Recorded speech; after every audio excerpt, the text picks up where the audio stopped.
through this great movement. Let us all breathe in that energy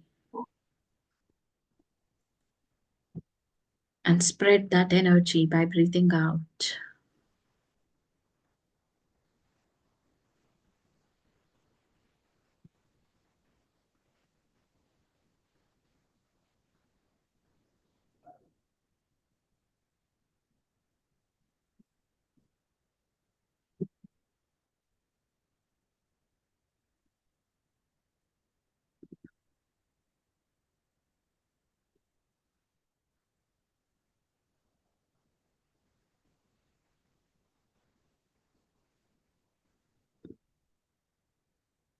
We are all sitting on the privileged platform of International Spiritual Women Scientists Summit 2025 and are here to share our energy and receive our energy from the divine.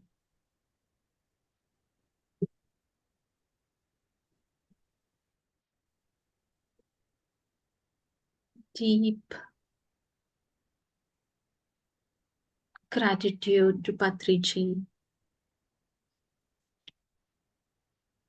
for bringing us into this awareness to understand everything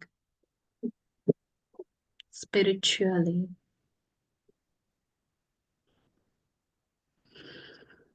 Breathe in this energy. Spread the energy by breathing out.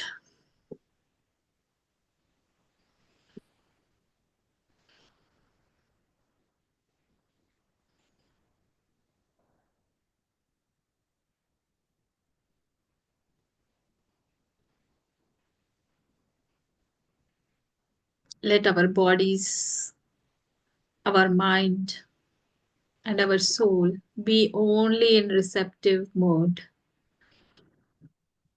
allowing whatever is spoken, whatever wisdom is shared, to be registered in our body, mind, and soul.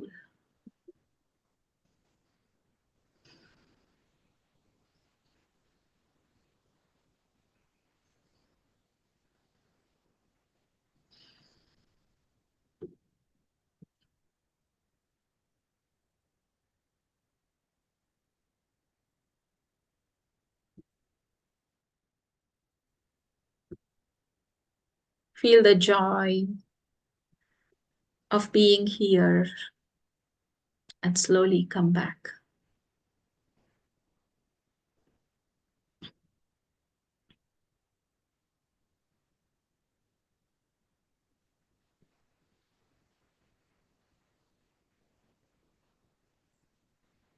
With love in your hearts, peace in your minds, strength in your body, bliss in your soul. Smile on your face. Slowly come back.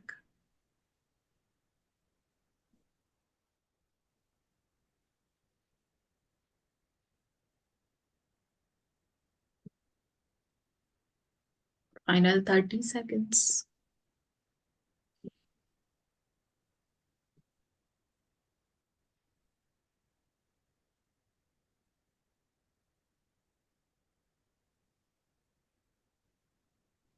10, 9, 8, 7, 6, 5, 4, 3, 2, 1, 0.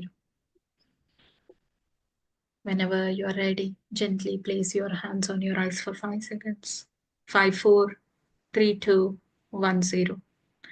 Now slowly open your eyes with a beautiful smile on your face and give a clap to yourself.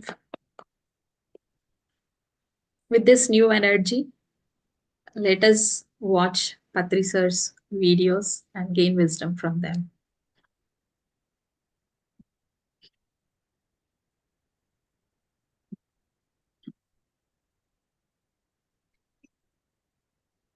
Yes. Make yourself comfortable.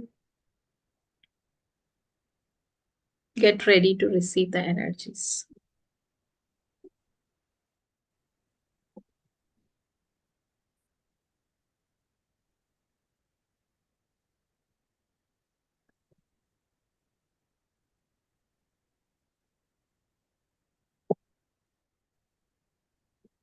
Aparna ma'am.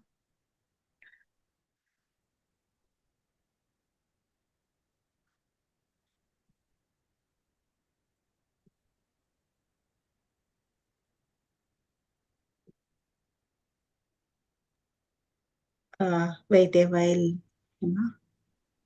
Okay. Sir, just mar. Yay.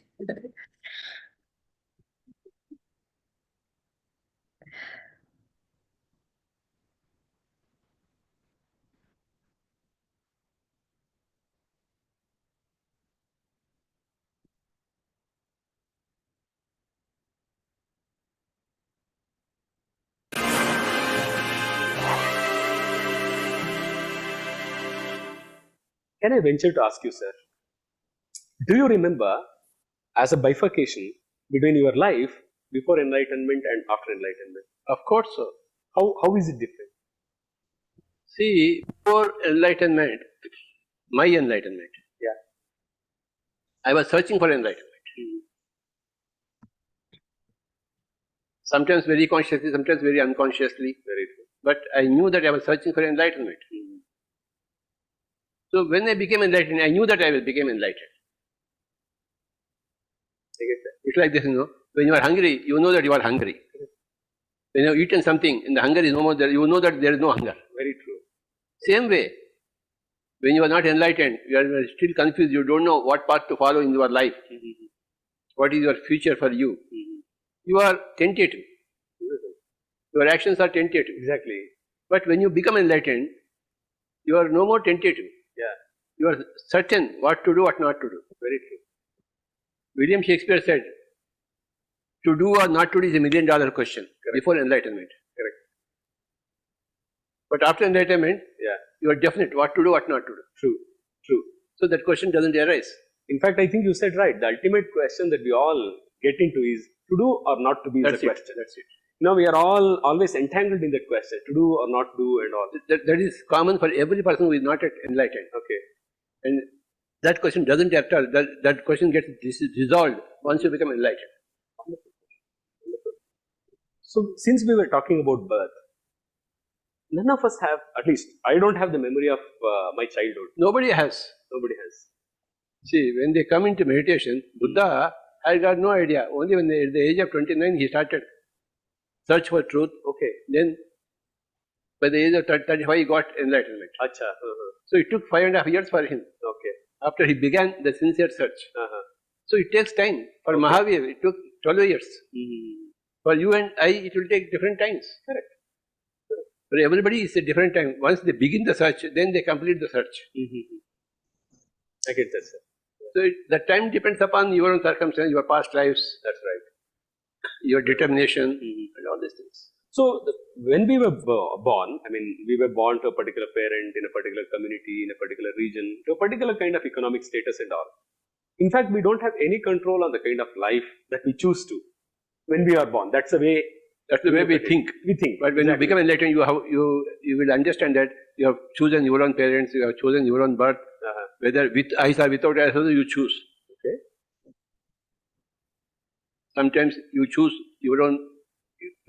You want to be raped and you understand what is getting raped.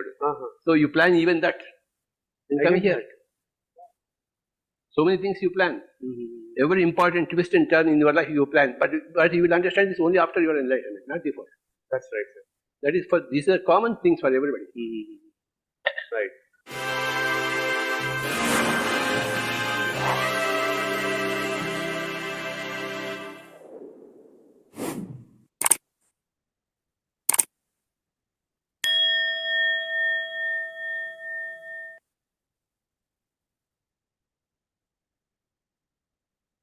ఈ pyramid spiritual societies వారి 18 ఆదర్శ సూత్రాల్లో మొట్టమొదటిది సరి అయిన ధ్యానము. అంటే సరికాని ధ్యానాలు 1,00,000 ఉన్నాయి, సరైన ధ్యానం ఒక్కటే ఉంది, దాన్ని అందరికీ చెప్పడం. రెండవది ఏమిటంటే సరైన పుస్తకాలు చదవడము. నేను ఇప్పటిదాకా చెప్పాను, ఇవన్నీ కూడా సరే. ఖలీల్ గిబ్రాన్, యోగానంద పరమహంస, స్వామి రామ, ఇలాంటి పుస్తకాలు చదవాలి. ఒక యోగి ఆత్మకథ యోగానంద పరమహంస రాస్తున్నారు, ఎంత గొప్ప పుస్తకము. The living with the Himalayan masters అని స్వామి రామ రాశారు, ఎంత గొప్ప పుస్తకము.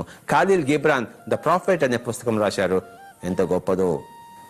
Jonathan Livingston Seagull Illusions 1 bridge across forever అనే రిచార్డ్ బాక్ పుస్తకాలు చదవాలి. కనుక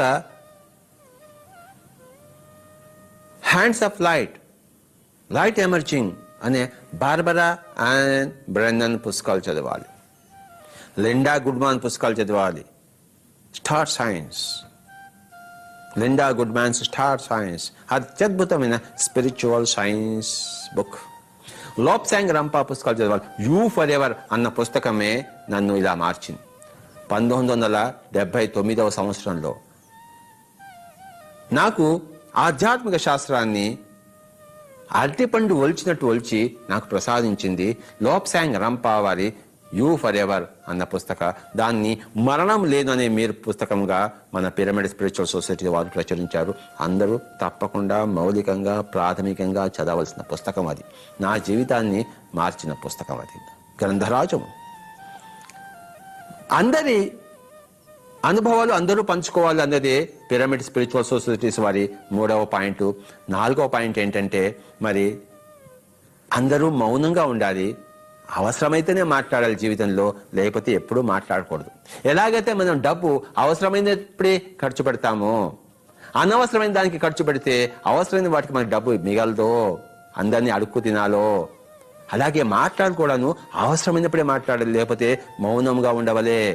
my dear friends, my dear masters, my dear gods. 5వది ఏమిటంటే పౌర్ణిమ రోజుల్లో విశేషంగా ధ్యానం చేయాలి. ఆ రోజుల్లో విశేషంగా పడుకోకూడదు. 6వది ఏంటంటే చిన్నపిల్లలకి చిన్నప్పంచే ధ్యాన శిక్షణ ఇవ్వాలి. ప్రహ్లాదుడు, ధ్రువుడు పేరు వినలేదా? వివేకానంద స్వామి 14 ఏళ్లకే తను గురువుని వెతుకున్నాడు కదా. మరి 60 ఏళ్ళు వచ్చినా 50 ఏళ్ళు వచ్చినా ఇంకా ఆధ్యాత్మికత విషయానికే రాలేదంటే ఎంతటి శోచనీయమైన విషయమో మీరు గ్రహించండి. చిన్నప్పంచే మొదలు పెట్టాలి. శుభస్య శీఘ్రం, ఆలస్యం అమృతం విషం. A stitch in time saves 9. కాల్ కరేసు ఆజ్ కర్, ఆజ్ కరేసు అబ్, పల్ మే ప్రళయ్ హోయేగా ఫిర్ కరోగే కబ్ అన్నారు కబీర్. తర్వాత ఏమిటంటే పిరమిడ్లలో కూర్చుని ధ్యానం చేయాలి. అది మరి ఇది నేటి యుగం పిరమిడ్ యుగం. కనుకనే పిరమిడ్ స్పిరిచువల్ సొసైటీస్ అని మనం స్థాపించాం. ఇంకోటి ఏంటంటే ధ్యాన ప్రచారం చేసేటప్పుడు, ధ్యాన బోధ చేసేటప్పుడు, ధ్యానం క్లాసెస్ తీసుకునేటప్పుడు ఎవరు శుల్కము తీసుకోకూడదు. అంటే డబ్బు ఫీజు తీసుకోకూడదు. నిశ్శుల్కముగా ఉండవలే. నిస్వార్థత ఉంటేనే ఆధ్యాత్మికత. స్వార్థంగా ఆధ్యాత్మికత అనేది ఎక్కడా లేదు. తర్వాత ఎవరు కూడాను వాళ్లే గురువులు, మనమంతా జీవితం అంతా శిష్యులుగా ఉండాలని చెప్పేసి ఆ భావం లేకుండా నేను ఈ ఆధ్యాత్మిక శాస్త్రంలో ఒక గురువుని కావడం కోసం, ఒక బరువైన వాడిని కావడం కోసం, ఒక నిష్ణాతుని కావడం కోసమే మీ దగ్గరకు వస్తున్నాను, ఆ విధానం చెప్పండి అని చెప్పేసి సీనియర్ మాస్టర్ జూనియర్ మాస్టర్ అనే తత్వంలోనే ఉంటూ గురువు శిష్యులు అనే విధంగా కాకుండా ఉండాలన్నమాట. అంటే ఫ్రెండ్షిప్ ఉండాలి ఎప్పుడు అందరికీ. నేను మీకు ఆధ్యాత్మిక మిత్రుని, I'm a friendly Buddha, I'm not your గురువు. ఎవరికి నేను గురువుని కాదు, నాకు నేను గురువుని. మీకు కావాలంటే ఈ సబ్జెక్ట్ని ఇన్ఫర్మేషన్ ఇచ్చే ఒకనొక మిత్రుణ్ణి, మీకు ఆప్త బంధువుని, ఆప్త మిత్రుణ్ణి. కనుక తర్వాత కాషాయ వస్త్రాలు వేసుకోవడము, ఏదో జడలు ధరించడము, ఇక్కడ అన్ని కూడాను మరి రకరకాల మాలలు ధరించడము, షో చేసుకోవడము, ఇదంతా ఆధ్యాత్మికత అనిపించుకోదు. సాధారణంగా ఉండాలి వేష భాష. భాష అదేదో గ్రాంధికంలో మాట్లాడుతూ ఎవరికి అర్థం కాకుండా వాడి సంస్కృతంలో మాట్లాడితే అది ఆధ్యాత్మికత అనిపించు. అందుకనే బుద్ధుడు పాళీ భాషలో మాట్లాడాడు. మన వేషం కానీ మన భాషం కానీ సామాన్యంగా ఉండవలే. అది పిరమిడ్ స్పిరిచువల్ సొసైటీ వారి మౌలికమైన పాయింట్. తర్వాత ఏమిటండి మై డియర్ ఫ్రెండ్స్, గృహస్థులుగానే ఉండాలి, గృహస్థ జీవనం అవలంబించాలి, మరి అందులోనే ఆధ్యాత్మికతను రంగరించాలి. ఈ రోజుకి 24 గంటలు ఉన్నాయి, మరి 12 గంటలు ప్రాపంచిక జీవితానికి, 12 గంటలు ఆధ్యాత్మిక జీవితానికి. కనుక ఇక్కడే దాన్ని అలంకరించాలి. సంసారంలోనే నిర్వాణం అన్నాడు ఆచార్య నాగార్జునుడు. అదే పిరమిడ్ స్పిరిచువల్ సొసైటీస్ వారి అత్యద్భుతమైన పాయింట్. తర్వాత మన సమస్యలను మనమే ఎదుర్కొనాలి. మనకి అంత శక్తి ఉంది, ఆత్మశక్తి అనంతం. ఆ అనంతమైన ఆత్మశక్తిని ఉపయోగించి ఎవరి సమస్యలను వారే పరిష్కరించుకోవాలి. నాకు తలకాయ నొప్పి వచ్చింది, డాక్టర్ దగ్గరికి పోకూడదు, నేను ధ్యానం చేయాలి. నాకు క్యాన్సర్ వచ్చింది, డాక్టర్ దగ్గరికి పోకూడదు, మందులు తీసుకోకూడదు, నేను ధ్యానం చేయాలి. నా దగ్గర అంత శక్తి ఉంది, నా సమస్యలకు పరిష్కార మార్గం నా దగ్గరే ఉంది. కనుక నా ఆత్మశక్తిని ఉపయోగించే నా సమస్యలను నేను పరిష్కరించుకోవాలి. ఎవరి దగ్గరికి దేహి అని పోరాదు. కనుకనే డాక్టర్ దగ్గరకు పోకూడదు, మందులు ఏది తీసుకోకూడదు. అలోపతి కానీ, ఆయుర్వేదం కానీ, హోమియోపతి కానీ అనేది మౌలికమైన సూత్రం. పిరమిడ్ స్పిరిచువల్ సొసైటీస్ వారి మౌలికమైన సూత్రం. మనల్ని మనమే ఉద్ధరించుకోవాలి. ఉద్ధరేది ఆత్మనాత్మానం అన్నాడు కృష్ణుడు భగవద్గీతలో. ఎవరిని వారే ఉద్ధరించుకోవాలి. నీ తలకాయ నొప్పి నువ్వే ఉద్ధరించుకో, నీ క్యాన్సర్ నువ్వే ఉద్ధరించుకో. ఎలా? ధ్యానవిక, యోగివిక నాయనా అన్నాడు భగవద్గీతలో కృష్ణుడు. కనుక ఈ విధంగా ధ్యానం అనేది మౌలికమైన విషయము. ఈరోజు మనం ఆ ధ్యానం అనే విషయాన్ని తెలుసుకుందాం.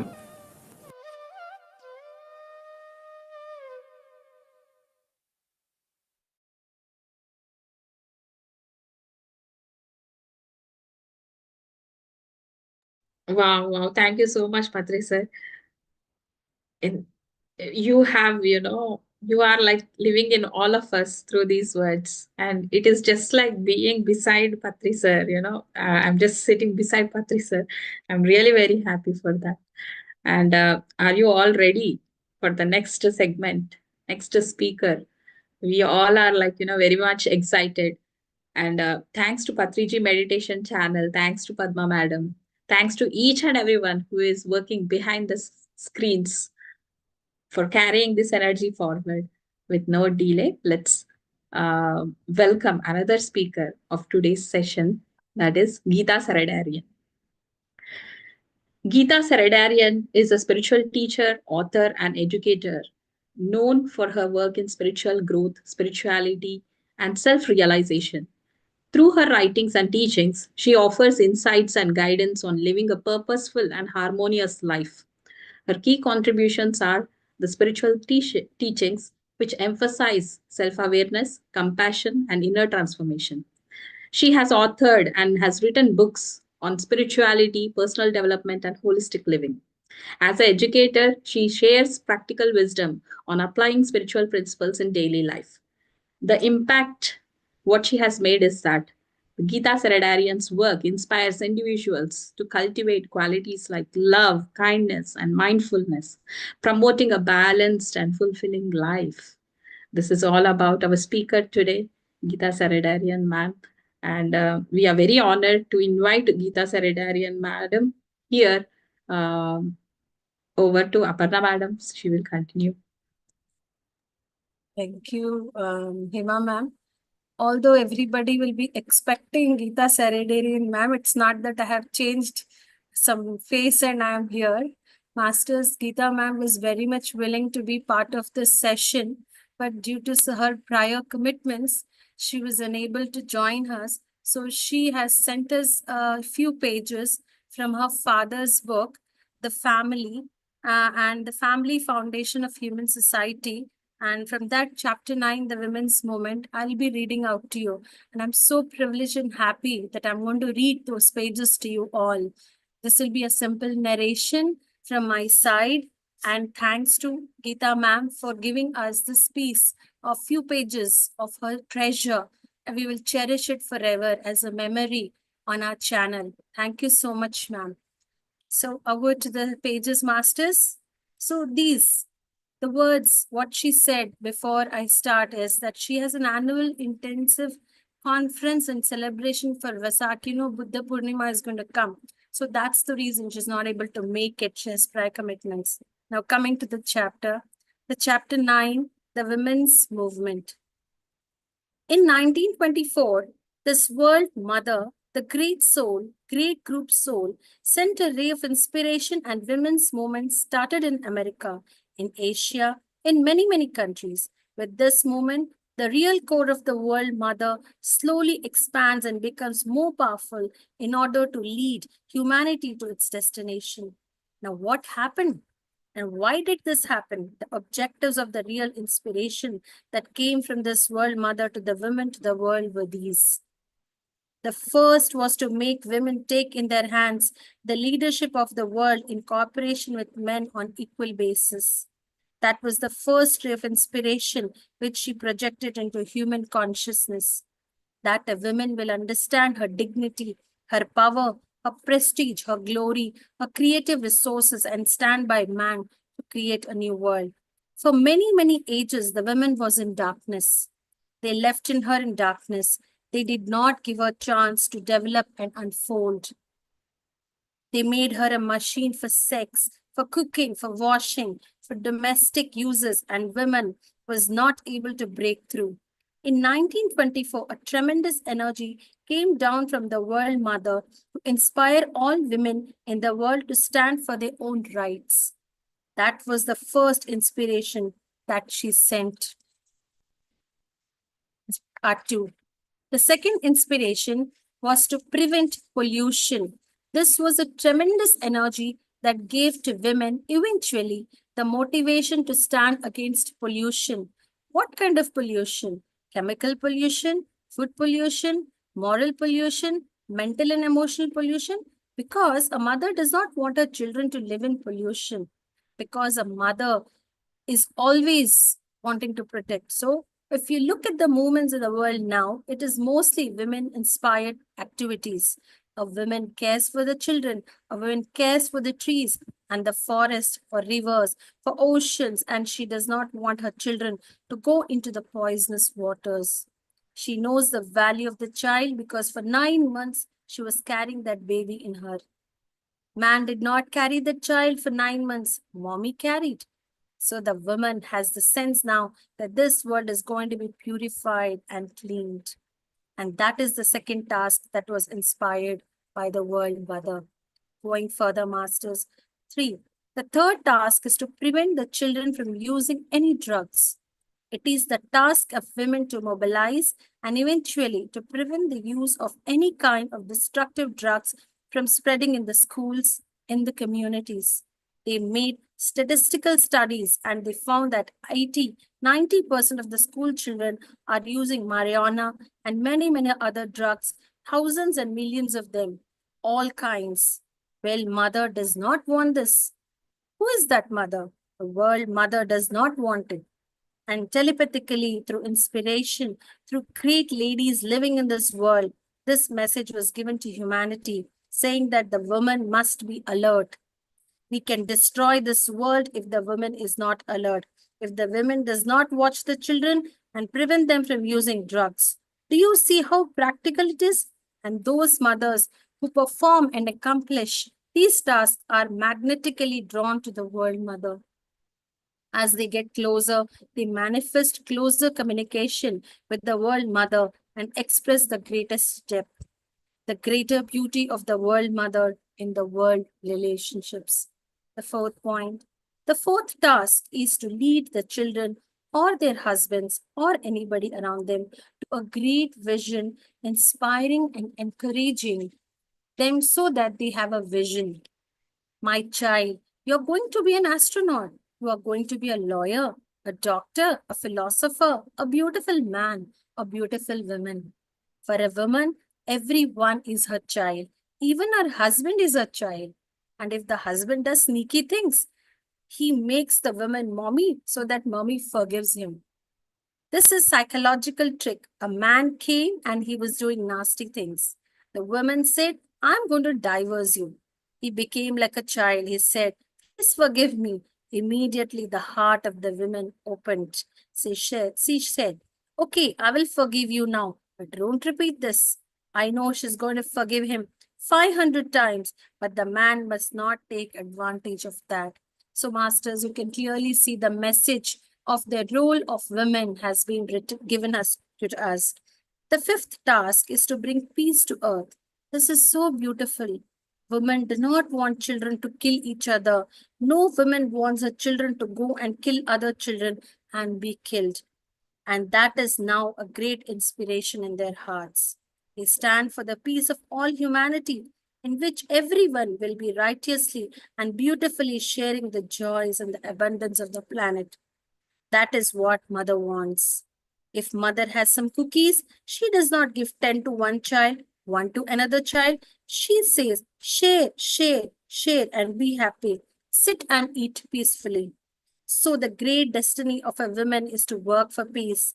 Peace where?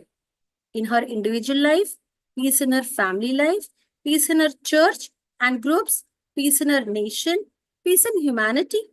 Eventually, she will achieve the plan that the World Mother is projecting into her heart. As a woman becomes more sensitive to the plan and the World Mother comes closer to her, eventually she will become a World Mother because she will totally reflect what the World Mother wants. The sixth task is to bring beauty, harmony, understanding, and solutions to relationships and religious and national differences and problems.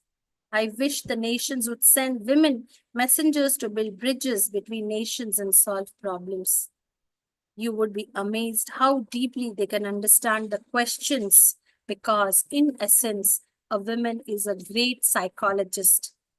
A psychologist is a person who understands the psyche, the behavior, the expressions, the meanings, the causes of her children.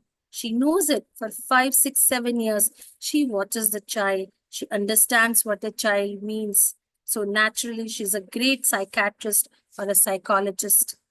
She understands man. She understands women better than men do. Man is busy with different things. Man goes and works all the day and comes home tired. Of course, women is doing that also now. But a woman has more chances to stay with the children and watch them and learn from them. Many, many young women have come and told me that their children are teaching them so much. They are learning from the children. They are becoming a natural psychologist through their children, watching them and seeing them. So women know how to bring beauty and harmony between the children. Sometimes national problems are exactly the problems between a daughter and a son. If a woman can solve the problems between her children, she can solve the greater problems, which are greater because of the number of people involved. But the problem is the same mathematical problem. 2 times 2 makes 4, whether it is on an individual level or on a national level. One of the greatest roles of the man is to bring beauty, harmony, and understanding. 3 great qualities: beauty, because she has a sense of beauty; harmony, because she had that sense; and understanding, because she understands what is going on in the hearts of the children. The 7th task is to make an average man, their children, or any relative or anybody around them noble, solemn, progressive, and heroic. Women must inspire these things, and they do that. Can't you dress a little better? Shave your face, my goodness. Come on, dress this way. Put your shirt that way, or your shoes are not shining. They do it always. I saw many women when they're walking with their husbands brush a bit of dirt from their husband's shoulders. That's better, they say. They fix them slowly, here and there, so that they represent what? They represent a little more beauty, a little more solemnity. For example, if a man makes ugly jokes, the woman says, "Oh my goodness, my husband, don't do that." Speak well. So they want their husband to become noble, their children to be noble, heroic, artistic, and creative. The women's role is to inspire man. There is not a single man in the world who is not inspired by women. The source of inspiration and creativity is a woman, whether we like it or not. You see the boys on Saturday night, how they start shaving, cleaning this and that. What's happening? They are going to meet their girlfriends. The image, the dream of the women puts them into shape. That is very true. Some women are natural inspirers, and that inspiration is within her heart. She's going to use it and not accept people around her as they are. This is her very heavy responsibility, a very heavy saying. There is philosophy that says, accept everyone as they are. Well, if she accepts everyone as they are, nobody will progress. She's not going to accept, but she will do it with love. She will say, I don't accept that kind of face. Come on, shave or make a beautiful beard or dress better. Educate yourself. Come on. When I went to the party, you made me ashamed. Of course, a man does this also, but the women can really do it. And if the woman speaks to the man, what she says stays 3, 4, or 5 months in his head. But when a man speaks to the woman, she says, I know it already. Means you don't need to tell me, I know it. I'm better intelligent than you might be. The next task was inspired from this world mother was, and is to protect the natural beauties, is to protect nature, wild animals, flowers, trees, gardens, everything. This is so beautiful. The woman is going to take care of nature, inspiring man, working through women, through groups and communities so that the natural beauties are protected all over the world. Why is that? In protecting the natural life, you will protect all life. For example, if you're healthy, you have a great energy sources for your lungs, your brains. Each pine tree channels a tremendous amount of psychic energy. When your pine trees are dying, when your flowers are dying, cosmic energies and forces have no chance to transmit themselves and reach you. So nature is created in such a way that everything is related to everything. And when you take one link out, you break the chain. That is why the World Mother is going to take care of the natural beauty of lakes, trees, mountains, everything. There is a committee in Sedona, Arizona.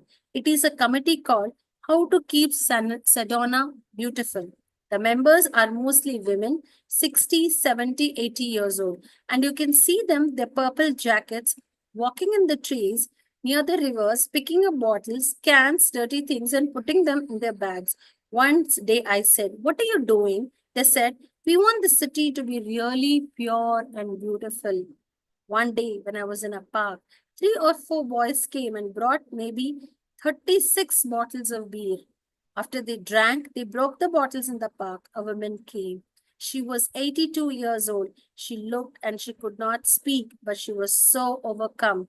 She started to scream and cry. And the boys, thinking that this woman was having a heart attack or that something was wrong, rushed to her and they said, What's happening to you? Why are you crying? Why are you screaming? She said, Why? Because you're breaking the bottles and destroying the beauty of this place. They went back, and started to collect every piece of the glass. Do you see what is happening? Now, these things are happening more and more everywhere, not just in the city, in that city. Women are becoming more aware with this pollution, with this destruction. Life cannot be preserved or it will be painful. The next task is to heal the psychological ills of the world. They will try. This is very advanced thing and it is happening. It is interesting. I went to many places in Europe and Asia. Most of the healers in many, many departments are women. Women are increasing in the healing arts to such a degree that you get amazed. They are entering into every kind of healing occupation.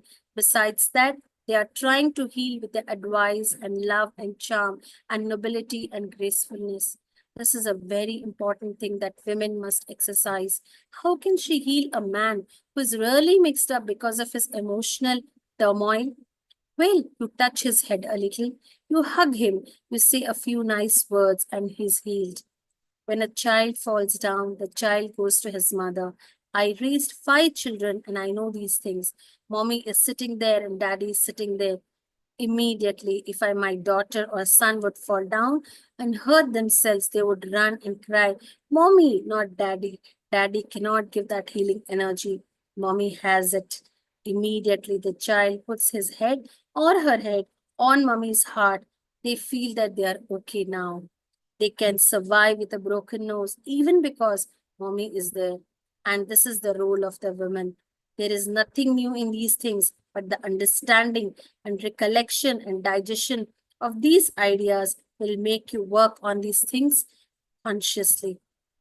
The next task is very important one, and it is a great role that was suggested by this great world mother. What is it? To bring in advanced souls and raise them properly.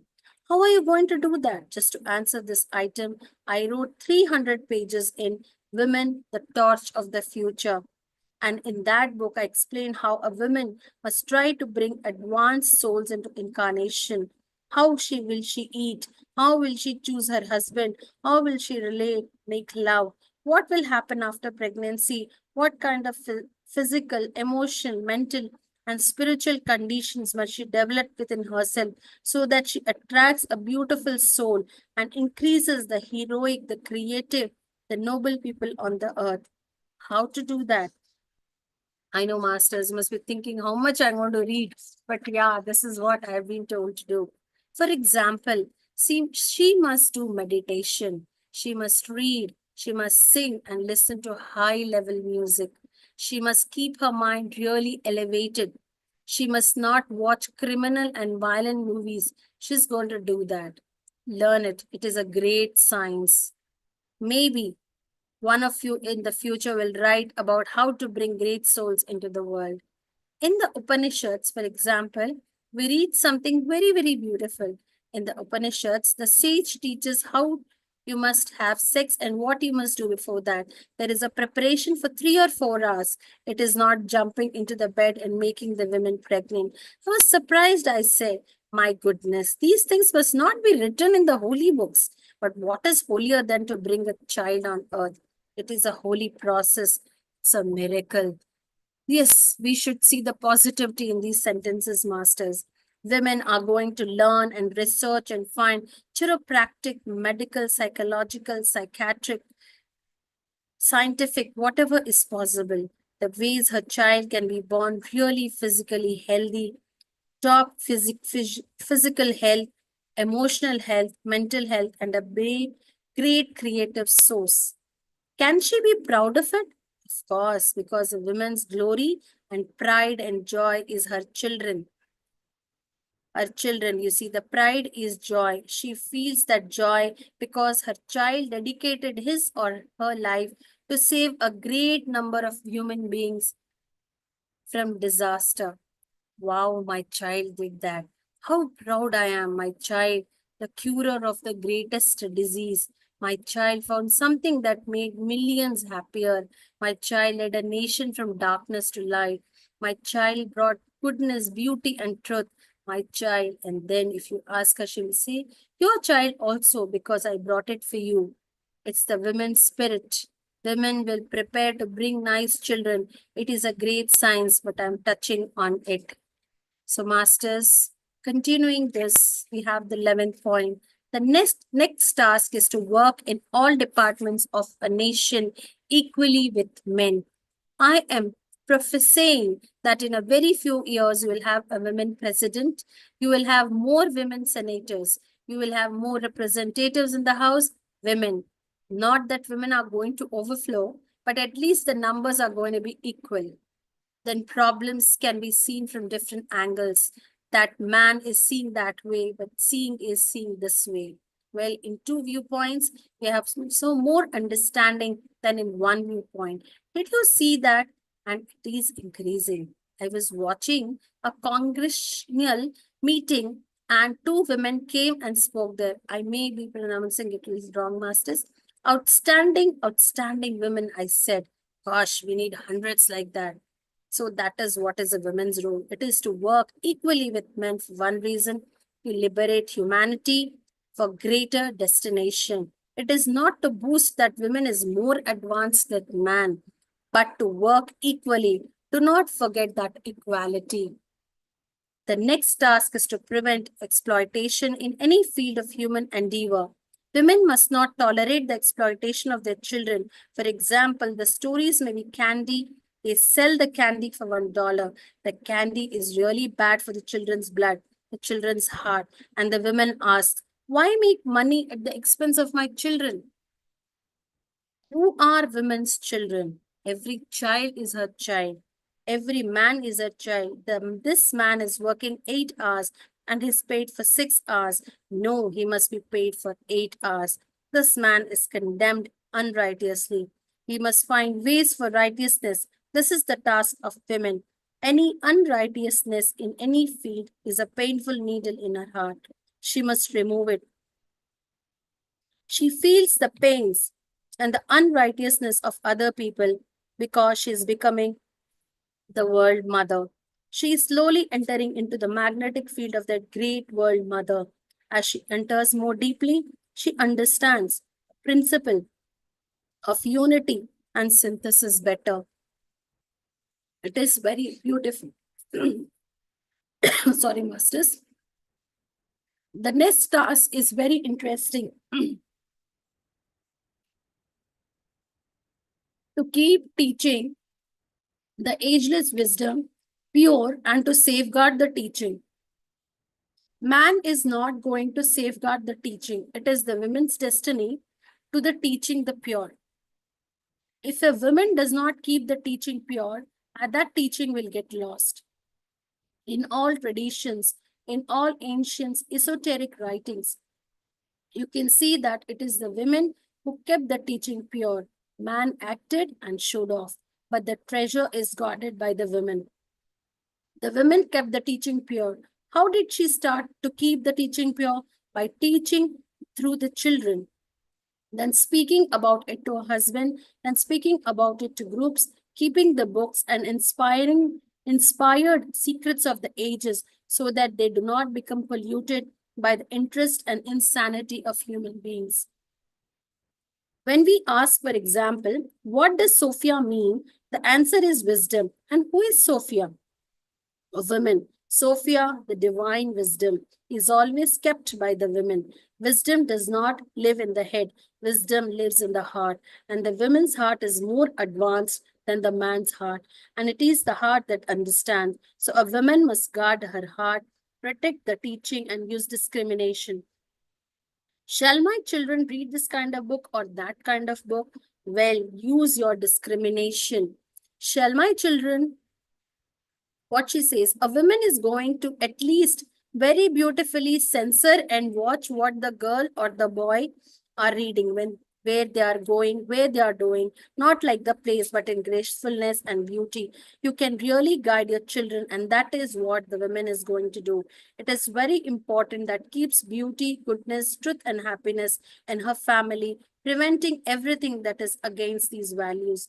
When we are talking about the teaching, we are not talking about ideas. The teaching is beauty. If you really know beauty, you know the teaching. The teaching is goodness. Do you know goodness? Are you good? Yes, then you know the teaching. Do you really know joy? Are you joyful? Yes, you know the teaching. So, masters, this goes on actually. I would like, yes, now we're coming to some few more pages. I would seek permission. I think we'll ask Padmama whether I should continue. I'll last paragraph we'll read. The woman is going to take the essence of things, that is the teaching, and keep the family pure, purity of thinking, and these kind of things in her family. Then how to teach a woman to be closer to the world mother? How can we advance? How can we, a woman, become a part of that world mother, be a messenger of that world mother, and eventually be an entrepreneur of the wisdom the world mother has? Now, again, masters, there are 8 steps. Do we have the time, Hema ma'am? Do you think we can finish this? Yes, I think, Aparnaji. Because, the next session is again at 3:30. Yes, that's what I'm thinking. So we are having, yeah. So should I stop it there before I stop in between? I think No, we are first- having still half an hour because another, who is there next? Pushpaji will be taking half an hour afterwards. Okay, then I'll After continue. half an hour. Yeah, I'll perfect. continue. Okay. Then how to teach? No. Now how to teach the Parna. 8th Amma. Aparnaji. Yes, Amma. Yeah, 3, Anything? 4:30. I can't hear. Next speaker ready. Okay. So, masters, now here's the suspense for the rest of the chapters. You would have to go and get this book and read it on your own. So, I would like once again thank Geeta Saradarian ma'am for giving this opportunity to read the pages from the book. And thanks to her father, Torkum Saradarian sir, whom Patri sir always believed and encouraged us to read. Thank you, Hima ma'am. Thank you. Thank you, Aparna ma'am, for reading Geeta Saradarian madam's beautiful pages. You are here to bring the Geeta madam energies. We could literally feel while you were speaking and reading those pages. We could feel the energy of Geeta ma'am, and we are very much thankful to Torkam Saradarian sir also, because he's the father of her, and see how a beautiful father who does meditation and who is on the spiritual path, how the daughters and sons will be, right? So in the Yes. same way, we are also the the changers, right? The game changers now. Our children will become the most beautiful persons in the planet, just as Geeta ma'am. So Yeah. beautifully she has explained the power of women, who actually women is. And thank you so much, Geeta ma'am. Wherever you are, we are sending the vibrations of our gratitude to you. Thank you, thank you, thank All you. Thank together you, Aparna ma'am. yes, share this moment with her, and it is her we see that she's present with us. As you said, very well said. As I was reading these pages, the previous sessions are all I felt with this was happening, and we are summing it up here, and it'll be carrying over from here. Thank you so much. Yeah, Padma ma'am, you want to share anything about Geeta ma'am? Yes. Geeta ma'am గురించి నాకు పెద్దగా తెలియదు, కానీ నేను టార్కమ్ books చాలా చదివాను. ఆయన తెలుగులోకి ట్రాన్స్లేట్ అయినవి, కొన్ని ఇంగ్లీష్లోవి చాలా చదివాను.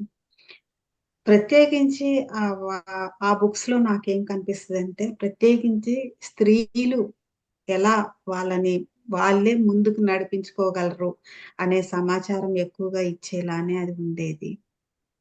ఈరోజు మరి మనం ఈ సమ్మిట్ లోకి గీతా సరడేరియన్ మ్యామ్ ని ఇన్వైట్ చేయడం, ఆమె ఎంతో ఇంట్రెస్టింగ్ గా రావాలని చూసినా కానీ బికాజ్ ఆఫ్ హర్ కమిట్మెంట్స్ తను రాలేకపోవడం. నేను ఈ పేజెస్ చదువుదాం అనుకున్నాను, ఆవిడకి అది ఉంది, ఈ పేజెస్ ఈ సమ్మిట్ లో చదవాలి అని చెప్పేసి చదువుదాం అనుకున్నాను. నేను రాలేకపోతున్నాను, మీరు చదువుతారా అని చెప్పేసి అడిగారు. ఎస్, ఓకే, అంతకంటేనా అని చెప్పేసి మనం తీసుకున్నాము. Thank you so much Geeta ma'am. మీ గురించి మాకు ఎక్కువ తెలియదు, కానీ మీ నాన్నగారి గురించి మాకు చాలా తెలుసు.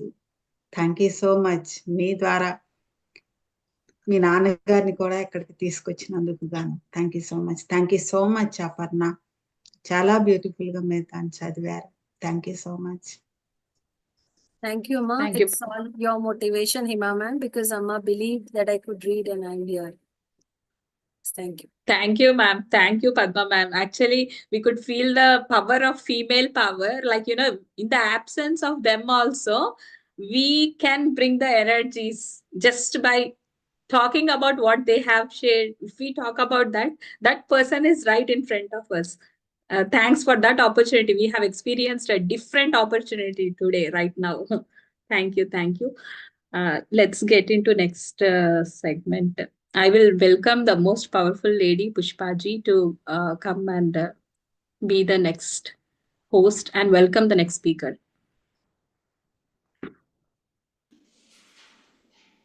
Thank you. Thank you so much, Hima. It was wonderful. Thank you so much, Padma ma'am, for giving this wonderful opportunity. So our next, I hope you guys are all enjoying such a beautiful thought, madam, like bringing all ladies together. So our next host, we have Dr. Charu, Master Dr. Charu madam. To give a brief about Charu madam, Charu is a long-time meditator, a PhD in the philosophy of meditation, and a devoted master in the Pyramid Spiritual Societies, movement founded by Brahmarshi Pitama Patri sir. With over 18 years of meditation practice and deep study, she has dedicated her life in spreading the wisdom of inner transformation, mindfulness, and spiritual science as taught by Patri Ji and PSSM. And she has personally guided thousands of seekers on their journey within, and is the author of Spiritual Journey of Pyramid Yogini, a book inspired by her experiences under the mentorship of Patriji and the energies of Mahatar Babaji. As the founder of Dhyan Darshan Foundation and the editor-in-chief of MB Publishing House, she has also played a vital role in bringing spiritual knowledge to the world through books and teachings.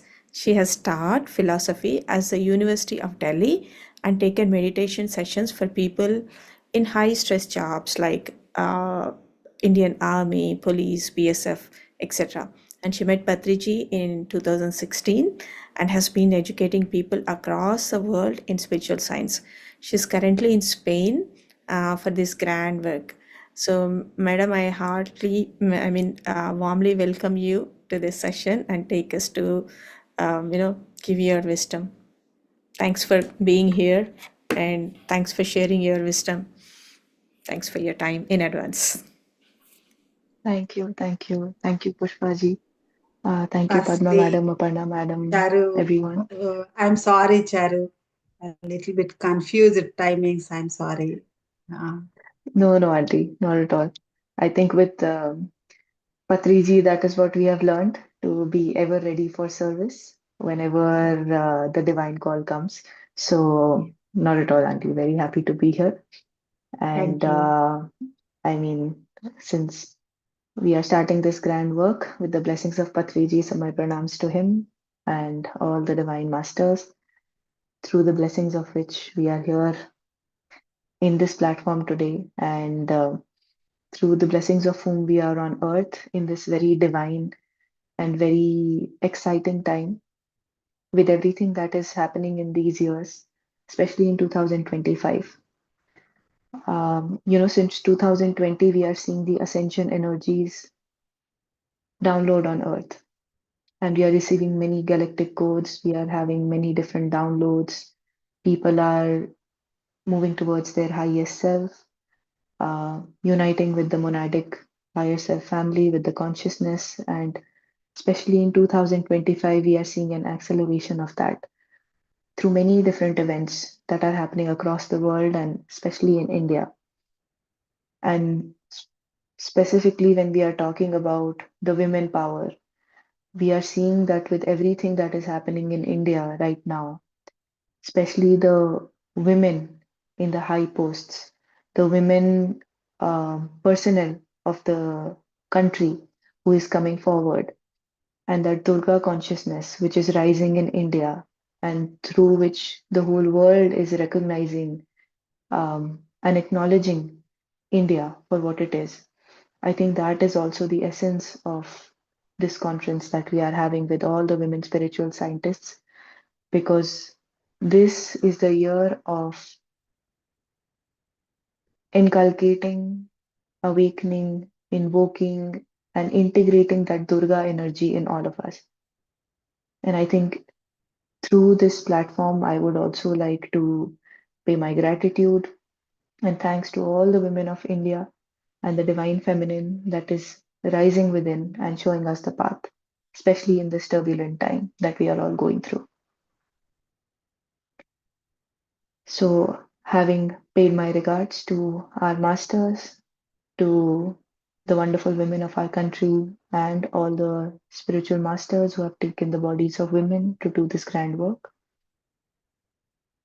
I would like to start with a 5-minute meditation.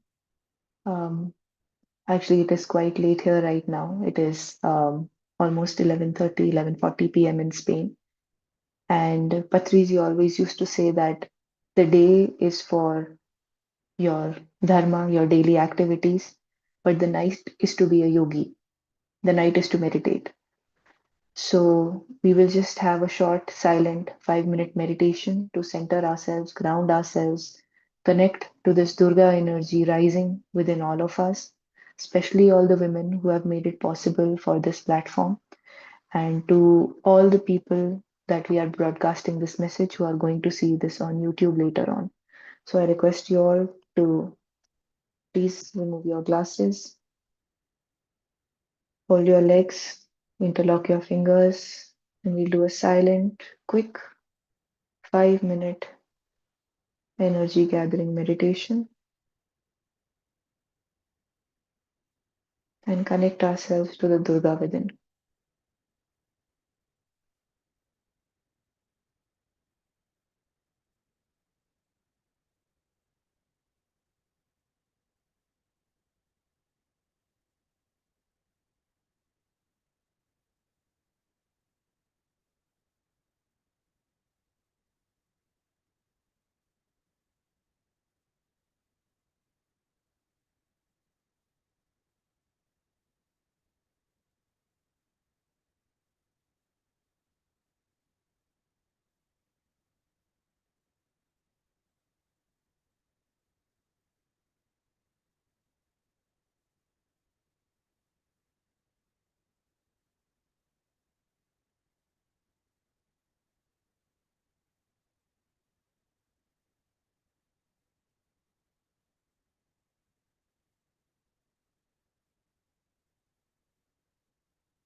Mm, 30 seconds.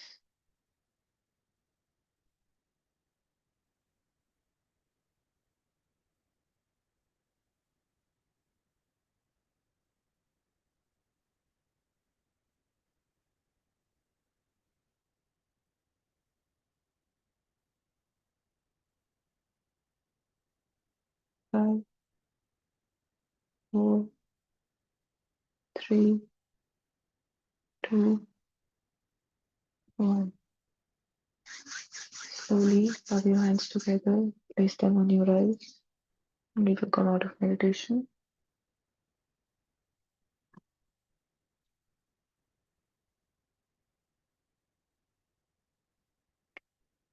Thank you, thank you, thank you, everyone. My message today will be very short but very pointed. This is a message to all the young girls out there who are looking for themselves, who are trying to find themselves, or maybe they have entered spirituality and they feel that they are probably too young. Because when we enter spirituality, especially at a young age, and as a woman, from the cultural consciousness that we are a part of, we always feel very limited, or we feel inadequate, or we feel that we are somehow too small, and that maybe we have to grow up a lot in order to contribute. But PSSM and Patriji broke that mold, they broke that limitation, they broke that self binding contract our soul had put ourselves in. And he encouraged us from a very young age to contribute spiritually, not just for our own soul growth, but for the collective mission that we are here as Pyramid Masters. Every divine soul that is coming here has its own core frequency. But the fact of the matter is that we are not even aware of our own signature frequency. There are a lot of masters who talk about very big concepts, very deep concepts. But if you ask them about their own core frequency, there are a lot of people who might not be able to tell you, who might not be able to answer you about that. So how do we understand this core frequency? How do we understand our true soul mission? That is only through service, through seva. So meditation will help, no doubt. But if you are only doing meditation, then those lives have already passed us by. We have already taken those lives where we have taken sannyas and we have spent years and years and years in meditation. But now this is the life that we have taken, where meditation along with service, along with seva, is what is making us a karma yogi. And that is how we understand and honor our true core soul frequency. And then we move on from there. So, a little bit about my own journey. I started meditation when I was probably 11 or 12 years old. I have been meditating regularly since then.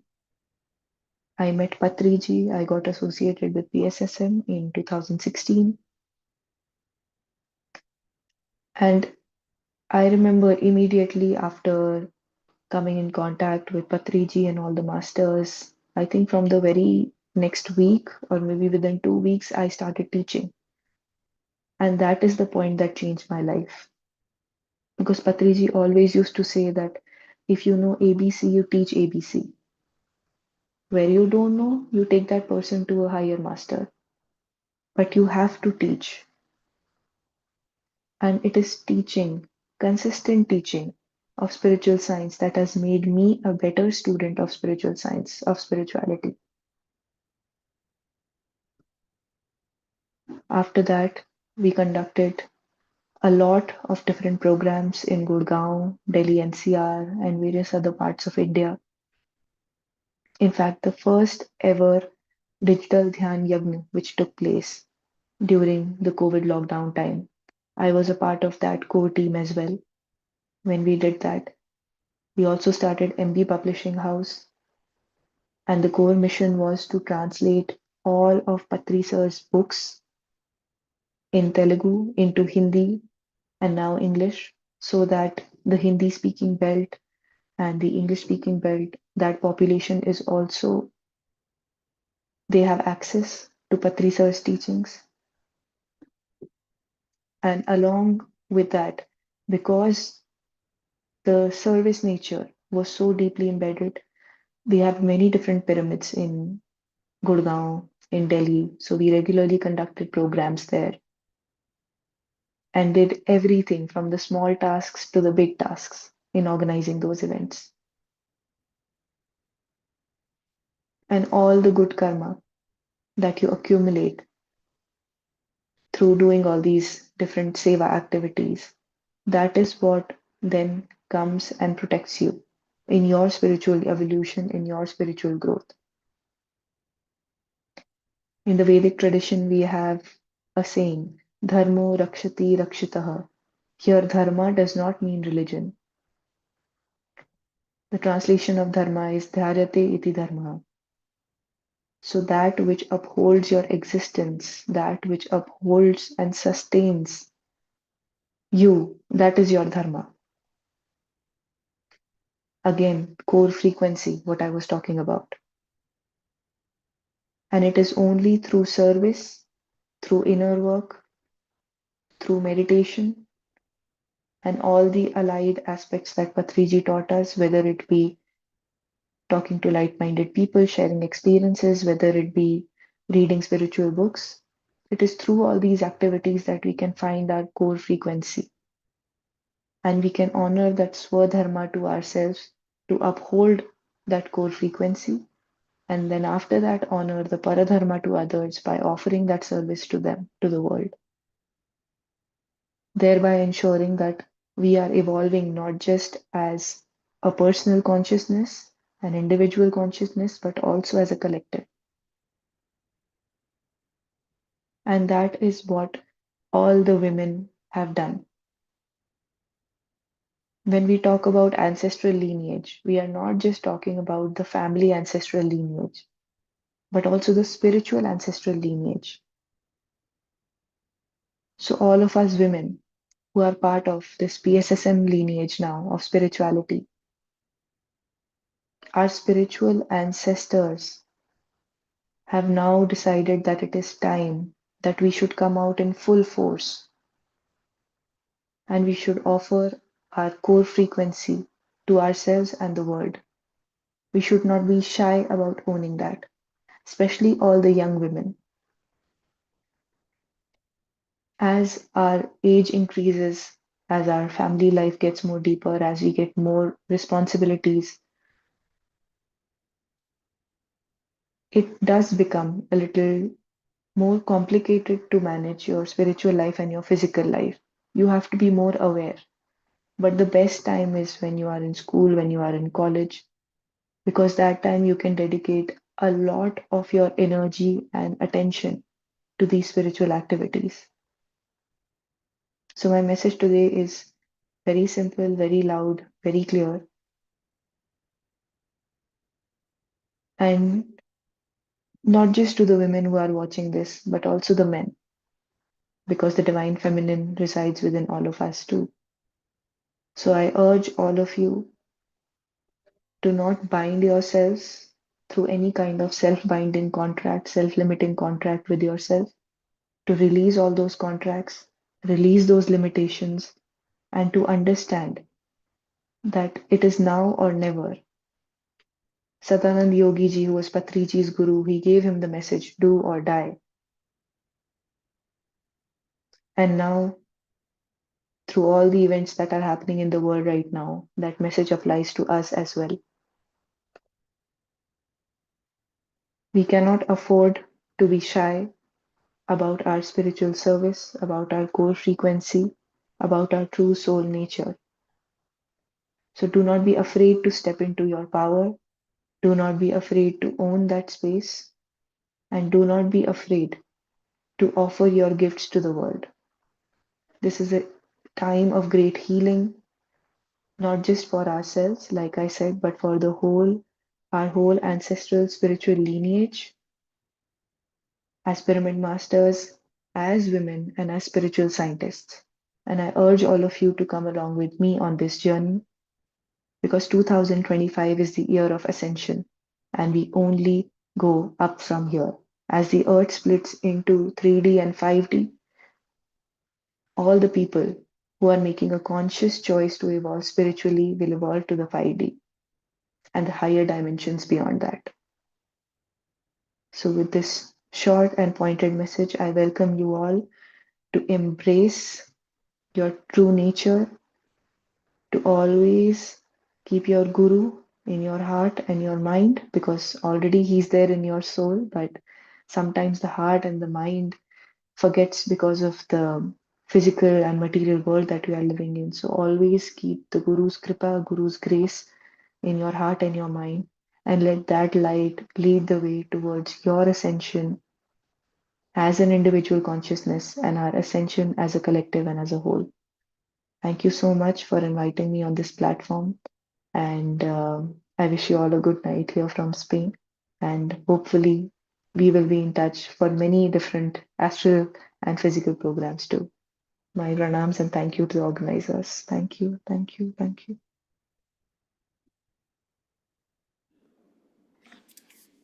Thank you so much, Charuji. Such a wonderful, like it's a crisp, to the point, straightforward. The way you have put together like a core frequency, do or die. It's like it's hitting very hard. I mean, I'm feeling very blessed to be, host you, and I feel like I have a message to carry for myself, and for sure for everybody here. Thank you so much. Thank you, thank you, thank you. Padma madam, are we opening for any questions, or like, how do you want to do this? Questions Thank you so adugutunna. much. Once again, that is PIMA, friends. Pyramid Young Masters Association. Anytime ever రెడీగా ఉంటారు. మా వైపు నుండి జరిగినటువంటి పొరపాటు వల్ల timings రాంగ్గా వెళ్ళినాయి చారు మాకి. ఇప్పటికిప్పుడు 10 minutes ముందు నేను తనకి కాల్ చేశాను. ఇప్పుడు అమ్మ సెషన్ అంటే ఫ్లయర్ సెండ్ చేశాను తను, మ్యామ్ అంటే ఇప్పుడు కాదు కదా తర్వాత కదా అని. లేదమ్మా ఇప్పుడే నువ్వు రావాలి 10 minutes లో అంటే 5 minutes లో వస్తున్నానని రెడీ అయ్యి వచ్చేసారు. ఇన్ స్పెయిన్ 11:30 మిడ్ నైట్ టైంలో తను వచ్చి తన నిద్ర మానుకుని అప్పటికప్పుడు 5 minutes లో రెడీ అయ్యి వచ్చి కూర్చున్నాడు. That is పైమా Patriji warriors. First digital rally, digital session 24 hours వీళ్ళు చేశారు. చాలా అద్భుతంగా జరిగింది అది. ఆ టైంలో నేను ధ్యాన మహాచక్రం టైంలో నేను చారుని కలిసాను, చారుని చూశాను. I inspired very much. అంత హార్డ్ వర్కర్ తను. ఈరోజు తను ఉంటే సెషన్లో చాలా బాగుంటుందని చెప్పేసి నేను ఎంతో కోరుకున్నాను. థ్యాంక్ యూ సో మచ్ చారు for accepting hour request. Thank you so much. No, it is my blessing and Patriji's grace, ma'am, that you thought of me. And I'm so glad to be a part of this collective, because women supporting women is what, this century is all about. And thank you to all the wonderful masters. Yeah, thank you, ma'am. Thank you, thank you, thank you.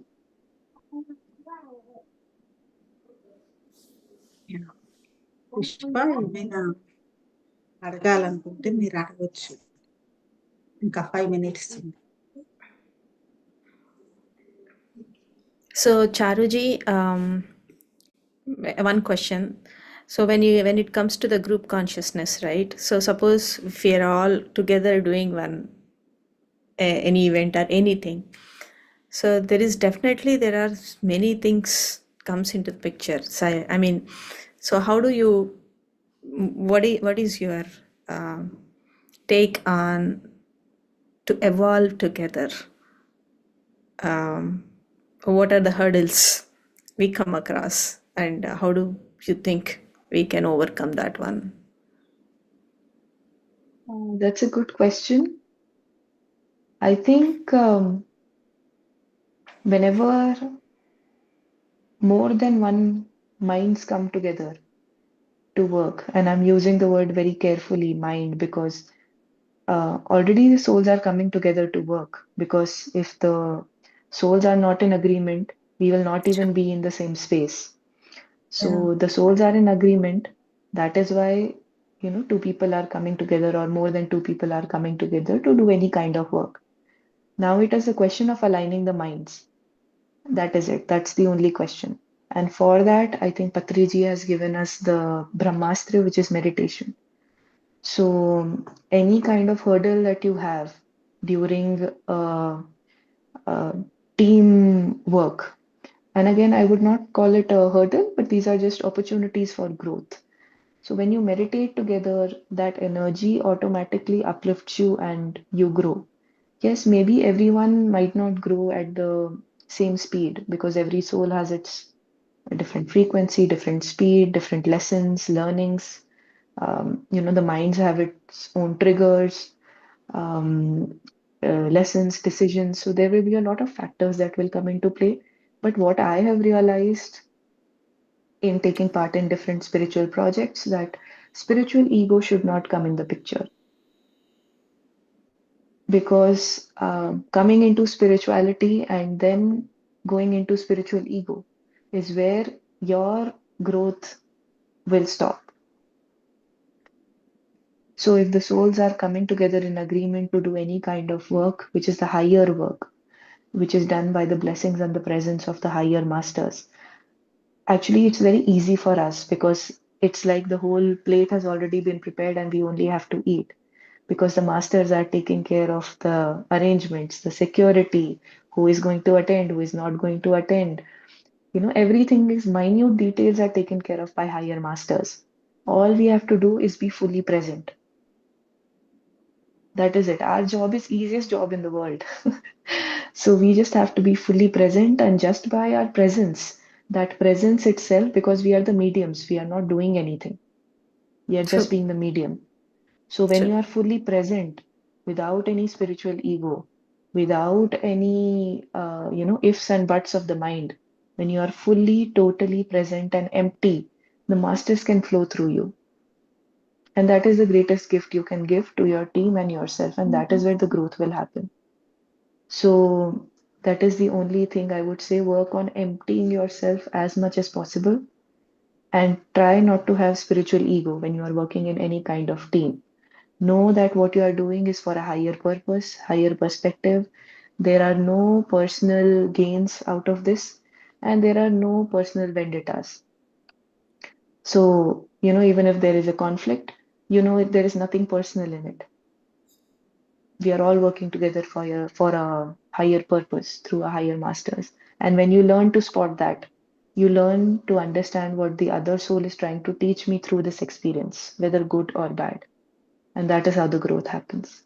So I think my answer is very simple. Do more meditation, be as empty as possible, and just be a good medium. If you are a good medium, you don't have to do anything at all. Masters will do everything through you. Thank you. Thank you, Chariji. Really, the Brahmastra, you just reminded again. So it's like an alphabet ABC, where everybody will start, but again, without the right alphabet, the overall meaning can change. So go back. That's Absolutely. right. Back to basics. Back to basics. Yeah. Thank you. Thank you so much for coming. It was wonderful having you here. Thank you. Thank you. It was great connecting with the consciousness of this entire team. Thank you, ma'am.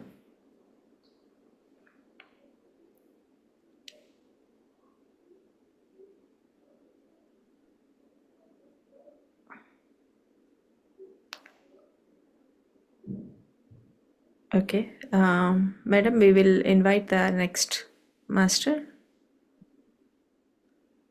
Okay. Okay. Thank you, Charuji. That was a wonderful, wonderful. Hello, friends. Next, we have Nagasri.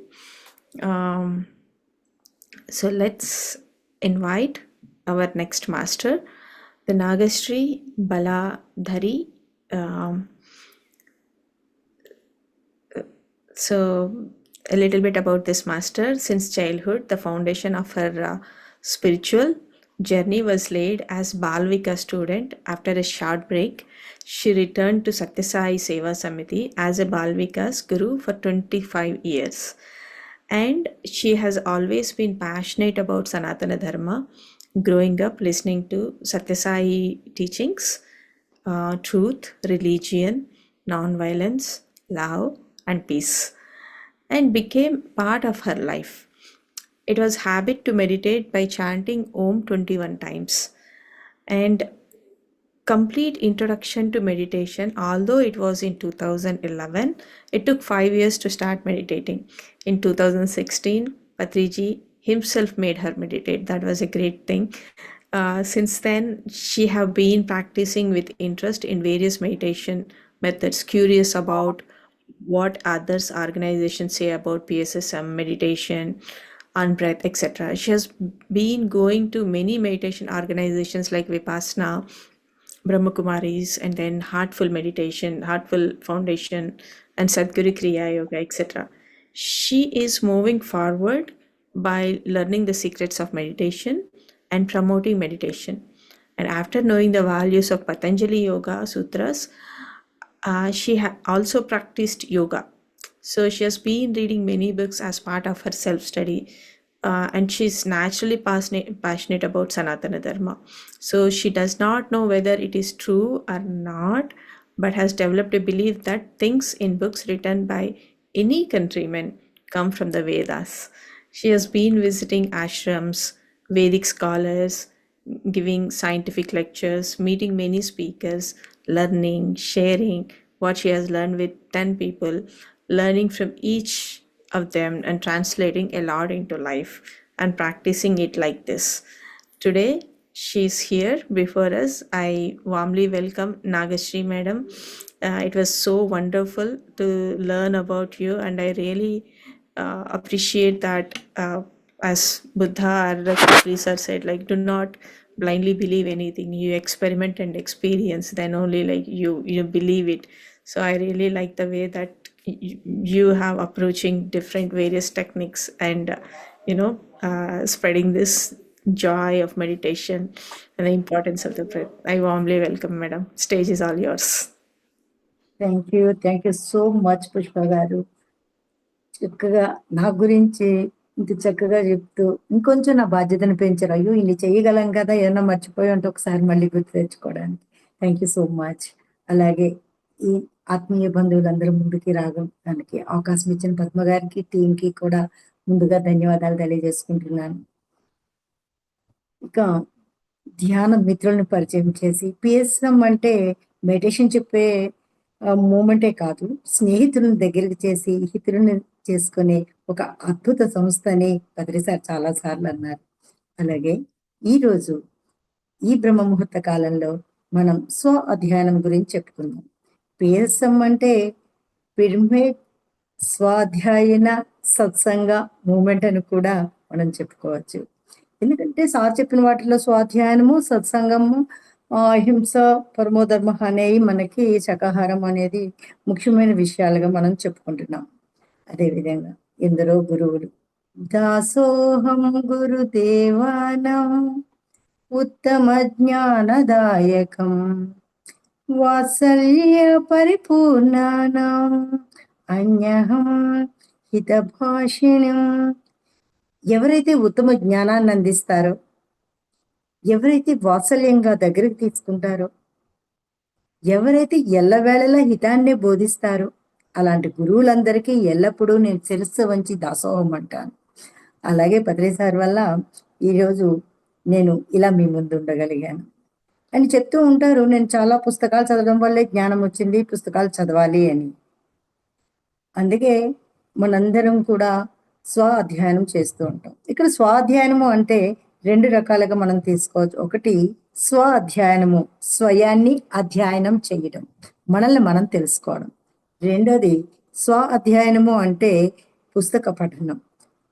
చూడండి, ఎవరైనా సరే గొప్ప వాళ్ళని మనం చూసినప్పుడు అందరూ జీవితాల్లో ఎవరైతే గ్రేట్ పర్సనాలిటీస్ ఉన్నారో వాళ్ళు రాసుకున్న ఆటోబయోగ్రఫీలు కానీ బయోగ్రఫీలు కానీ మనం చదివినప్పుడు, ఇతరుల చేత ఇంటర్వ్యూలు విన్నప్పుడు ఎప్పుడైనా చూడండి, ఆ ఉత్తమ స్థాయిలో నిలబడగలిగిన ప్రతి వ్యక్తికి ఉండే లక్షణాలు ఏంటంటే యోగా, ధ్యానం, పుస్తక పఠనం.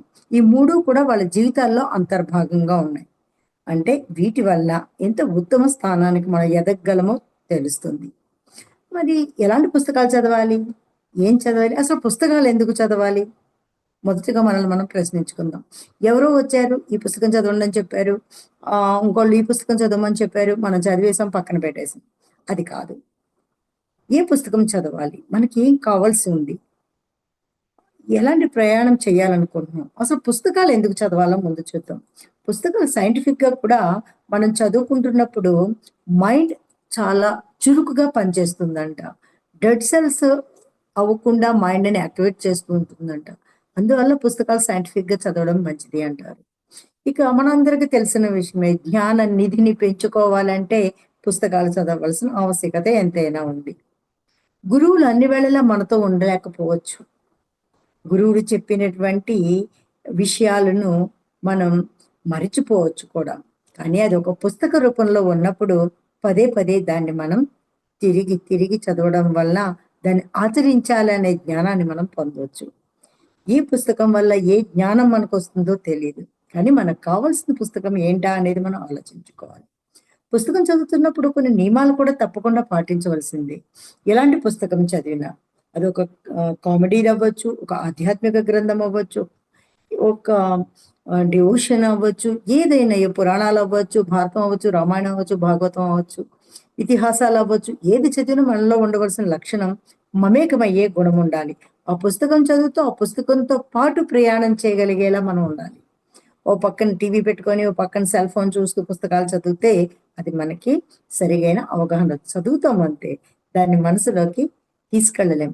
కళ్ళతో చదువుతూ ఆ మనస్ఫూర్తిగా దాని మీద దృష్టిని పెట్టినప్పుడు ఆ పుస్తకంలో ఉన్న భావాలు మన చిత్తంని చక్కగా హత్తుకుంటాయి. అప్పుడు అది జీవితాంతం మనకు గుర్తుంటుంది. చూడండి ఫ్రెండ్స్, చిన్నప్పుడు మనం నేర్చుకున్న 1వ తరగతి 2వ తరగతిలో చదువుకున్న పద్యాలు శ్లోకాలు అన్నీ గుర్తుంటాయి. కానీ ఇప్పుడు చదువుతున్నవి మళ్ళీ మళ్ళీ చూసుకోవాల్సిన అవసరం పడుతూ ఉంటుంది. అవి ఆటోమేటిక్గా మనకు గుర్తుకొస్తుంటాయి పాతయన్ని. ఎందుకు అలా జరుగుతుందంటే ఆ టైంలో మనకి ఇతర వ్యాపకాలు ఉండవు. పూర్తి కాన్సన్ట్రేషన్ అంతా చదువు మీద ఉంటుంది కాబట్టి వాటి మీద మనకు దృష్టి ఉంటుంది. ఇప్పుడు ఆ దృష్టి ఉండదు. పుస్తకం తీసేసరికి నిద్ర వస్తుంది కొంతమందికి.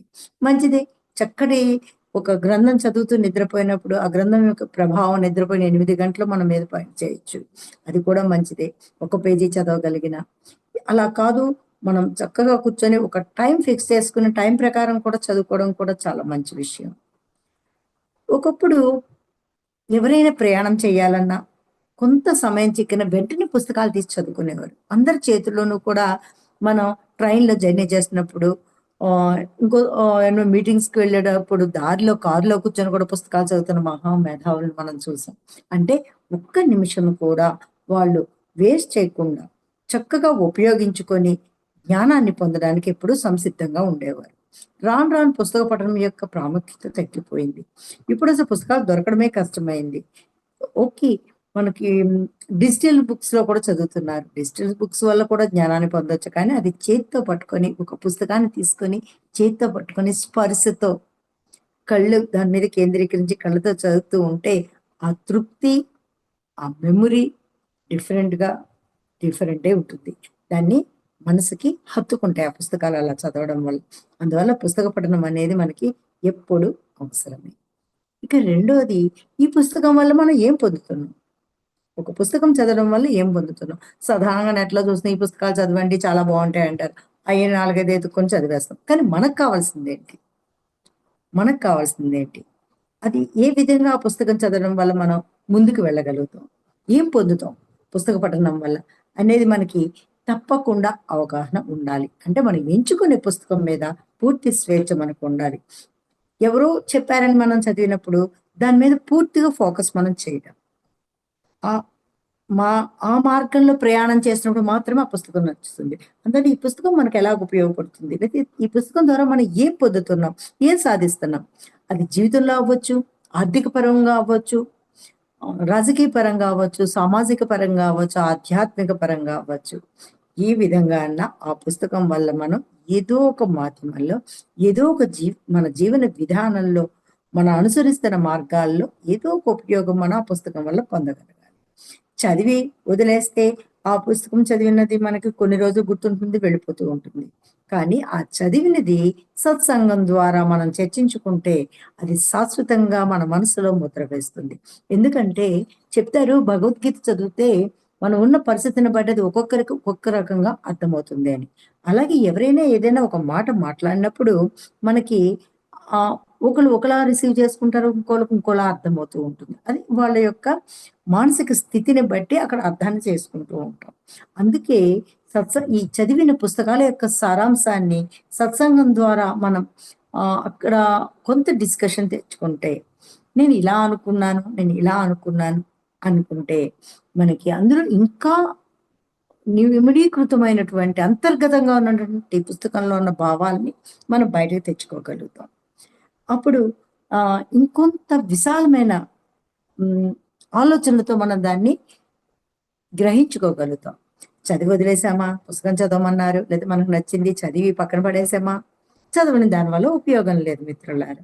చదివిన పుస్తకాన్ని ఎంతవరకు మనం ఆచరించగలం, అందులో ఉన్న నీతి ఏంటి, అందులో ఆచరించవలసిన విషయాలేంటి అనేవి తప్పకుండా మనం గుర్తుపెట్టుకోవాల్సిన అవసరం ఉంది.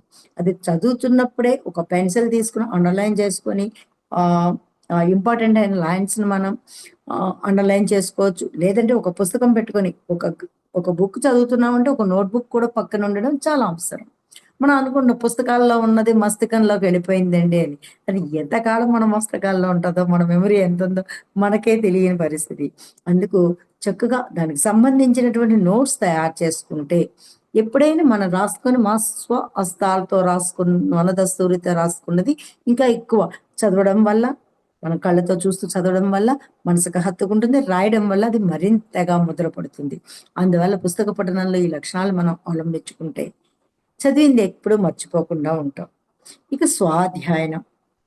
పుస్తకాలు చదువుతున్నామండి, చాలా పుస్తకాలు చదువుతున్నాం. చదివే వరకునే ఉంచుకుంటే దానివల్ల ఉపయోగం లేదు. తప్పకుండా జీవన విధానంలో ఆ పుస్తకాల్లో ఉన్న సారాంశాన్ని మనం ముందుకు తీసుకెళ్ళాలి. అద్భుతమైన పుస్తకాలు ఎన్నో ఉన్నాయి.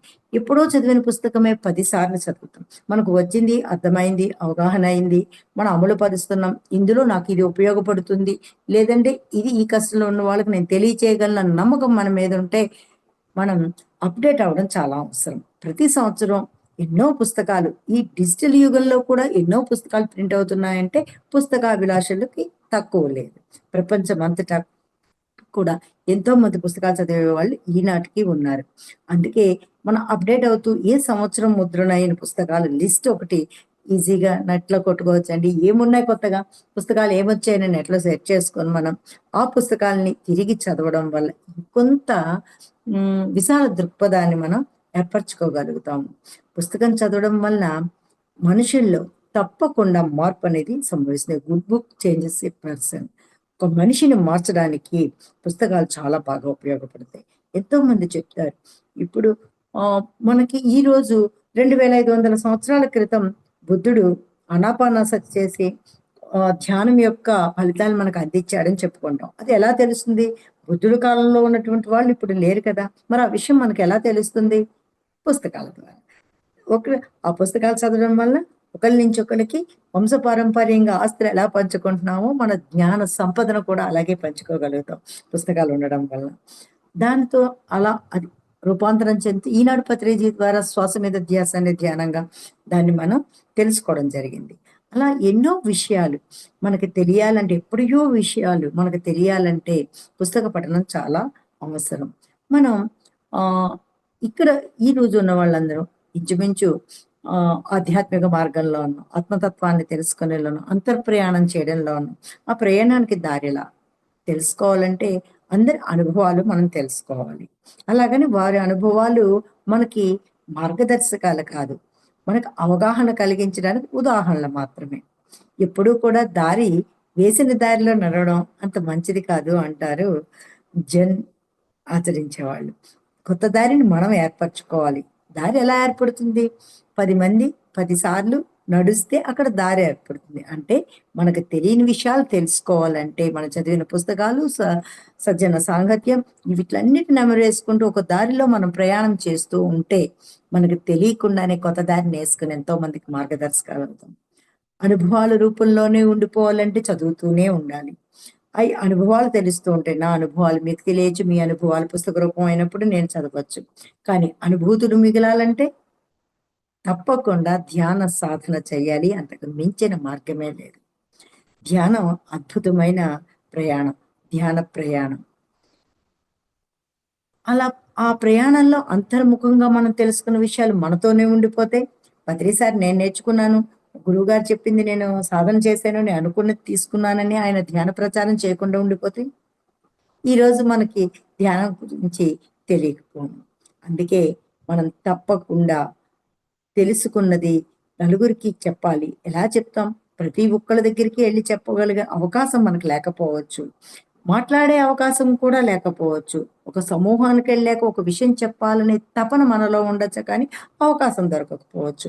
అలాంటప్పుడు అది ఒక పుస్తక రూపం చేస్తే తరతరాలు చదువుకోవడానికి ఆస్కారం ఉంటుంది. మనం తెలుసుకున్న జ్ఞానాన్ని, మనం పొందినటువంటి అనుభవాలని మరొకరికి అందివ్వడం మన బాధ్యత కూడా. అలా కాకుండా ఉంటే ఈరోజు ధ్యాన పద్ధతులే మనకు ఆ రోజు ఈశ్వరుడు తపస్వికులు చెయ్యండి అని చెప్పి ధ్యాన రహస్యాలను బోధించాడంట. ఆయన అలా చెప్పకుండా ఉండుంటే ఈరోజు మనకి ధ్యానం లేదు.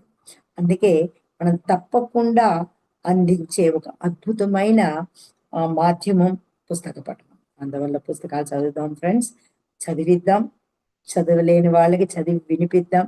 చదివిన దాని నుంచి ఒక అవగాహన చేసుకుని మన శక్తిని పెంచుకుందాం. ఎలా వెళ్ళాలి అని తెలియాలి. తెలియకుండా ఏ పని చేయలేం కదా, దాని వివరణ మనకి ఎప్పుడూ తెలియాలి. ఇప్పుడు ఢిల్లీ వెళ్ళాలని ఉంటుంది, ఢిల్లీ చేరుకోవాలి. నేను హైదరాబాద్లో ఉన్నాను, ఢిల్లీ ఎలా వెళ్తాను? అడుగుతాను, పద్మ మేడం ఢిల్లీ ఎలాగెళ్ళాలి, పుష్ప గారు ఢిల్లీ ఎలాగెళ్ళాలి, మమత గారు ఢిల్లీ ఎలాగ కార్లో వెళ్ళండి మంచిగా ఉంటుంది అని చెప్పొచ్చు.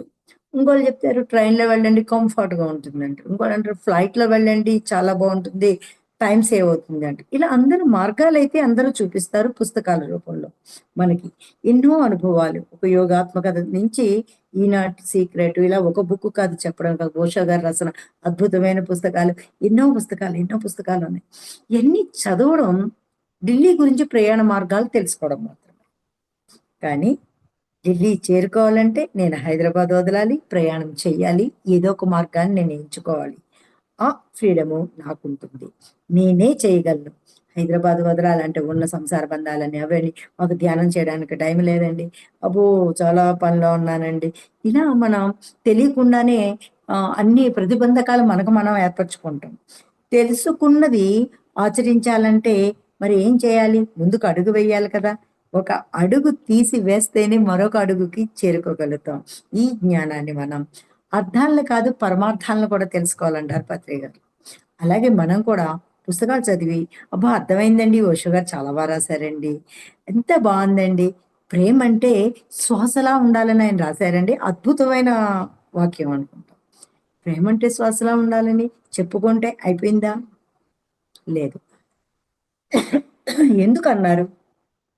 మనం శ్వాస తీసుకోకుండా ఉండగలమా? లేదు. అది ఒక సుగంధాన్ని వెదజల్లే పరిసరాలు అవ్వచ్చు, ఒక దుర్గంధం వచ్చే పరిసరాలు అవ్వచ్చు. ఎక్కడైనా మనం ఎప్పుడైనా శ్వాస తీసుకుంటాం, శ్వాస తీసుకోకుండా ఉండలేం కదా. అలాగే వాళ్ళు మంచివాళ్ళ చెడ్డవాళ్ళని చూడకుండా అందరి మీద ప్రేమను చూపించాలంటారు ఓషో గారు. ఇంత అర్థం ఉంది. అది మనం పాటిస్తున్నామా? అబ్బో వాళ్ళు నీట్గా లేరండి, వాళ్ళ పక్కన నేను కూర్చోను, అయిపోయి వాళ్ళ ఇంటికి అస్సలు నేను వెళ్ళనండి, ఇలా మనకు తెలుసు కానీ ఆచరించడం లేదు. అందరం చదువుకున్నాం, అబ్బో భగవద్గీత గ్రేట్ బుక్ అండి, ఎంత అద్భుతమైన బుక్, ప్రపంచ దేశాలన్నీ గౌరవించే బుక్ అంట. అవన్నీ చదివేసి కంఠస్థ వచ్చు 18 అధ్యాయాలు మనం చెప్పగలుగుతాం. కానీ ఈక్షతే యోగయుక్తాత్మ సర్వత్రా సమదర్శన అన్నారు. పరీక్షించి చూస్తే అందరిలో ఉన్నటువంటి ఆత్మతత్వం ఒక్కటే, ఆ చైతన్యం ఒక్కటే అని చెప్పారు. అవునండి తెలుసండి, నేను అందుకే అందరినీ గౌరవిస్తున్నానండి, చాలా చైతన్యవంతులు, నేను ఆ కుక్కల్ని పిల్లల్ని అన్నిటినీ కూడా చాలా బాగా గౌరవిస్తున్నానండి, మా అత్తగారిని అమ్మని ఒక చూసుకుంటున్నానండి అని చెప్తాం.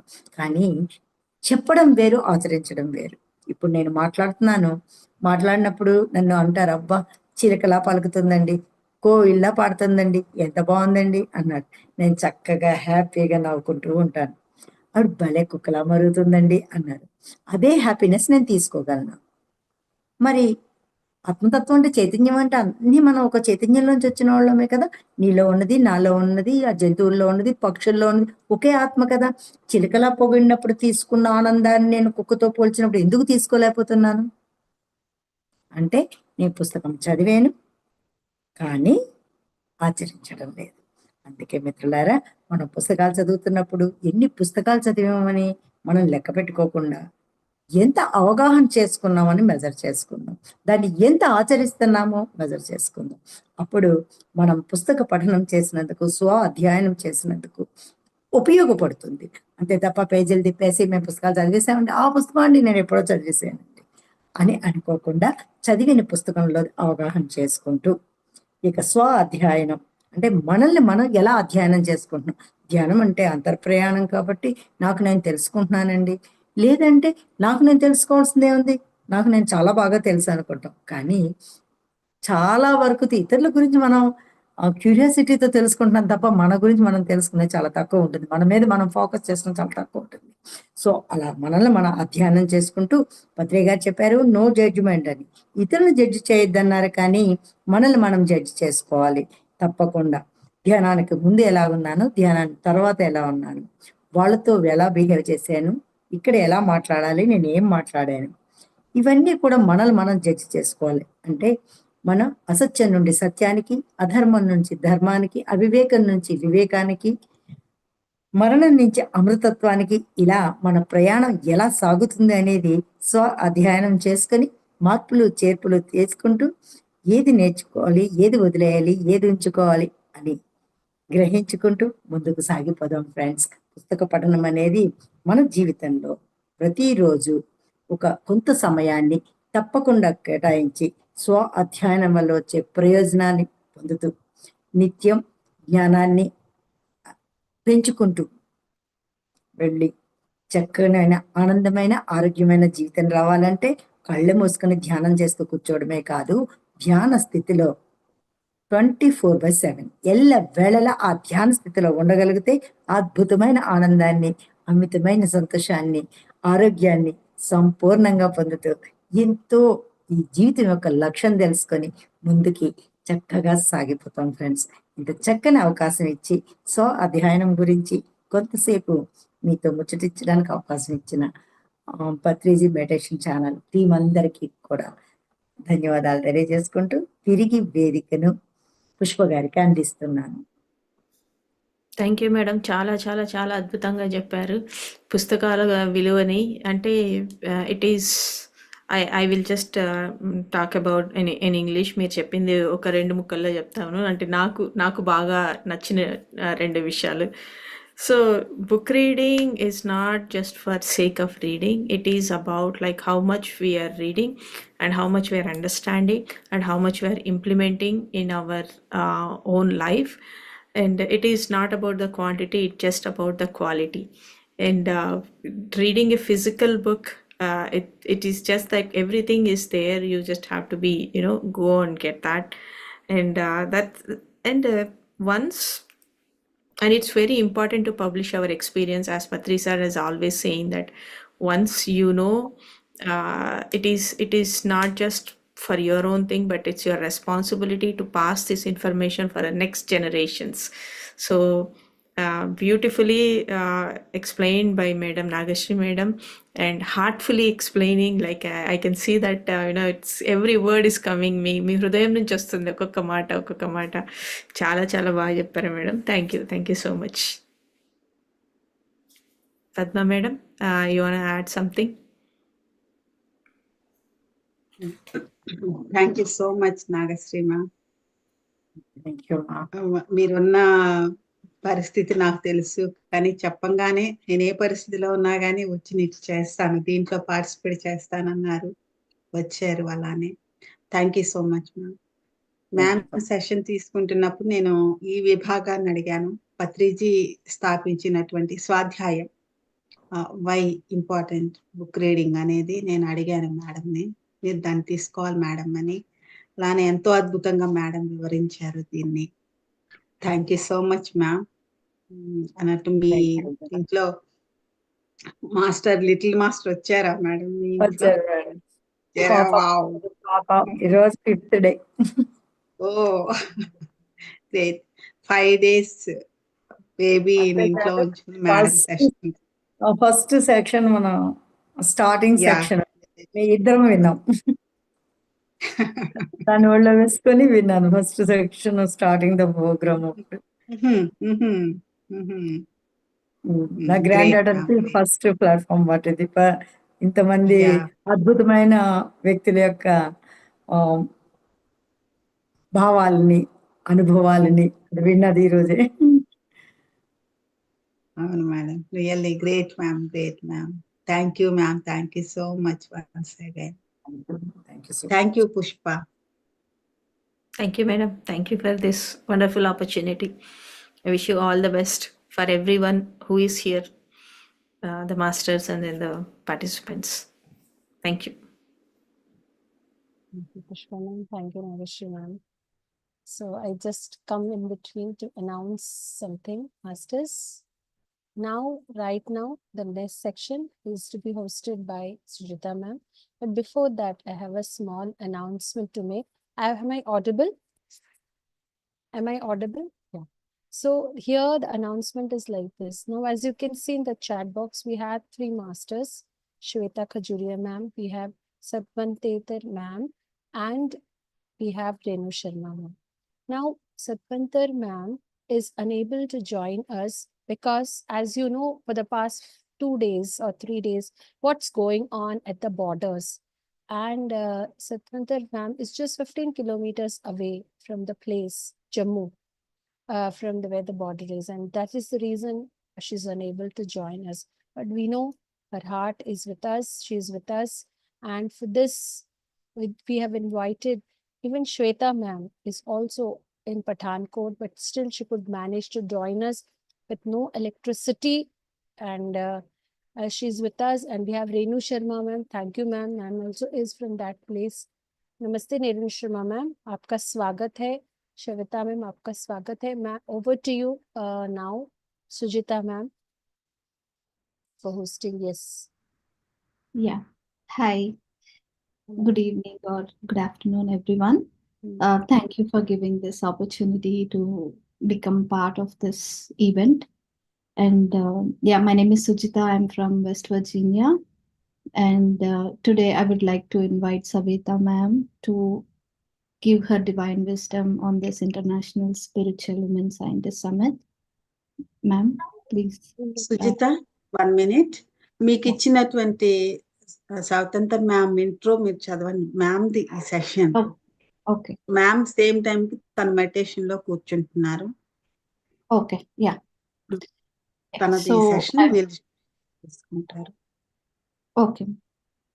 Okay, so I would like to give an introduction for Savatantar ma'am.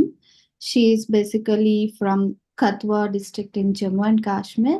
Her journey into meditation began in 2021. And over the past 4 years, meditation has become a central part of her life and service to the community. Recently, she constructed a meditation pyramid at her residence, where she now conducts weekly meditation sessions. These sessions are open to everyone and aim to guide individuals towards peace and inner awareness. During this inauguration of the pyramid, she invited Savita ma'am and Rachana Gupta ma'am from Ludhiana to lead an enlightening session attended by over 100 people. This event was deeply spiritual and well received by everyone. Following that, she also made another session with Sai Kumar Reddy from Hyderabad, and he conducted another powerful session on mindfulness and inner transformation. And another session was also conducted by Sarika ma'am that left attendees filled with peace and happiness. So these are all her community efforts. And apart from that, she also runs a school where a daily 20-minute meditation session is conducted for students, nurturing young minds with the values of peace, gratitude, and focus. Her dedication to spreading meditation and mindfulness continues to inspire many in the region and beyond. Yeah, so yeah, these are the main services and community services that Savdantar ma'am was doing. So I really admire and inspire her services. And I hope she's doing well in this wartime. And yeah, we all pray for her well-being. Ma'am, we have Renu Sharma ma'am. Namaste ma'am. And her description I've given in the chat. She's also a retired principal from Jammu and Kashmir. I think I'll take a little information from my side. I will announce. She's also a retired principal, and she has arranged many sessions, meditation sessions on schools and in and around. And she is also a pyramid master. Thank you, Renu Sharma ma'am and Shweta ma'am. For please, आपके experiences share कीजिएगा. Shweta ma'am, over to you. Renu Sharma ma'am, आप please अपना experience sharing कर लीजिए.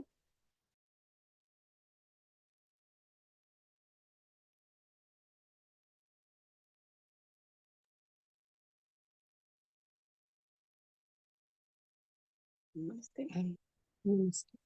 बस पितामह पत्री जी को कोटि कोटि नमन, जिनकी प्रेरणा से मुझे आज ये मौका मिला. श्वेता मैडम, जिन्होंने मुझे ये बोला कि आपने बताना है इधर अपना एक्सपीरियंस. अदरवाइज वही कठुआ वाली मैडम की तरह यहाँ अभी तक भी इस वक्त भी बम्बारमेंट चल रही है, डम डम की आवाज हमें आ रही है. बिल्कुल बंद, लाइट बंद है, तो चारों तरफ से कवर करके तो मैं अभी थोड़ी देर के लिए बैठी हूँ लाइट ऑन करके. यहाँ से जहाँ बड़ी टेंशन चल रही है, आप सभी को जैसे मालूम है. बट अब जिस तरह से आदमी को ऐसे डर लगता है या कुछ, मैं भी 21 में कोविड के टाइम मैं मेडिटेशन के साथ जुड़ी थी. पत्री जी की ही वीडियो सुन के मुझे इंस्पिरेशन मिला और मैं खुद ही बैठे बैठे ध्यान करना शुरू कर दिया. बस 15 मिनट से स्टार्ट किया, आहिस्ता आहिस्ता आहिस्ता आहिस्ता मैं मेरा टाइम बढ़ता गया. 40 डेज जब हुए, क्योंकि ऐसे तो टाइम ही नहीं मिलता था स्कूल में भाग दौड़ में, तो मैंने क्या किया कि अब जब स्कूल खुले थोड़ा तो बच्चे थोड़े थोड़े आने लगे बीच में, तो बच्चों को ऑनलाइन हम देते थे होमवर्क. तो मैंने अपने स्टाफ को, अपने कलीग्स को ही अपने साथ बिठा के बोला, चलो बैठो, आप ऐसे इधर उधर की बातें करते रहते हो, उसका कोई बेनिफिट नहीं है, चलिए बैठिए और मेडिटेट करते हैं हम सब. तो मैं पत्री जी की वीडियो लगा के, म्यूजिक लगा के बैठ जाती थी उनके साथ आधा घंटा के लिए.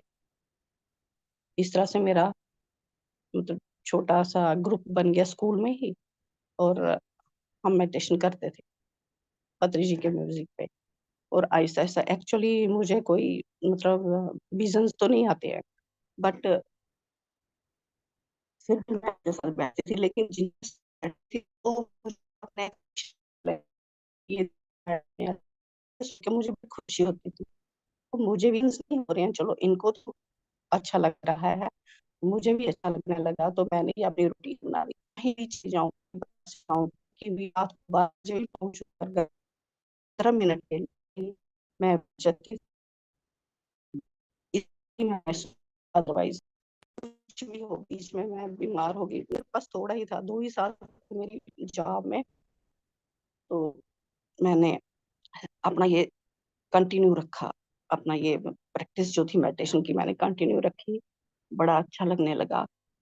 बट फिर क्या हुआ, 2 ही साल थे, 1 ही साल बचा था मेरी जॉब का, तो मेरी ट्रांसफर हो गई, कहीं दूर हो गई. तो फिर मॉडिफिकेशन के बाद 1 साल जो बचा था, तो वहां पर भी मैंने यही किया. फिर मैंने यही यूनिवर्स को बोला कि शायद अब थोड़ा सा टाइम बचा है, तो चलो जहाँ थोड़े से लोगों को मैंने बताया शायद उधर बताना होगा, तो यूनिवर्स ने मुझे वहां भेज दिया. मैं वहां चली गई. वहां पर भी मेरा यही रहा कि बच्चों की क्लास में जब कोई नहीं था, तो मैं क्लास में चल जाती थी, छोटे छोटे बच्चों को मेडिटेशन कराती थी. फिर उनके एक्सपीरियंस सुन के मुझे बड़ा अच्छा लगता था. फिर दूसरी जगह जब मैं गई ट्रांसफर होके, वहां पर भी मैंने यही रखा कि सबको, कलीग्स को अपने साथ बिठा के मेडिटेशन के बारे में बताया, और ये शुरू कर दिया हमने. पत्री जी के फ्लूट लगा के, म्यूजिक लगा के, कोई वीडियो लगा के बच्चों को भी बताते रहे, और बीच बीच में सेशन कंडक्ट करते रहे जैसे कोई मास्टर्स. मतलब मैं सोचती थी कि मैं कैसे करूंगी, क्या करूंगी, मुझे नहीं पता कैसे मिलता था मुझे मौका. मुझे ऐसे ही कहीं से फोन आ जाना, मैडम ऐसे ऐसे कोई मास्टर आ रहे हैं, तो आप थोड़ा सा अरेंज करवा दें. तो वो मुझे नहीं पता कैसे होता था, कैसे अरेंज होता था, अपने आप हो जाता था. चाहे 10-15 लोग ही सही, इस तरह से हम करते रहे, अपनी रूटीन करते रहे. बीच में फिर रिटायर हो गई मैं। उसके बाद मुझे ये चिकनगुनिया की प्रॉब्लम हो गई। तो चिकनगुनिया की प्रॉब्लम इतनी सीवियर हो गई मुझे कि बैठना मेरे लिए मुश्किल होता था, लेकिन फिर भी एक चेयर पे बैठना, दूसरी चेयर पे टांगे फैला के बैठ जाती थी, लेकिन मैं अपनी मेडिटेशन नहीं मिस करती थी। बड़ा अच्छा लगता था मुझे कि मैं अपने लिए ये थोड़ा-सा काम कर पा रही हूँ, और मेरी यही कोशिश होती थी, जो कोई मेरे पास आता था, मैं यही कहती थी, मेडिटेट करो, मेडिटेट करो, मेडिटेट करो। चाहे मुझे कोई ये कहे कि ये पागल हो गई है, इसके साथ जो भी बात करो तो ये बोलती है मेडिटेशन करो, क्योंकि मुझे अच्छा लगता था। अगर कहीं बाहर जा रही हूँ, ऑटो में बैठी हूँ, तो ऑटो वाले को बोला, भैया आप क्या करते हो? थोड़ा-सा टाइम निकाल के ऐसे मेडिटेशन किया करो। बैठे-बैठे मैंने उनको बता देना, भाई ऐसे करो, साँसों पे ध्यान दो, मेडिटेट करो। तो फिर मुझे ये भी एक्सपीरियंस होता था कि बहुत सारे लोग ना मुझे इग्नोर करने लगे। अपने मोहल्ले में भी मैं लोगों के घर जाऊँ, उनको बोलूँ आप आओ हमारे घर बैठ के तो मेडिटेट करते हैं। तो वो मेरे से ना आँखें चुराने लगे लोग। बात नहीं करते थे, ऐसे दूर से ही मुड़ जाते थे कि अब ये बोलेगी हमें मेडिटेशन करो, लेकिन मैं तब भी बोलती थी। अब मेरी भी ये कोशिश होती है कि मैंने घर में शाम को 4 से 5 बजे तक रखा हुआ है, मगर लोग कहते हैं हमने योगा करना है, मेडिटेशन नहीं करनी है। मैंने कहा कोई बात नहीं, हम योगा ही करेंगे। योगा से स्टार्ट करके थोड़ा 15-20 मिनट योगा करा के फिर उसके बाद मैं उनको मेडिटेशन में बिठा देती हूँ आधा घंटा के लिए। 10-15 लोग आने लगे, लेकिन अब आहिस्ता-आहिस्ता फिर 2-3 ही बचे हैं सिर्फ जो कि अब आते हैं। बट फिर भी मैं अपनी छोड़ती नहीं हूँ कि बस जो भी आता है, मैं बस यही कहती हूँ मेडिटेशन करो, इसी से आपका सब कुछ होगा, सब कुछ आपको मिलेगा, जो भी आप चाहते हो। मेरी तो यही कोशिश होती है कि सारे बच्चे क्या, बूढ़े क्या, सारे मेडिटेशन में आ जाएँ। जिस दिन मैंने ये सुना था पत्री जी का वीडियो, तो मुझे उसी वक़्त मुझे स्ट्राइक हुआ कि ये छोटे बच्चों के लिए कंपल्सरी होना चाहिए कि जैसे कोई सिलेबस होता है स्कूल में, ये सिलेबस होना चाहिए कि एक पीरियड ये भी हो कि जिससे छोटे बच्चे से लेके बड़े तक सारे मेडिटेट करें। क्योंकि मैंने खुद ये एक्सपीरियंस किया कि जब मैं स्कूल में करती थी, तो जिस स्कूल में जब मैं गई थी, तो रिज़ल्ट बहुत लो आता था। तो मैंने सबको यही बोला कि क्लास में जब भी जाओ 5 मिनट के लिए सब बच्चों को आप बोलो मेडिटेशन करने के लिए, खुद भी करो, देखना आपका रिज़ल्ट भी आएगा। तो ये लालच फिर सबको आ जाता है। तो मैंने किया और मुझे इसका अच्छा नतीजा भी मिला, अच्छा रिज़ल्ट आया। जो 2 साल मेरे जॉब के बचे थे, बड़े अच्छे से मेरे निकले। लेकिन अब घर में थोड़े से चैलेंजेस होने के कारण, एक तो यहाँ पर माहौल भी ऐसा हो गया है, और साथ में घर में मेरे मदर जो हैं वो बीमार है। मतलब वो अब मुझे बैठने नहीं देते हैं। थोड़ी उनकी मेंटल कंडीशन ऐसे हो गई है। लेकिन फिर भी मैं, अब जैसे मैंने आपको बोला कि बंद करके तो मैं बैठी हुई हूँ, मैं ऐसे बैठ नहीं पाती हूँ। फिर भी जब मुझे मौका मिलता है मैं बैठती हूँ। उनका कोटि-कोटि नमन करती हूँ पत्री जी को, जिन्होंने मेरे मन में ये डाला कि बस ये मुझे करना ही है, और ये मेरी कोशिश हमेशा जारी रहेगी। आप सबका धन्यवाद, पद्मा माँ का, ये श्वेता मैडम का, जिन्होंने मुझे यहाँ बुलाया और मौका दिया। धन्यवाद। Thank you, ma'am. It's really inspiring to know how you spread meditation to young kids as well. Even adults, it is very hard for to make them sit in meditation, but you did very wonderful job teaching meditation for young kids. And even in your busy schedule, you try to do meditation every day and try to spread meditation. Despite of all your health issues and family issues, you keep trying to meditation, try to do meditation so that it will be your conditions will get better and we all see fruitful things in your life. Yep. Thank you so much, Thank ma'am, thank for you. joining us.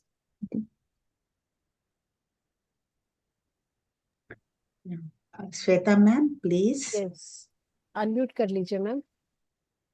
Atvandan to all divine masters, co-founders of Patriji meditation channel, Padma Ma, Aparna ji, thank you for giving me a chance. मेरा नाम श्वेता खजूरिया है और मैं पंजाब से हूँ, और मैं 2 साल पहले ध्यान में आई हूँ पीएमसी हिंदी के माध्यम से। तो ध्यान में आने के बाद मैंने सिर्फ यही सीखा है कि हम को क्रिएटर्स हैं, हम कुछ भी क्रिएट कर सकते हैं अपने इंटेंशन से, अपने अंदर की पावर से। हम जब से मैं मेडिटेशन में आई हूँ और मैंने पितामह का एक ही बुक पढ़ा था, संकल्प शक्ति, वहां से मुझे सिर्फ यही मैसेज पितामह का मिला कि हमको जो भी चीज चाहिए हमें सिर्फ उसके बारे में सोचना है। अगर आप बिना किसी स्वार्थ के सेवा में हैं या किसी प्योरिटी के साथ सेवा का काम कर रहे हैं, तो आपको सोर्सेस के बारे में नहीं सोचना कि अगर मैं ये काम कर रही हूँ तो वो कैसे होगा। बस एक सिंगल थॉट रखिए तो वो काम हो जाएगा।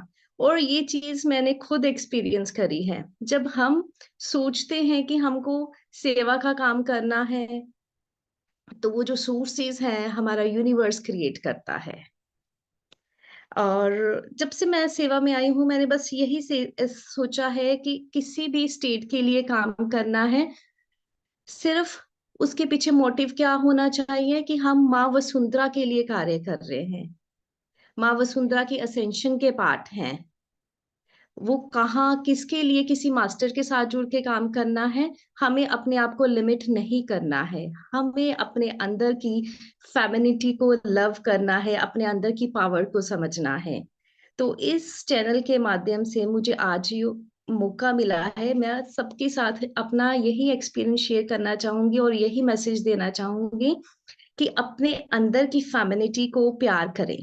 जब आप लव और कंपैशन से बढ़ जाएंगे तो आपका जो अराउंड है वो भी सब प्यार से और कंपैशन से बढ़ जाएगा।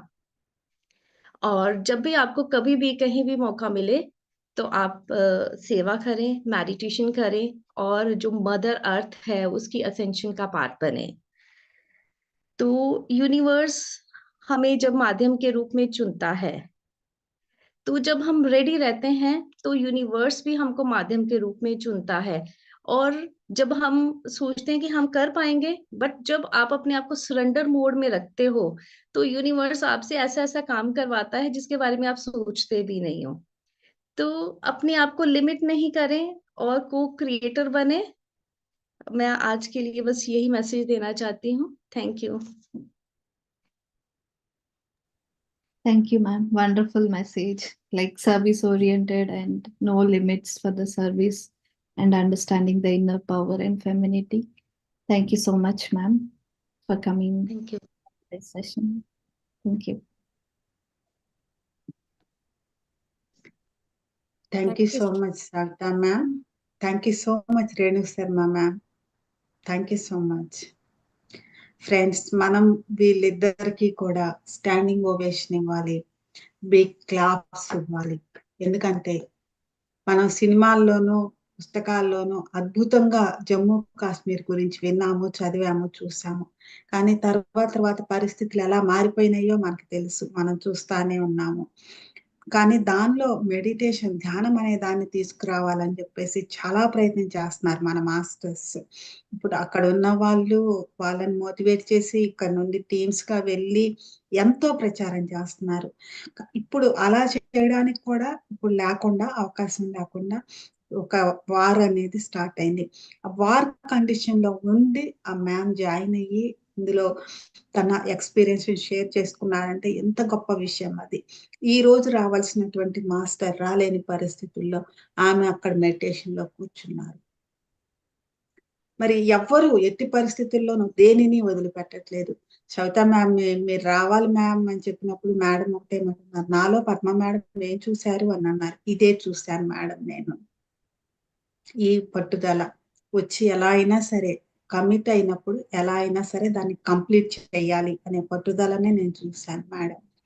Thank you so much madam once again.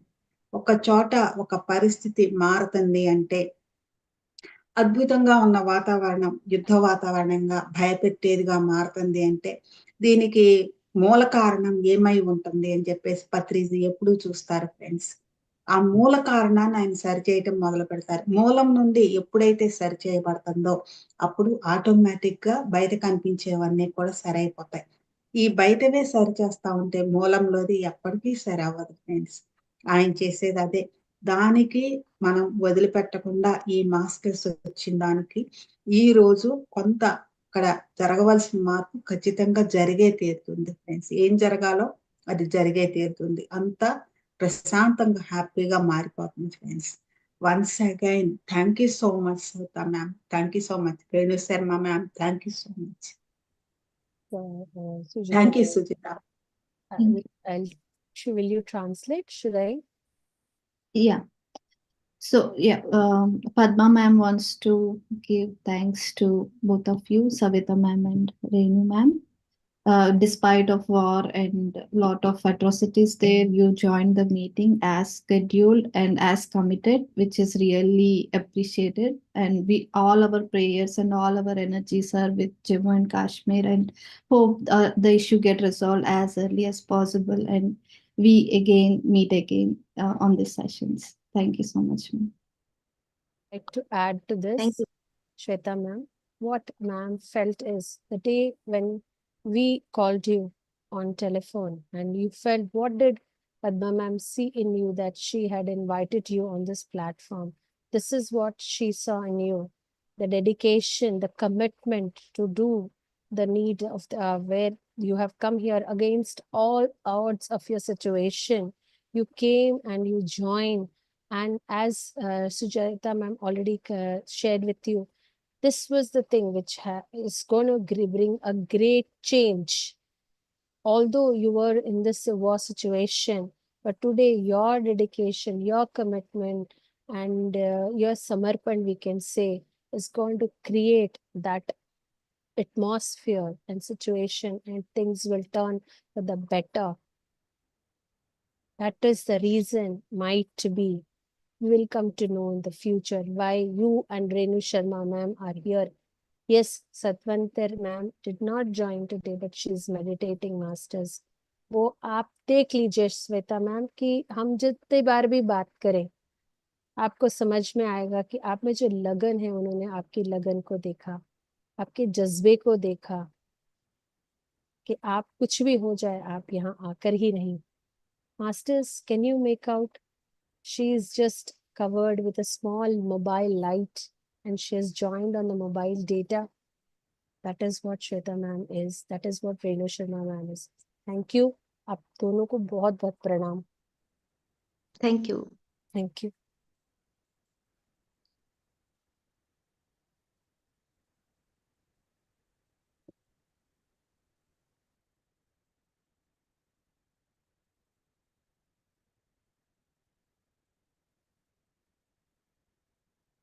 So masters, Amma, can we all meditate till the next master joins, as I see if Ragini ma'am has joined.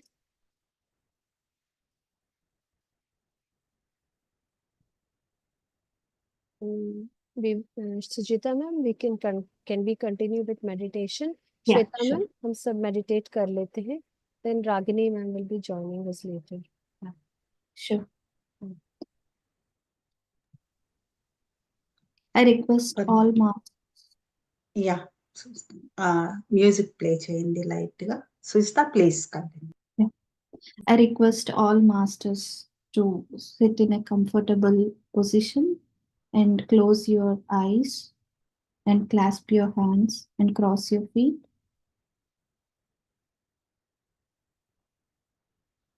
Focus on your breath.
Sujita ma'am. Now, Yeah. Ragini ma'am has joined us. Yeah. Okay, friends, keep your palm on your eyes and gently open your eyes. And today we have another master, Ragini Selvaraj master. I'm very much honored to give her intro for this event. Welcome, ma'am. I will take few minutes to talk about you with your permission. So Ragini Selvaraj ma'am is a inspirational master associated with Pyramid Spiritual Society since 2009, spreading Anapanasati meditation all over the India. Her personal discovery of life from surviving to conquering has inspired her to dedicate herself as a spiritual warrior to awaken and empower women to know their self-worth and create ultimate identity for themselves as an embodiment of pure divine love by practicing the power of loving kindness, metta meditation, and great compassion, bodhicitta, gratitude, and service. She is also an ardent lover of books from childhood. So far, she has read 1,000 books.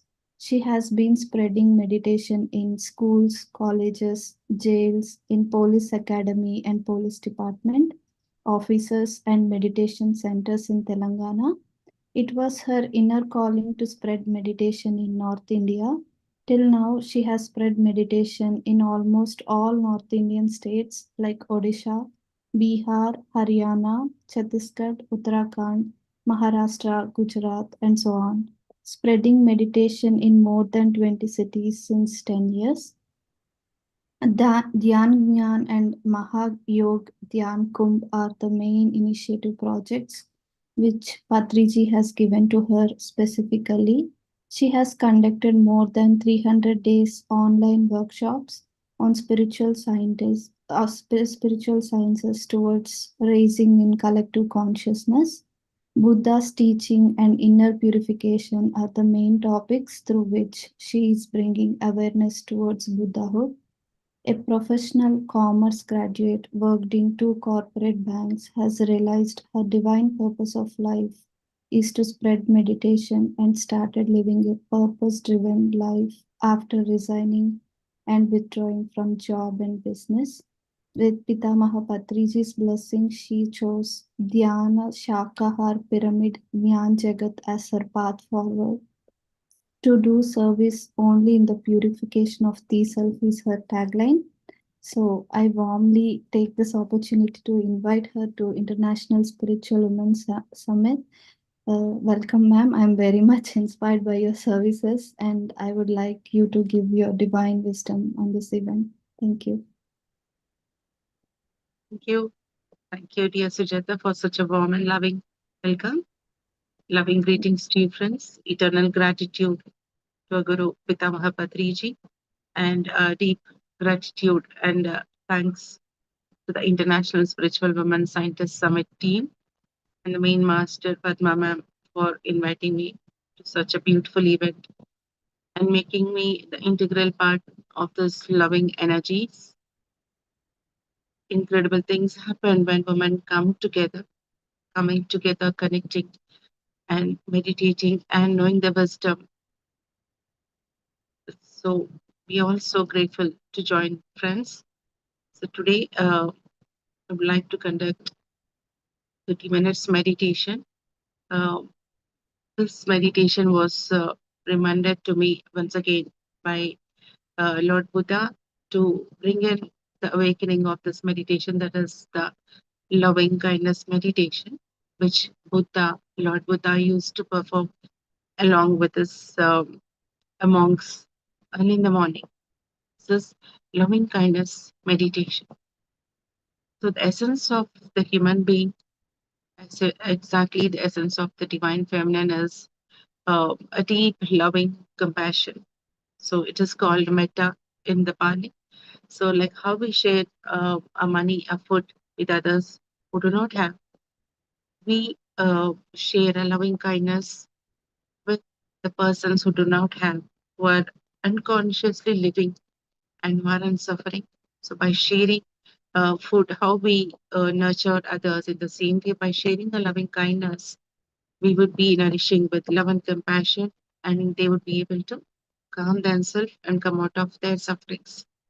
So once again, these are the Buddha Purnima timings wherein we are very close to Buddha Purnima, friends. So this is, let's take another moment to again awaken to that beautiful meditation. Gently close your eyes.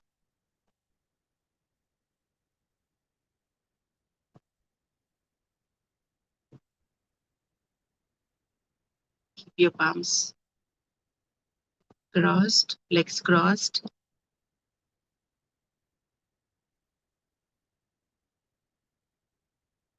Body is totally relaxed. Gently, let's close our eyes with loving kindness.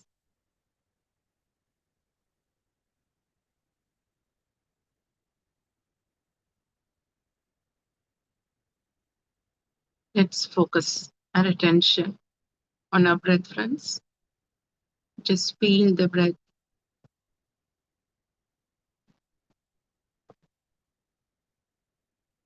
We all pyramid masters practice Anapanasati meditation. So for 5 minutes, just focus your attention on your breath. We are totally filled with loving kindness.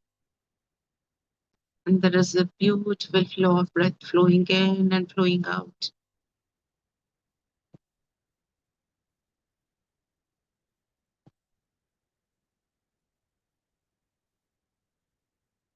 By connecting to our breath, we are connecting to this present moment, totally present. Just this moment.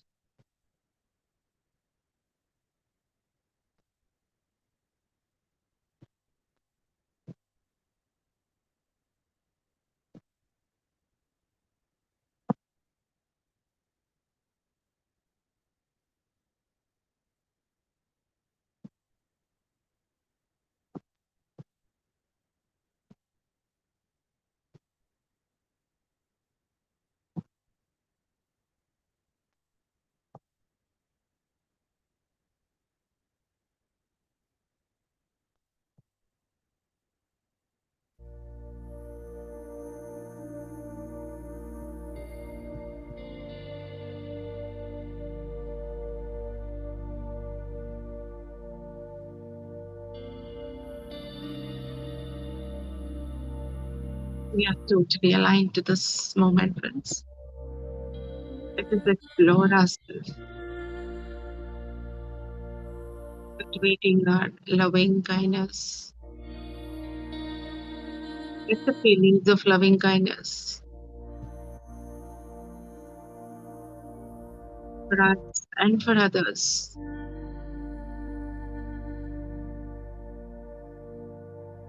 sprout up from us.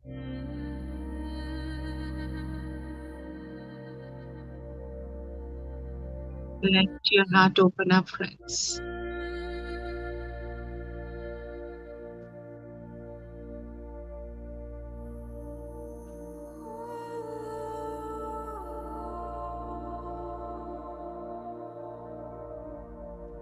Originally, we are of love. We are made up of love. Deep, deep compassion inside us. Love and compassion.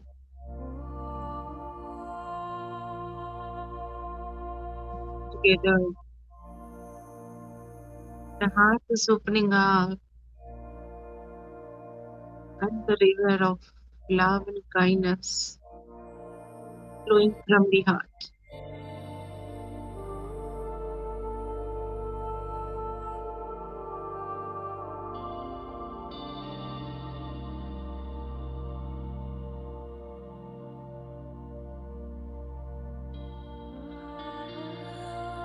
heart open up, friend, to the peace that we originally are, to the love that we are,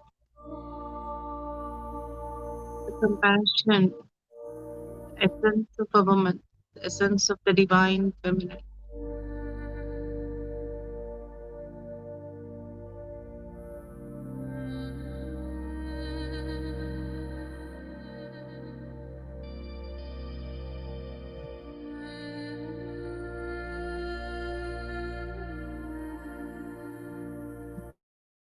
Total acceptance within,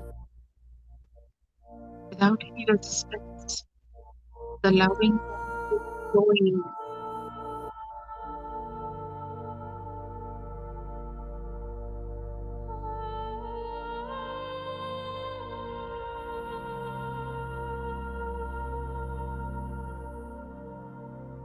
To the whole body. Let us honor ourselves. Let this heartfelt love flow all over your body, friends. You're worthy of this love. You deserve this love.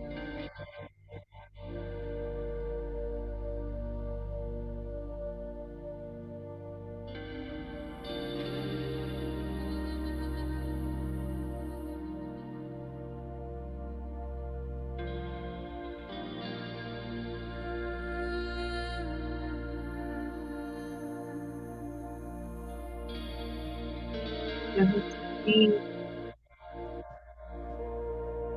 your complete love because you are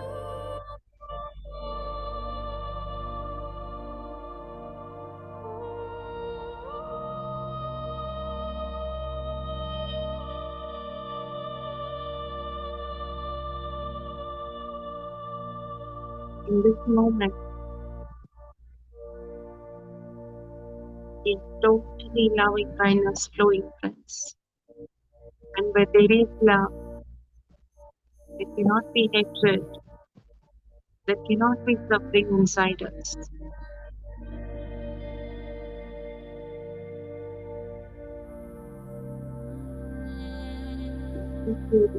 May I be free from suffering.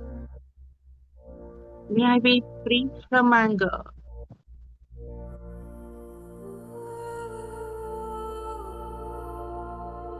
May I be free from jealousy. May I be free from hatred.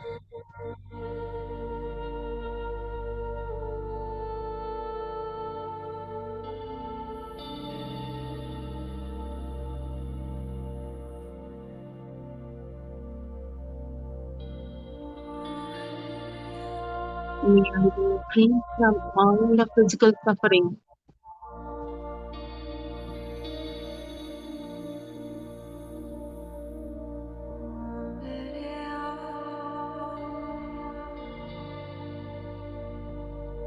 May I be free from physical suffering, mental suffering.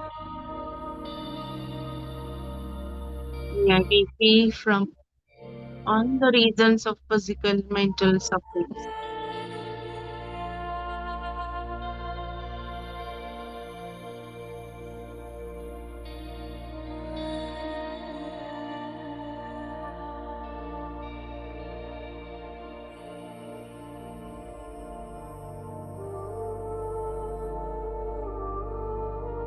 May I live in peace. May I live in peace. May I be happy. May I be joyful.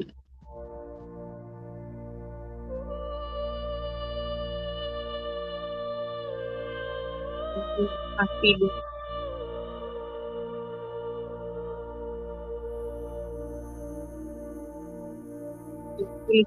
You are being purified of all the iniquities.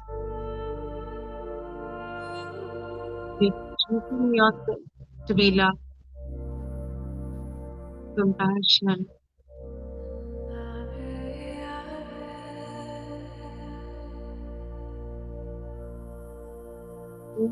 The body is vibrating with the pure loving kindness.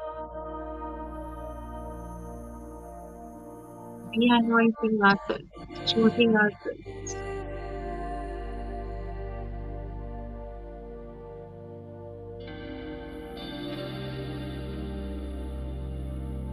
And this moment, let this loving kindness flow into this full room where we are sitting from.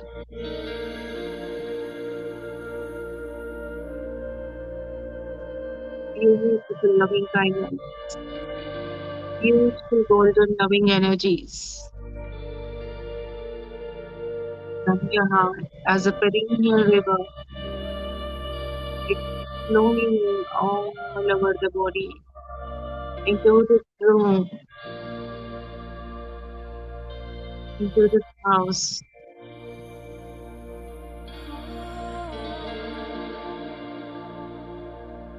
into a colony. It is something like a perennial river into a city,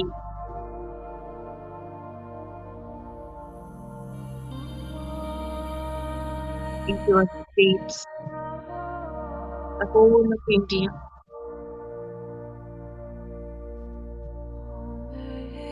And we call it from the source, the deep compassion and the deep love, unconditional love. It is spreading beautifully, gently to India and all the surrounding countries of India. Loving kindness is flowing. Every living being is being touched by this pure loving kindness. In this moment, many masters from the higher realms, Himalayan yogis, Shambhala masters, Ascended masters, all the masters are working for the cause. Are connected to us. They are pouring the loving kindness into us. We are being multiplied, enriched, nourished with much loving kindness.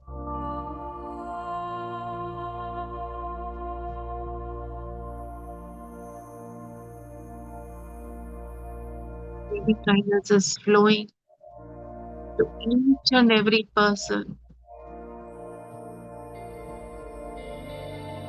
in India and all the countries surrounding India.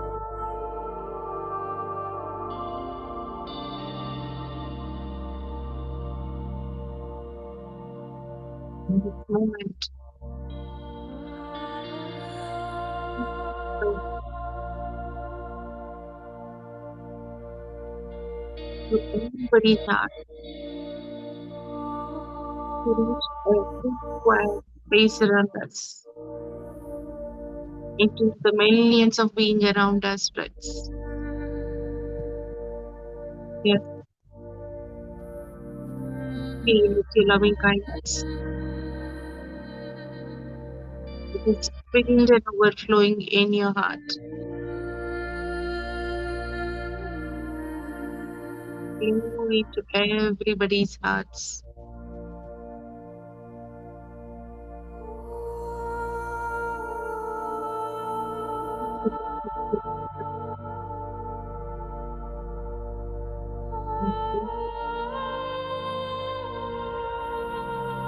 It also releases from anger,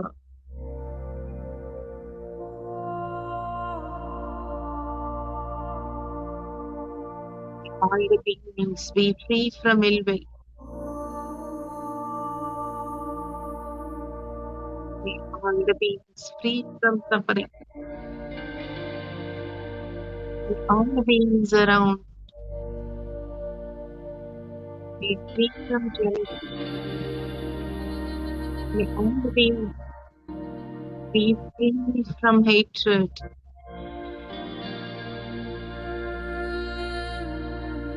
May all the beings be free from the separation that we are separate.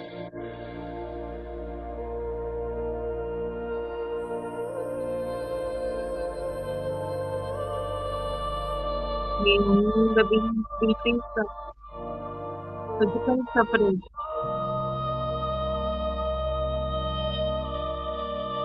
May all the beings be free from mental suffering.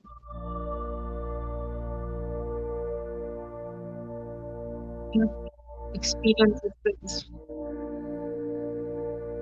Every person's heart is being purified. All that is not of pure love, of compassion, is just flowing out of them. Everybody is being free from hatred, from anger, from aversion.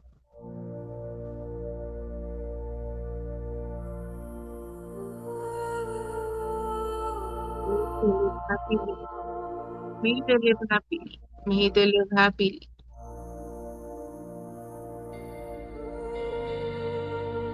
Imagine friends, each and every person being touched by this love in India and the surrounding countries of India. All the separation is being resolved. Love is awakening. Compassion is awakening.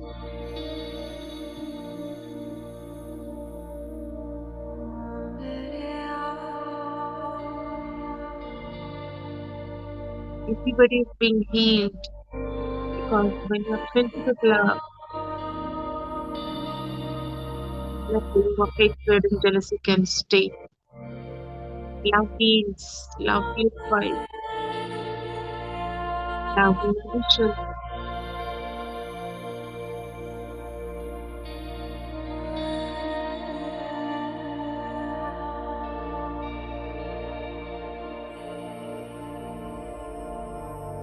Everybody be happy. So everybody be peaceful.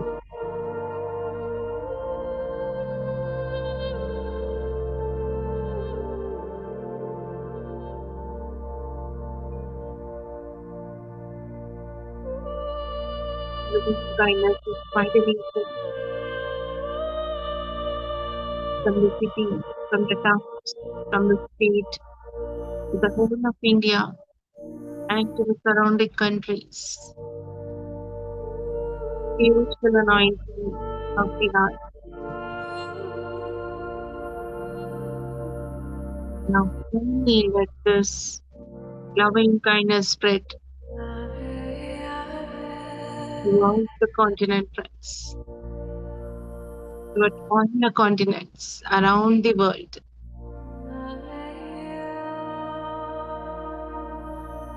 Middle of Asia and its countries, North America, South America, Europe, Africa, Antarctica, oceans, Australia, all living beings on this earth planet. Let everybody be touched by this loving kindness. Just like a gentle rising sun, its loving kindness rays are going and touching each and every living being on this earth.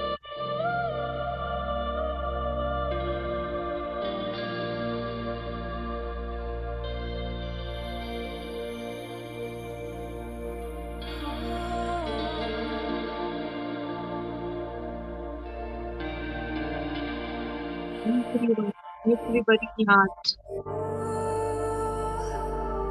Please try to get connected. Please we get light up as sun rays. Light up.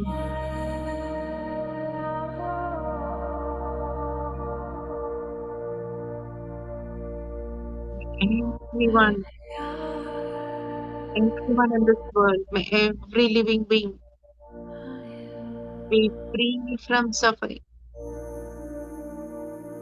May they be free from anger.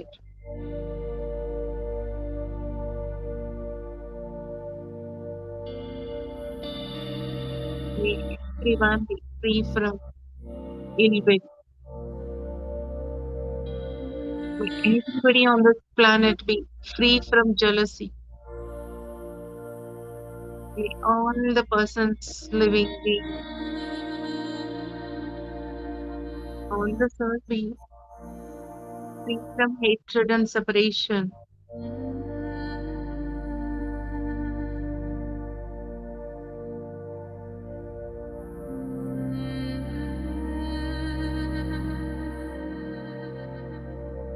May everybody on this planet be free from physical suffering, free from mental suffering. May everybody on this planet be free from all the reasons of suffering.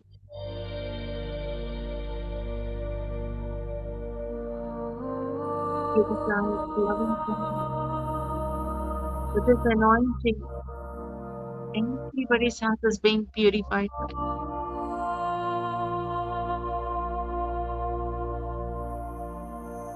All the separation, all the weights of separation are dropping.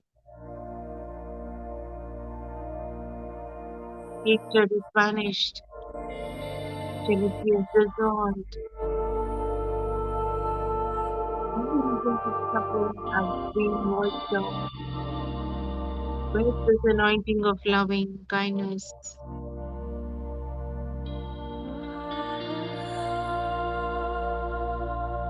May everybody on this planet be happy. May every person living on this planet be peaceful. Let there be peace in their heart. May every person on this planet be filled with love, filled with loving kindness. Let this anointing touch each and every heart on this planet.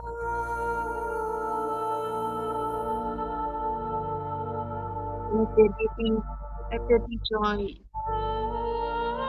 Let everyone experience the oneness unlimited.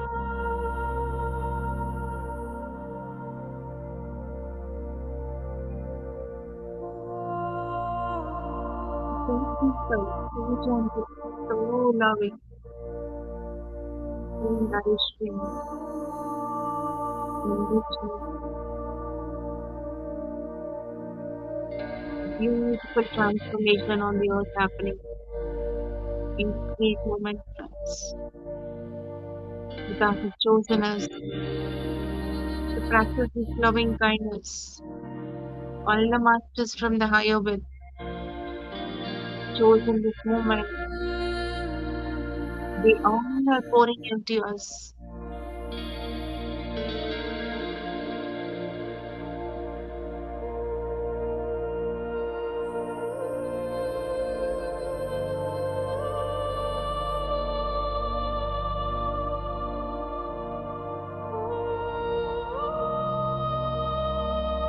As the earth is filled and overflowing loving kindness.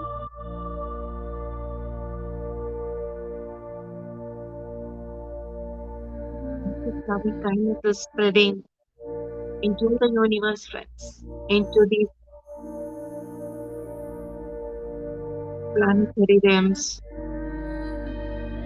into the stars, into the galaxies, into the whole of universe. May everyone in this universe be free from suffering, free from hatred, free from ill will and jealousy. Let all the iniquities dissolve in the whole universe. Let there be peace. Let there be peace. Peace and loving kindness.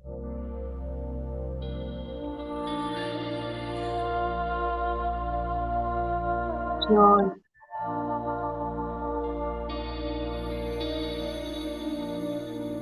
The whole vibrations have been transformed to us. When we choose to love, when we are kind and compassionate, when we are ready to share, we can flow, we transform the whole universe.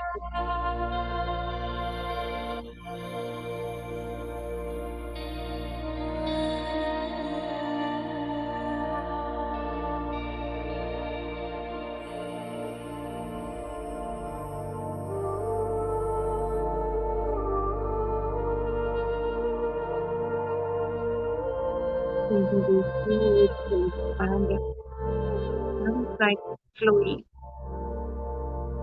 whole universe, unbound kindness. Everybody is being healed, everybody is being anointed with love.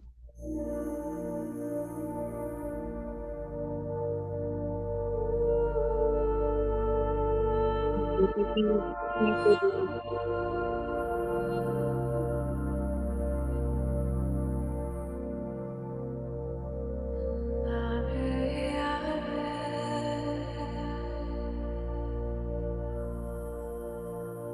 Last 1 minute. Feel the expanded, loving energy. Feel the whole universe inside you. Feel the connection. Feel the transformation.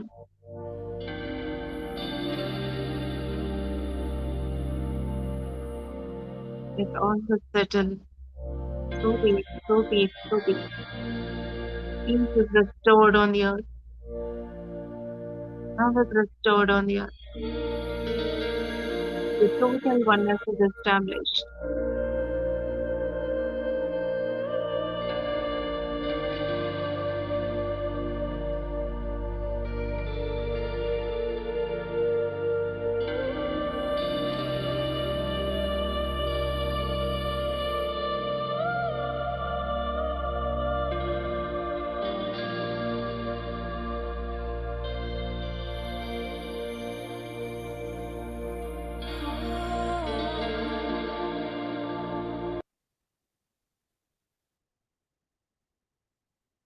$30 seconds.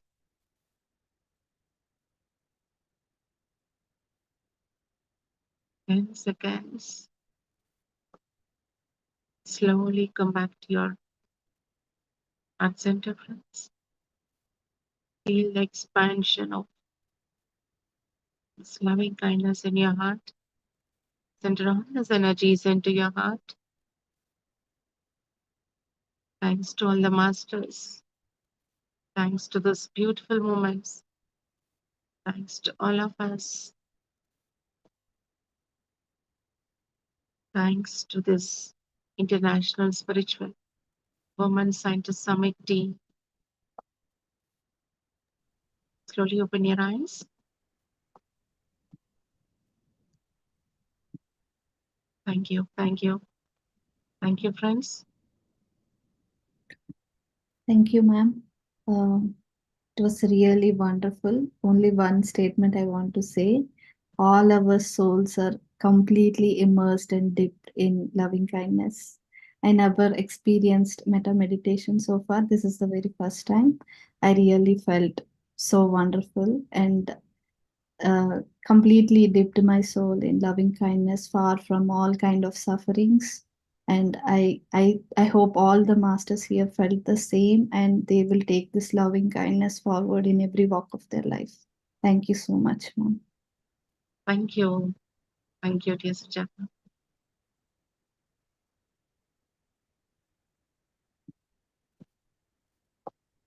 Padma, ma'am.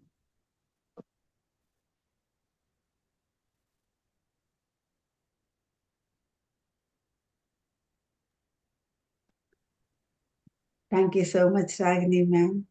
Thank you. Thank you, Padma చాలా ma'am. Short notice ఇచ్చాము మీకు, అయినా కానీ మీరు వచ్చి చేయించారు మాతో. Thank you so much ma'am. Thank you, ma'am, for choosing me. ఇందులో ఒక విజన్ చూస్తాను మేడం నేను. Yes, ma'am. ఒక గర్భంలో బేబీ అనేది ఎలా పిండంగా మారుతుంది, ఎలా తయారవుతుంది. భూమి ఉంది, భూమిలో ఒక విత్తనం పెడితేనే ఒక మొక్క వస్తుంది. అలాగే గర్భంలో బేబీ కూడా. అయితే ఈ విత్తనాన్ని బట్టి ఆ చెట్టు ఉంటుంది, దానికి వచ్చే ఫలం ఉంటుంది. ఈ రోజు మనం చేసినటువంటి ఈ ధ్యానం ఈ భూమిలోను అనంత విశ్వంలోను ఎన్నో విత్తనాలు నాటింది మేడం. అవి అలా ప్రయాణం చేస్తా వెళ్ళడం, లైక్ నాకు ఎలా కనిపించింది అంటే మూంజెల్లి ఫిష్ లా కనిపించింది. ఇలా ఇలా వెళ్ళడం, అట్లా జర్నీ చేస్తూ వెళ్ళడం, అక్కడికి వెళ్ళి అవి అక్కడ నాటుకోవడం ఇలా కనిపించింది మేడం. నాకు చాలా బాగుంది విషయం. Thank you so much ma'am once again. Thank you, ma'am, for giving this vision. Let this loving kindness flow forever, friends. Let us become the perennial river of loving kindness and heal ourselves and the whole world. Thank you. Thank you, ma'am.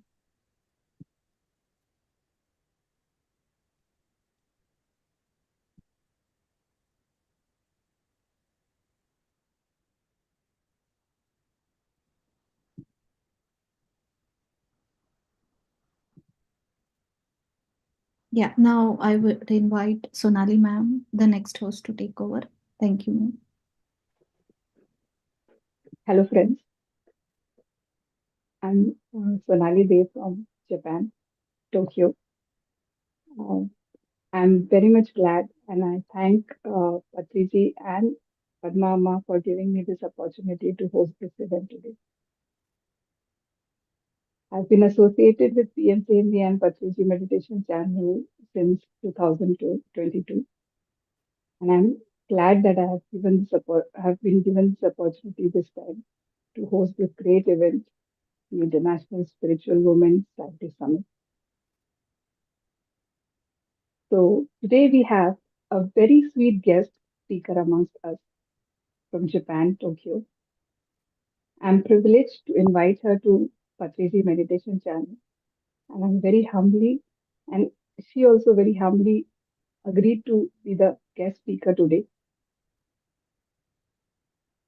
One of my dear friends, Prasanna Vivek, is a Heartfulness meditation trainer in Japan since 2009. I knew her as my daughter's classmate mom, but more than our daughters, we became friends in these years. And I must say, she is the one who introduced me to meditation.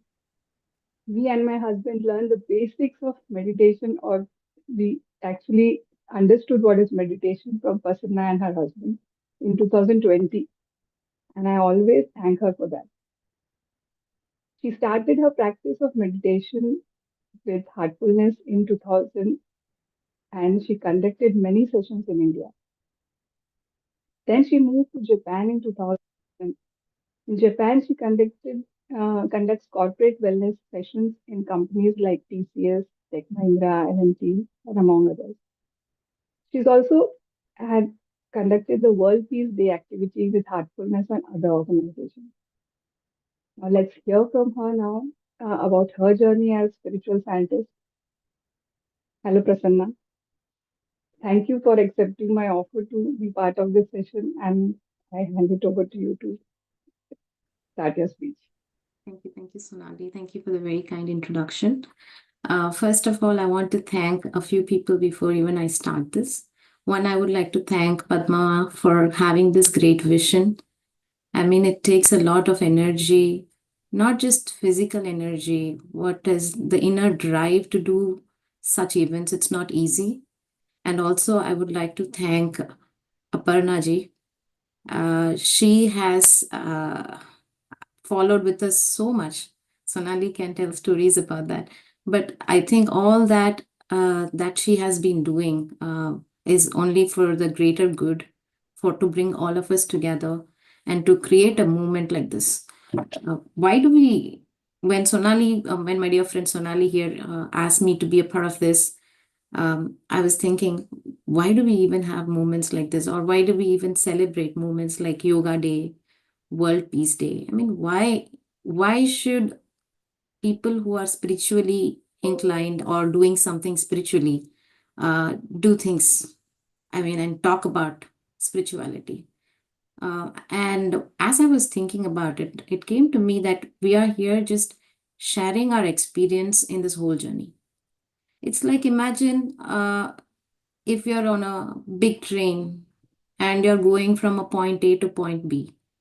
Okay, we all know that we're going to go to point B for sure. And when as we are moving from this point to another point, we see that, okay, there's wonderful trees around. Oh, and I had this wonderful food in the train.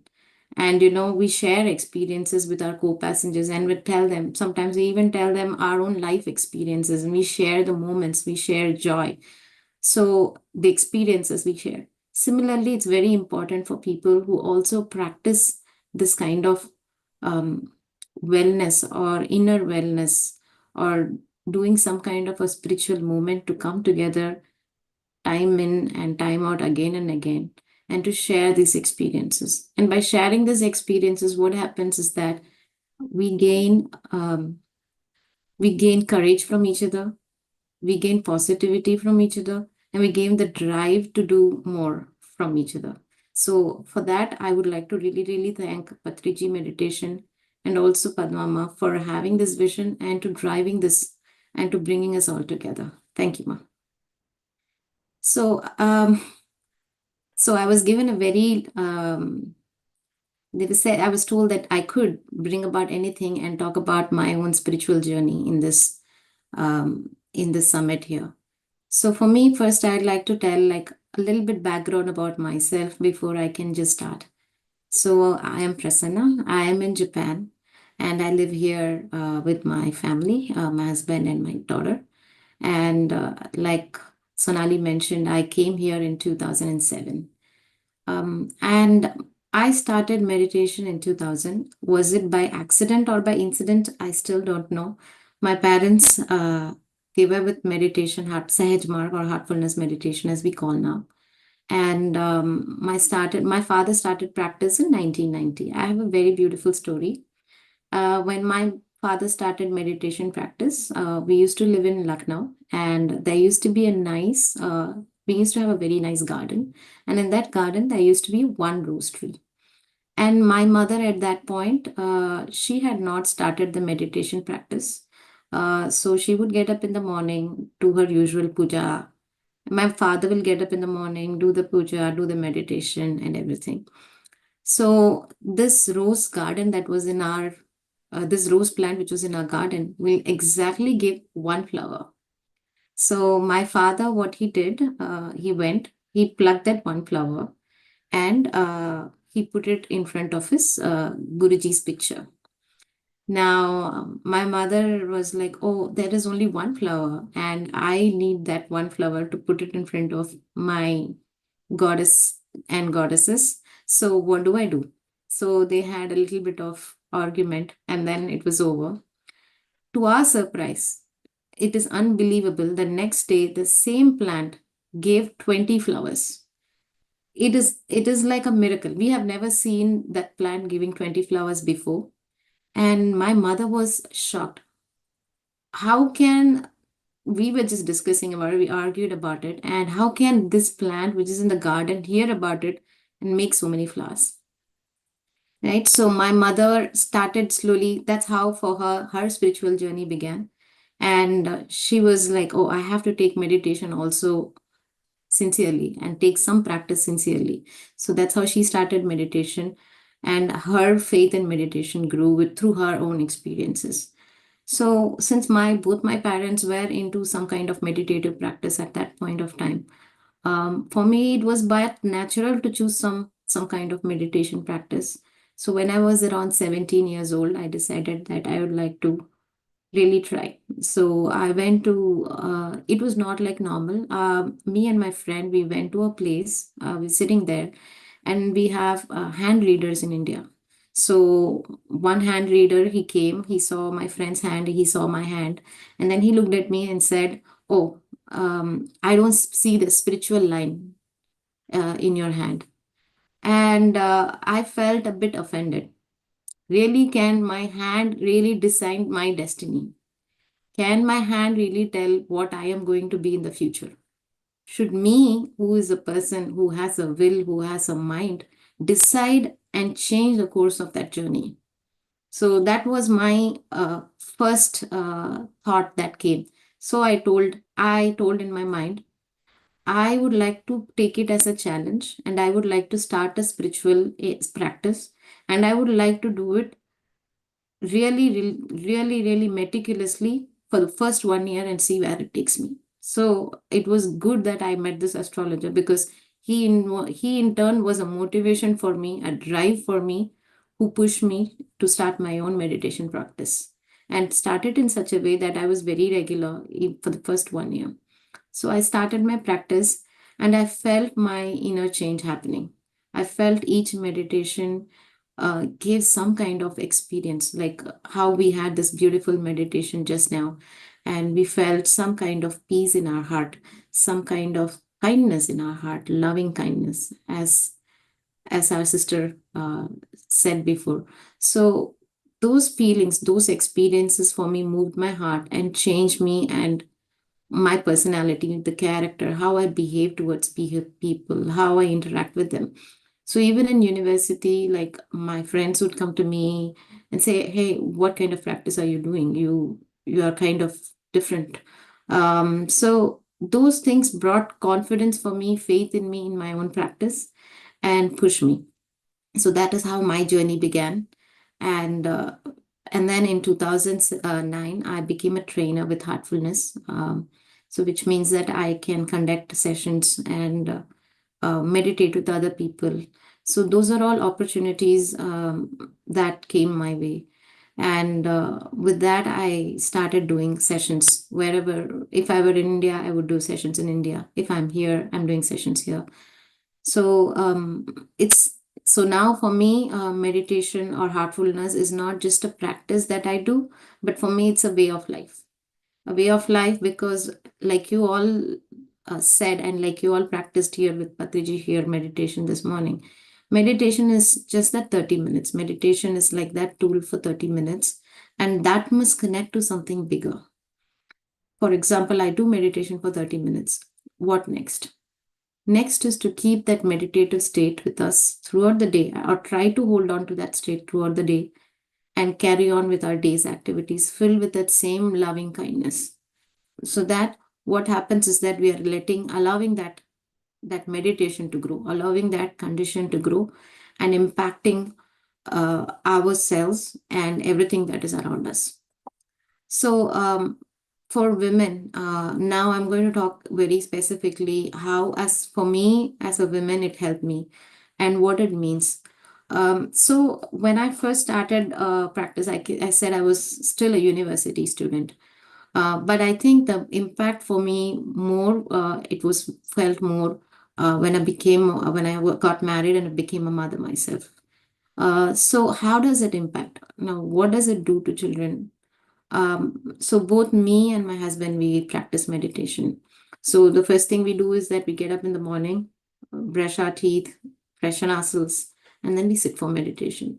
And there are days that we sit together, like we both sit at the same time together. Sometimes it's just me, or sometimes it's him. We do it different times depending on our schedule.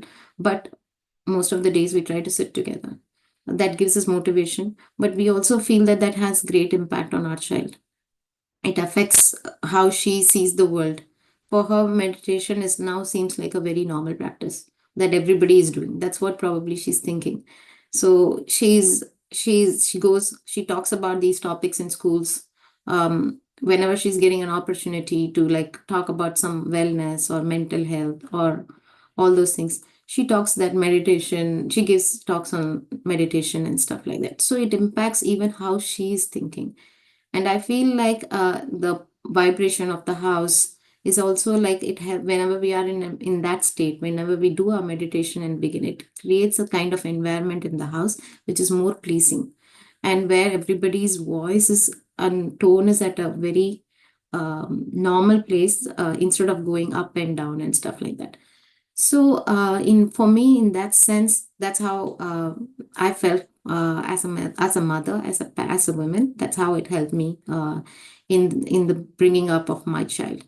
But there is also another thing that happened to me. So what happened during the COVID time? We all go through our own phases in COVID time. Some of us had lost family members and stuff like that. For me, even I had a health issue at that time. So I had COVID during COVID time, and that was the first wave, and we couldn't meet doctors. We were just told like stay at home. And literally for like a year, like I had a ear issue, like I couldn't hear. Just imagine one day you can hear and second day you cannot hear. You wake up in the morning and you can't hear things, right? So it can be a bit shocking. And however, in my case, I've been extremely lucky that I could recover from that. But there are people for whom this kind of recovery is not possible. But when this health issue hit me, I felt, thank God I'm meditating. That is the first thing I thought. Because imagine I didn't have any practice, any kind of mental practice, or and I have not even known meditation. It will be difficult for me to start any meditative process during a stressful time. It's always easier to start practice when you're fit, when you're healthy. For example, you want to go to a gym and you want to stay fit. That is the idea. You can go to the gym only when your knees are fine, when your legs are fine, when your hand movements are fine. It is much easier at that point. But when things are not fine, you have to do baby steps. You have to first make your body move, and then you do physiotherapy, and then you do walking, and then you can do running, and then finally you can go to the gym. So the process is not very easy. So even practices like this, I feel like it has to be started at a very young age, when we are all like physically fit, when we are mentally also, there are not many things to worry about or to consider about. So when we start these practices early, it becomes easier for us, and it becomes helpful when we are using these practices in our day-to-day life, especially when things are not good. You will know that we will feel that, oh, I am glad I'm doing this practice. I can feel, because if you're stressed, you're worried about your health, and then you're so much worried. But then when you close your eyes, you connect yourself to your heart and you meditate.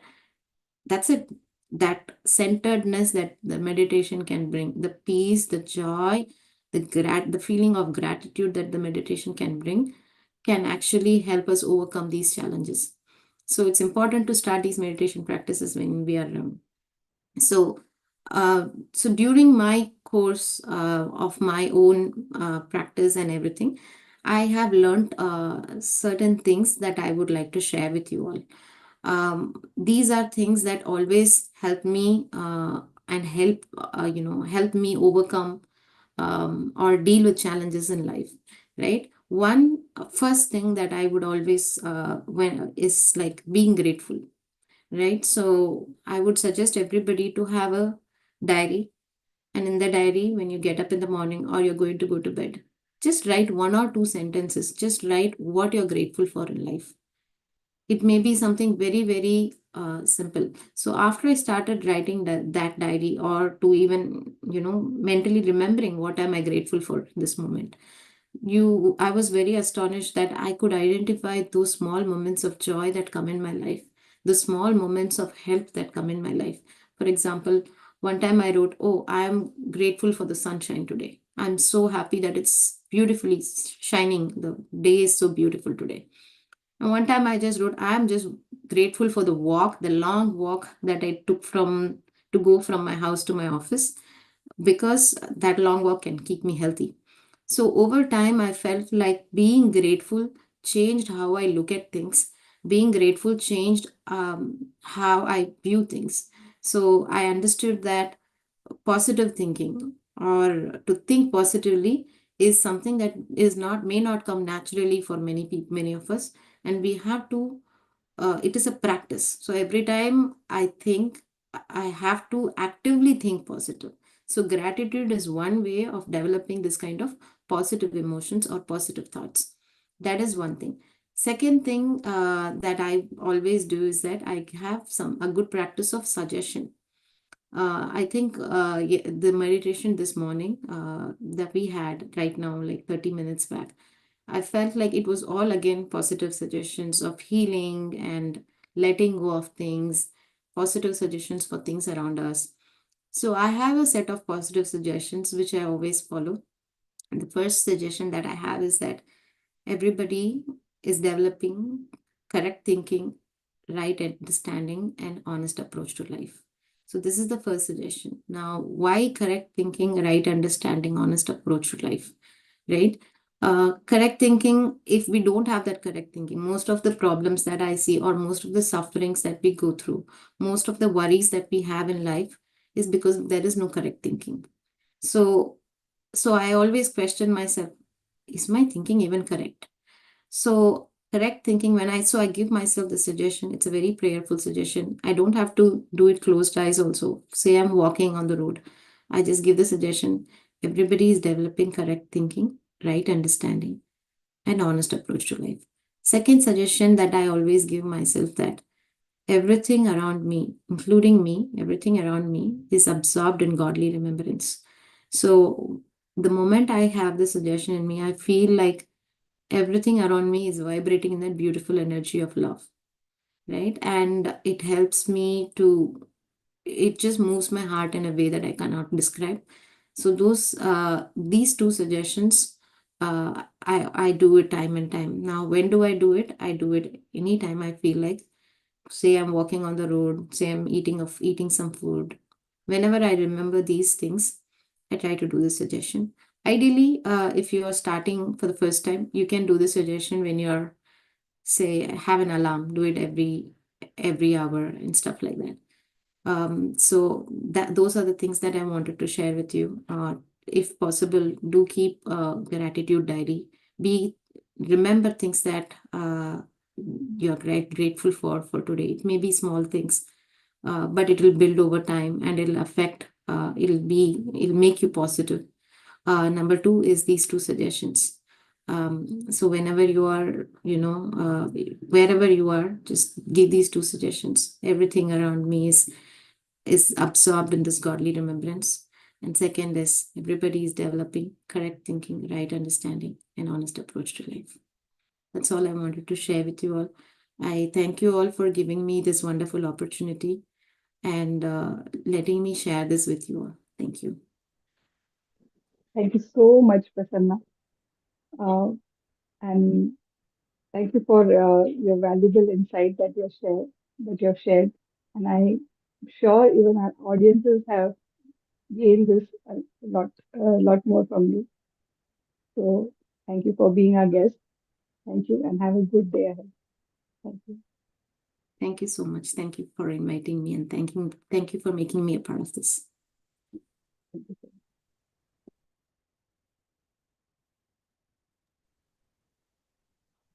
So friends, we have another guest speaker waiting for us.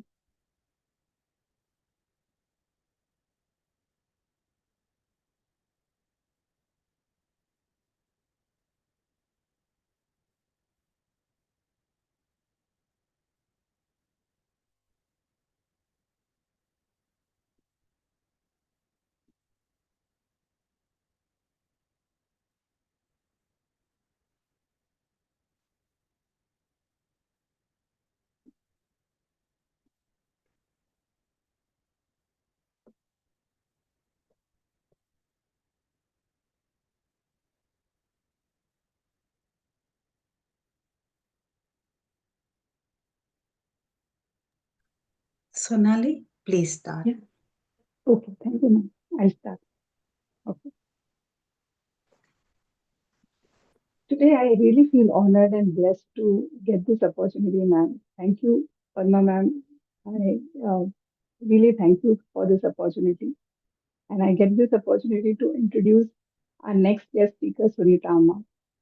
She is a rare ancient sage who is the epitome of pure love, empathy, and compassion. She got into light an ancient healing meditation program called Sutra, tailor-made for the modern hectic lifestyle. She has been very active for over 5 decades worldwide, conducting programs to help humanity heal and experience their highest potential. She has conducted programs at the World Health Organization, United Nations, Heart and Stroke Foundation, Moraji Desai National Institute of Yoga in Delhi, Indian Embassy in Vancouver, also in addiction centers, prisons, and many other organizations across the globe. Many have healed from simple to complex illnesses like colitis, IBS, rheumatoid arthritis, anxiety, depression, hypertension, and diabetes, and addictions with the Sukshma meditation. She is also a Carnatic classical vocalist who has sung for the former President of India and whose soothing voice has been found to heal many from insomnia and anxiety related disorders. Her work continues to spread across the globe through the non-profit Center for Wellness and Oneness, Peace Tree Innovation Society. I welcome Sunitama to this event and would like to know from her about her journey and work that has changed many lives. Amma, pleased to have you here, and I'm waiting to hear from your healing voice.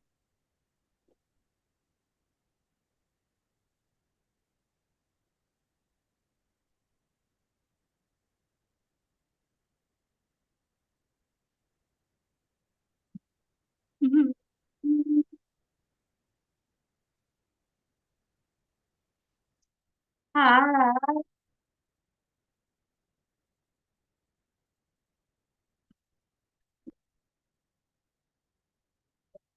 Hi.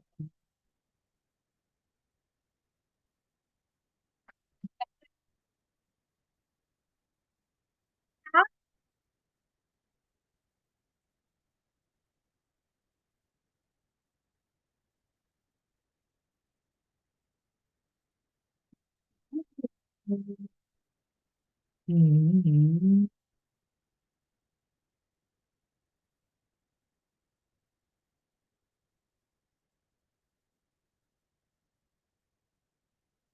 Namaste.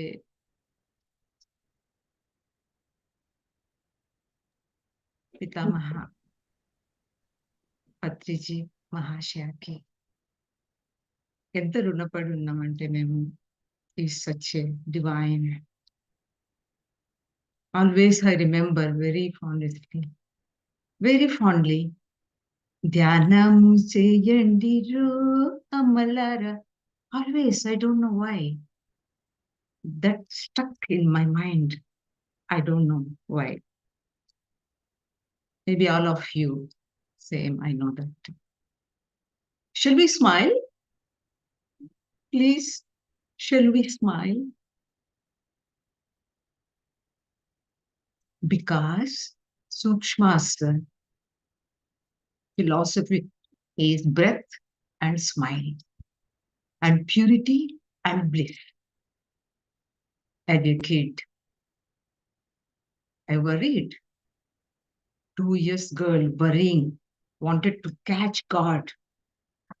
Please don't take my parents away because they were old. Youngest in the family, 10th child.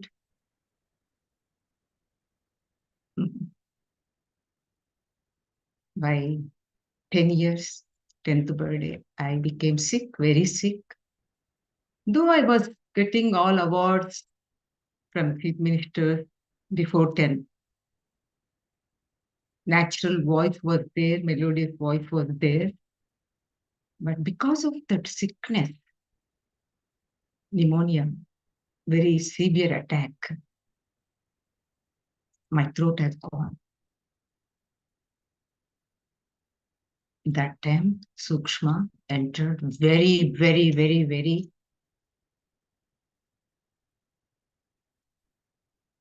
Now you saw I sang. Without this, I'm telling you, I used to think my philosophy is singing, my passion is singing, but that also has gone. I wrote so many stories, published. That also is gone. Why silence? Why I want silence? Why, my friend, only the sky? Maybe as a child, stars, counting, and clouds, painting with clouds. But slowly that also is disappearing. Unknown, behind that something is there. What is that? My third floor, I used to think that, oh my God, the sky is very near to me. I never used to express my feelings also because I was sick. That time my classical music helped me. My master, Sri Rangan Gopal Ratnam, Susala Shivarama Shastri, Chitravarappu, Varalakshmi Sharma, Hyderabad brother Raghavacharya, S.V. Venkatacharya, they all helped me. I used to think, I can't sing. If Muthuswami Dikshita, Ragadveshadirahita, I used to think, oh, the lyrics are very hard for me. I can't pronounce it. Tyagaraja, okay, good. Ramadas, good. Annamaya, good. But that also I had to. 10 years of music, certificates, radio station, TV station, despite of all this ailment. That's where Sukshma means. I feel that, it helped me in all my adults. I can say in Telugu, Kashtalu. I used to think my village is so good for me. I don't want to leave. But after 10th grade, I had to go to Hyderabad. I don't want to leave Hyderabad. Then God kicked me to Africa, Zambia. Even Zambia also. This is my place at least. Every 5 years, 4 years, different. 14 years in Africa. As a mother, I enjoyed. As a music teacher, yoga, I enjoyed actually. But my students, you know what? Who? As a child, my beggars, fakirs, my Palerus children. And when I went to Zambia, Africa, there all knockers, like whoever used to make that, they stolen so many things because poverty. Only first year, second year, but next 13 years, no. I understood that. If I give more to them, why they do? More means what? It is pure love. Pure love, which is very important. I taught them, how to sing that. Their voices were so melodious. Start the day with love, start the day with smile. They never used to smile also. From prisoner children, I used to take as my helpers. I saw the results. And I came to Vancouver when I had to, 2011, 1 year, inmates, hardcore murderers. First of all, I was so scared to see loud people on. Till I managed 1 year. Of course, I depleted. I stopped everything, teachings and everything.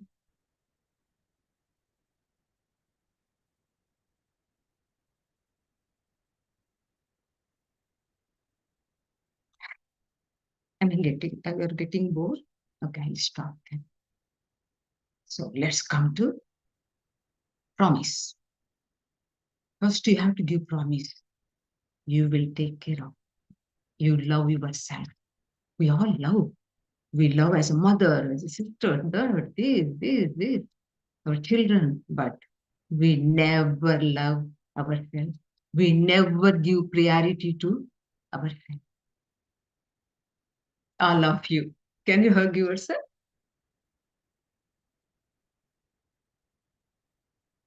Just repeat after me if you want. You can. That is great because energy is flowing from here to here through vibrations. Little smile should be there. I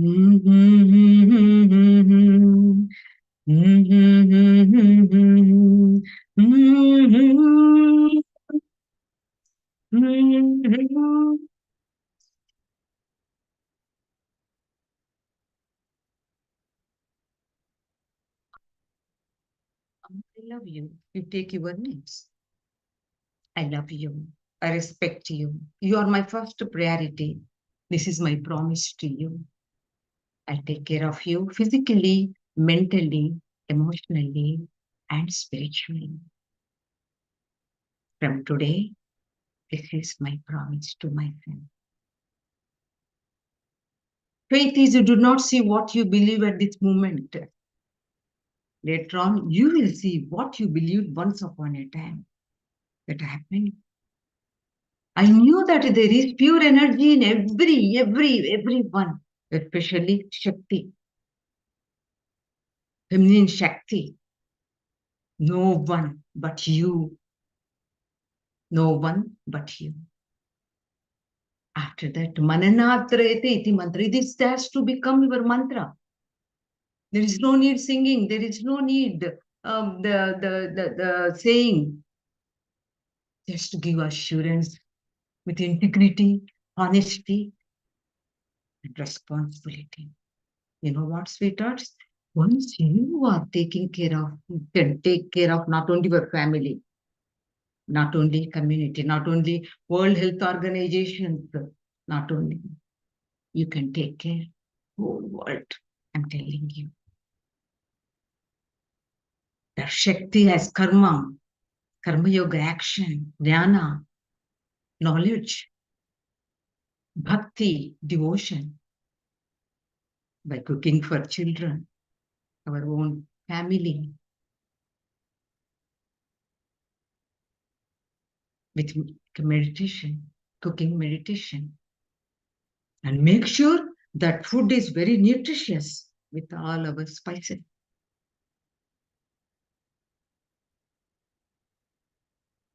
Devotion, feeding your children.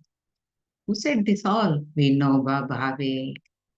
Every Mother's Day, people will ask me this story. Now they are telling to their own children. So, integrity between all these yogas. Sukshma. You have to find your Sukshma. Sukshma is not technique. Sukshma is ancient, open secret for infinite fountain of youthfulness.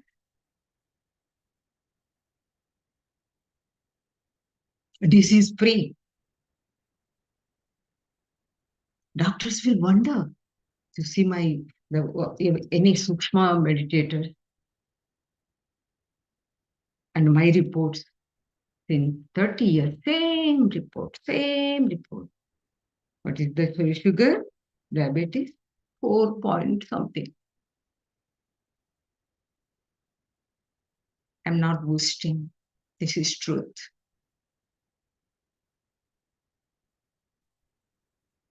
I want whole world should be healthy. Arogyame, Mahabhagyam, we all know that too. But because of our self-inflicted pain and because of problems, this problem, that problem, relationship problems, because of all that, what will happen? Somebody said something. Then I'm repeating. They said something. I'm so good. I'm so innocent. I'm very sensitive. Why they said that? Arey Baba, that is not your problem. Their problem.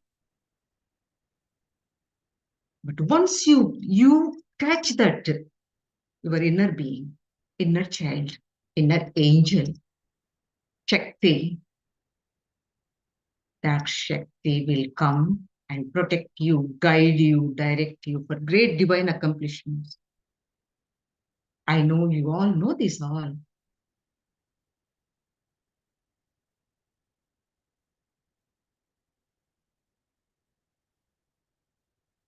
What else you want? I never talk. In the silence, I understood that ability of intuition, intuitive ability, how it will.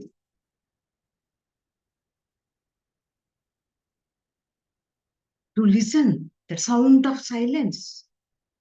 There's no need in meditation also. We have to talk the vibration. What vibration? Because our neighbors are only, what they? Not X, Y, Z, A, B, C. Pick your. Our neighbors are breath and smile. Whoever can ask that to any medical universities and WHO, they cry beginning because they never smile. Genuine smile. If we see movie, we laugh because that is some joker. That also good. But every time if you keep these two neighbors within you, because first why we have to do breath? Because without breath there is no life. Then body enters that smile. These both has to be every time, no matter what is going on. And the tsunamis, earthquake, doesn't matter. With everyone, I am also going. Why I have to worry? But pray, meditate with your pure, loveful heart, soulfully, lovefully, blissfully, peacefully, faithfully. Remember that faith. Earlier I mentioned, where there is faith, there is pure love.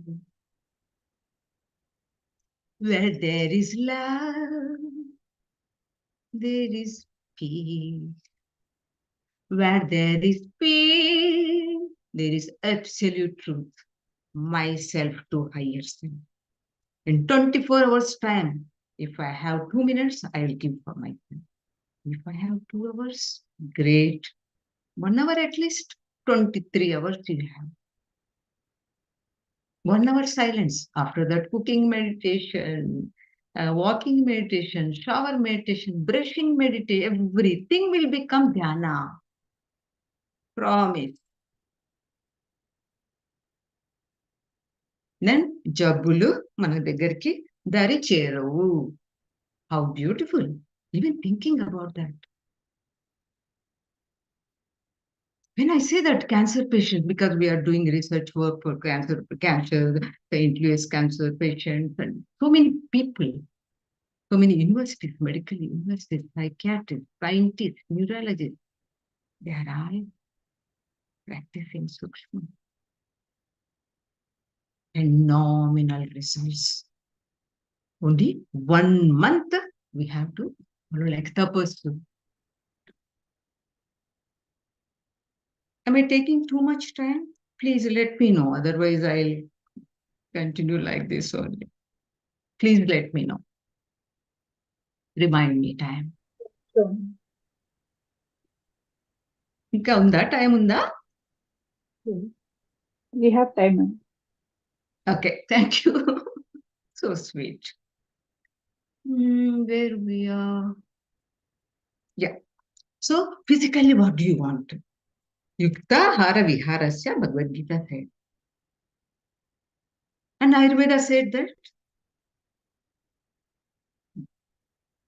ahara, vihara, acharalu, and vichara. What we need now? Let us take physical well-being and physical strength. What we need? Food, of course, exercise, sleep, cleanliness. Even Manu says that water cleanses the body and environment. Also, fruits cleanse the mind. Meditation. Meditation, you can catch that your inner being. Then once you catch in meditation, I'm this body, huh? Oh, I'm not this mind. So who I am? I am little angel. I am pure, pure, pure. Aham Brahmasmi. I am Tatvam Asi.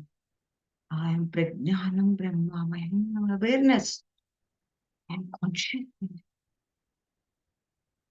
Once you know that consciously, subconscious will అవి clutter కాకుండా ఉంటాయి అన్నమాట వేరే. How sweet. Since 40 years Telugu, no Telugu. I have to talk in English. I want to tell you, I didn't go to colleges or school or anywhere. Even school final also, I did very early. Difficult. But who is talking? Universe. Through us. Once you are meditating, honestly, you will see that enrichment, empowerment, finally enlightenment. You can't escape from that.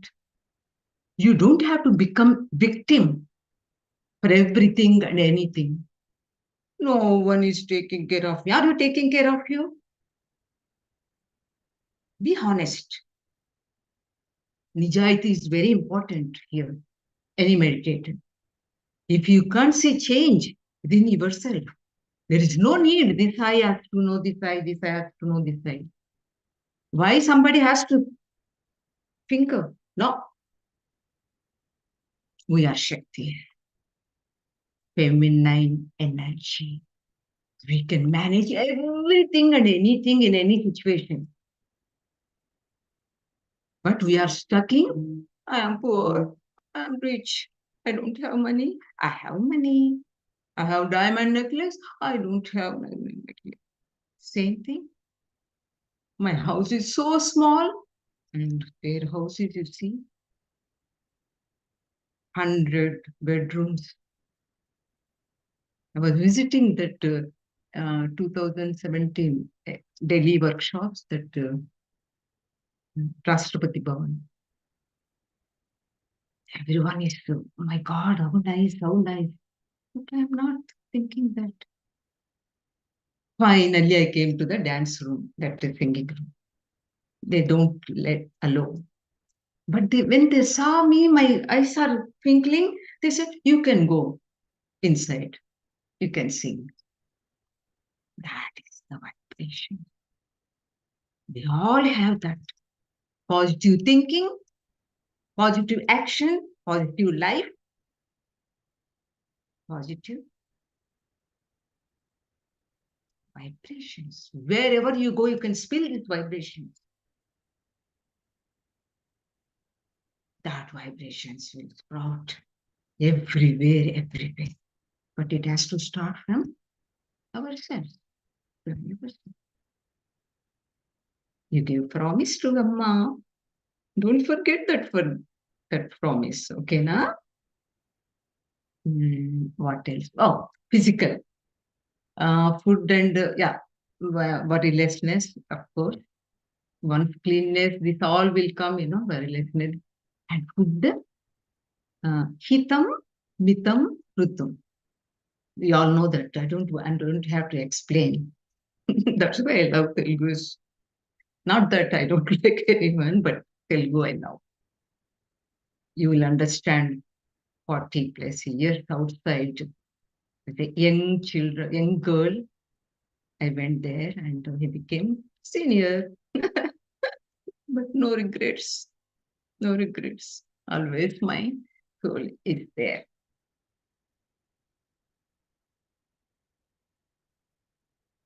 I didn't want to give interviews also, but after Suman, Ravi Shastri, they requested only one. Thank God I gave. Thank God I gave. Not because of I want so many students. No. I never bother about that. Whoever will universe send, and next, mental, that is worrylessness, not self-inflicted pain, and intellectual, deep thinking, deep study, alertness.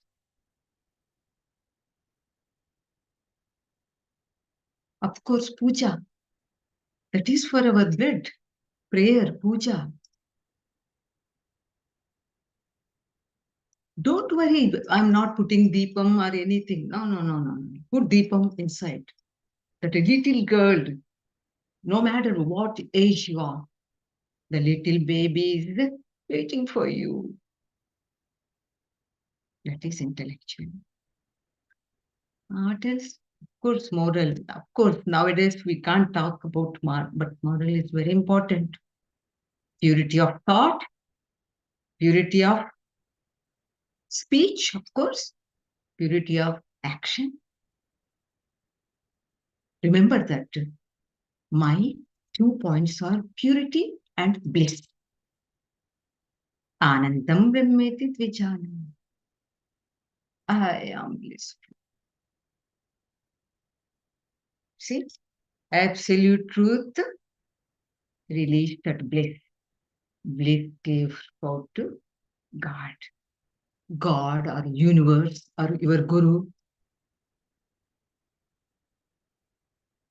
After first interview, Pitamaha Patriji called Ravi Shastri.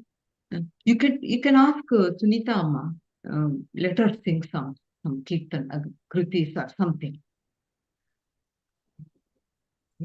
I told Dr. Suman, no, I can hum, but I can't sing anything. No, just to check. Who is that Mahashaya? Then once I sang, I didn't sing. Second interview didn't happen. He came to my dream. Honestly, I'm saying truth. All knows. So many people knows. Not know that time. He came in the dining hall. He said that like my father, like the kaddar things and everything. And only put the kartuka. I said, why you have to, Pitamaha, why you have to put the kartuka? Okay, you don't want. Just rubbed. After that, after dinner, I was putting that all the whatever leftover food, chapatis or whatever rotis, and putting in that silver foil paper. Then he said, "Is it good to wrap in that?" Actually, that is not good. You know that. You can tell me. Can I stop this? From that day, I didn't. That has finished. Before he passed away, I told Dr. Suman, I want to sing with Pitamaha, that is Dhyana Muchayendro, because I like the way he childishly will sing that. Like rhythm. He will do inside rhythm and do. I want to sing with him. Anyway, it became dream for me. But no regrets. He is with me all the time, with all of us, of course. And before he passed away, I thought, he's not well. He's not doing well because of my empathy. I don't know. He's not doing well because he's walking a little different and his shoulders are down. Then again, secondary. After that, he didn't come. He brought one. He said that because of her only, I'm like this. afterwards I came to know that he is a wife, life partner who supported him. That's all. I told that Ravi Shastri and who is that? Navakant and some PMC people. But today I thought, I have to. Again, he brought me here to see you all. That's all, sweetheart. What is spiritual? Sat Chit Ananda, everlasting consciousness and bliss.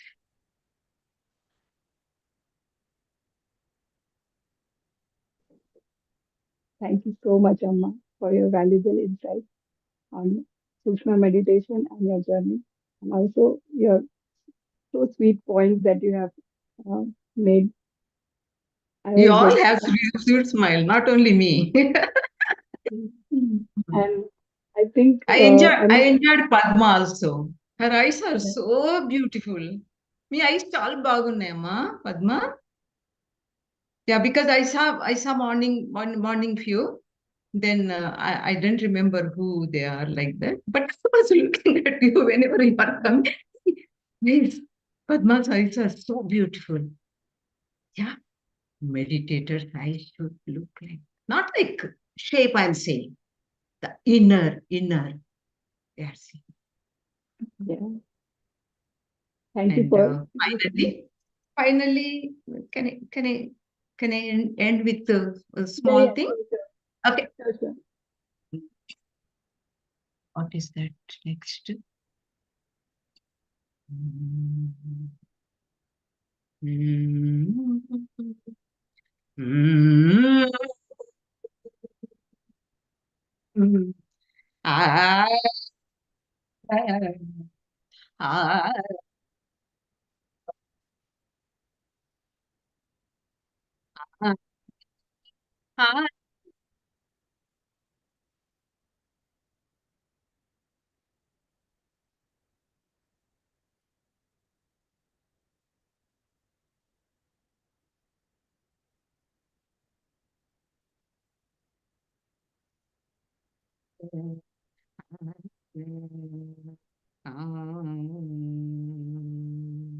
आयुरारोग्यदायिने Namo Namo सकललोक सदा नमो नमो नमो नमो राघव आया Pitamaha, we all love you. God bless. God bless. You're there for all of them, all of us. Thank you very much. Much gratitude. Thank you for your melodious voice, and I'm glad to hear your voice. Thank you so much, Amma. Thank you, Sonali. Sonali, correct? Yes, correct. Thank you. So I'll hand it over to the next host, Pavitra. Padma, I can see your eyes close up. No sleep, huh? It's my dream, ma'am. మిమ్మల్ని కలవడం అనేది నా dream. ఒకసారి పత్రిక ఇంటర్వ్యూలో చూశాను. You know me? ఇంటర్వ్యూలో చూశాను మిమ్మల్ని. చూసి అప్పటి నుండి మిమ్మల్ని నేను ఎప్పుడు కలుస్తాను అని చెప్పేసి వెయిట్ చేశాను. ఫైనల్లీ ఈ రోజు మిమ్మల్ని కలవగలిగాను నేను. Thank you You are from India? India, Padma? India, now in Dallas. Now I am in Dallas. Okay, we can meet Dallas because I give so many workshops. Okay, let me know now what you are saying. చాలా అద్భుతంగా ఎప్పుడో ఒక చిన్న వయసులో ఇండియాను వదిలేసి వచ్చాను. తెలుగు తెలీదు, ఇంత చెప్తున్నారు, ఇక్కడికి వచ్చారు. తెలుగు వదిలేయచ్చు. వచ్చినటువంటి యవ్వనంలో చిన్నప్పుడు వచ్చినటువంటి ఆ గర్ల్ మూవ్ అయిపోవచ్చు, కానీ ఆ చలాకీతనం, ఆ సెన్సిటివ్నెస్ మూవ్ అవ్వలేదు మేడం మీలో. అది నేను పత్రి సార్ ఇంటర్వ్యూలో చూశాను. My empathy can see that. He's so childish, really, Padma. Yeah. Though I didn't meet, but even Dr. Suman tried, his assistant, Prasad, he tried, but he was so sick that time, then I understood that. But I sing every day. Dhyanami cheyandiro amalara. Okay, let me know, Ma. You can talk. చాలా thank you. ఆ song first అది రాసి పాడినప్పుడు, విజయవాడలో పాడినప్పుడు hall లోపల sir పాడుతున్నారు, బయటంతా ఇలా నిండిపోయింది మేడం పీపుల్ తో. Of course. చాలా పాడేవాళ్ళు the way he will sing, I know, అవసరం లేదు అది. ఎట్లా పాడతారనంటే like that, very nice, like Hindustani, like beautiful. Yeah. Yes, ma'am. I love చాలా him. అద్భుతంగా. Yes, ma'am. But loss is mine. I didn't sing with. Yes, ma'am. ఇంతకుముందు మాట్లాడినటువంటి Prasanna ma'am కూడా sir ఎప్పుడు అనేవాళ్ళు, మనం వర్కహాలిక్స్ మేడం అనేవాళ్ళు. ఎందుకంటే పని లేకపోతే పిచ్చి పడుతుంది పిరమిడ్ మాస్టర్కి. అదే చెప్పేవాళ్ళు. మ్యామ్ జపాన్ నుండి వచ్చారు. జపాన్ అంటేనే వర్కహాలిక్ కంట్రీ. ఒక వర్కహాలిక్ కంట్రీ నుండి వర్కహాలిక్ ఇంకొక వర్కహాలిక్ సమూహంలోకి వస్తే ఎలా ఉంటుందో అలా ఉంది ఆవిడ session. My spinal is like moving, so good vibrations, Padma and Sonali. You are from Japan? Yes, ma'am. Yeah, Sonali from Japan. Acha, Pacific, okay. Yeah. Once again, Suman gariki, మరి ఈ He's little God, little master. when 18 years back, when I said Dr. Suman, Amma, I'm not practicing, okay? Don't call me Dr. Suman. You're a Dr. Suman. When research is going on, so many psychiatric doctors and saying to everyone, Dr. Suman, Dr. Suman, now very naturally has taken. That time he got like, no, don't call me, I'm Suman. That's all. Little master. Little Sukshma. Thank you, ma'am. స్పందనకి, Suman గారికి, అందరికి మీకు thank you so much ma'am. I know మీరు ఎక్కువ sessions interviews ఇవ్వరని నాకు తెలుసు. అందుకే నేను పత్రి సార్కి చెప్పుకున్నాను, ఎలా అయినా సునీత అమ్మని వినాలి, కలవాలి అని చెప్పేసి చెప్పుకున్నాను. పత్రి సారే మిమ్మల్ని ఇలా తీసుకొచ్చారనుకున్నాను. We all should go to India same time. Oh my God, that is a festival for us. So far I didn't, because always I'll be in silence. Since childhood, I didn't go out because of my family, and I didn't go to universities or anything. That's why this is natural for me. Maunam. In that Maunam, I understood that, how intuitions, instincts, empathy developed more, being a sensitive and innocent. Oh my God. I went through so much, but nothing. Nana used to say, my father used to say that, Vajrani grinder leshi tippi grinder ఖరాబ్ అవుతుంది కానీ తెలుగు మాట్లాడవచ్చు కదా. 1 minute అవుతుంది కానీ వజ్రం ఇంకా shine అవుతుంది అని చెప్పేవారు. Sweethearts, you have to remember my promise, okay? If you don't remember, smile. That one. Start the day with smile. End the day with smile. Spend the day with smile. Fill the day with smile. And that is the way to end the day with smile. That is the way to God. When we come to Japan, we'll meet. When we come to Dallas, we'll meet. Thank you so much. Thank you, Nana. Thank you, sweethearts, giving this time for. Did I take much time? Sorry for that also. Thank you so much. I welcome our next host, Pavitra ma'am. Please take over. Namaste, masters. Myself, Pavitra. I am from Vizag. Welcome to Patriji Meditation Channel. Firstly, my Atma Pranams to Brahmarshi Pitamaha Patriji sir Amba Swarnamala Patriji Madam, Padma Madam, and all my dear masters. Patriji Meditation Channel welcomes you to the program named International Spiritual Women Scientist Summit. As a part of this program, today we have Vasanta Sastry Madam from Delhi, India with us. So, Madam has been meditating over 12 years from now. When woman starts meditating in a family, she can transfer her whole family.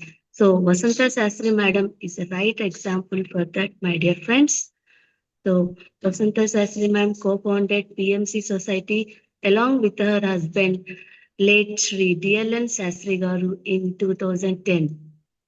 So Madam works as a chief editor in Dhyan Jagat magazine to promote the benefits of meditation for self-healing and spread awareness of vegetarian to protect the animals from cruelty and build pyramids to enable Earth's energy.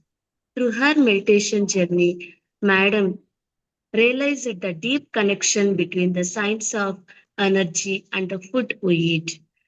Madam currently researching the recipes in order to bring together the combination of right ingredients in essence of meditation and easy ways of cooking. So today I am very much honored to invite Vasanta Sastry Madam to our session. Ma'am, welcome to the session, ma'am.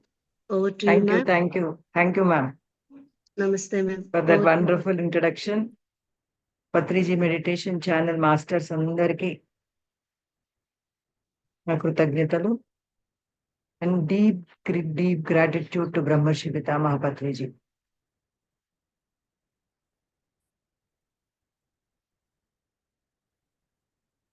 Ma'am, half an hour కదా? Yes. Yes, ma'am.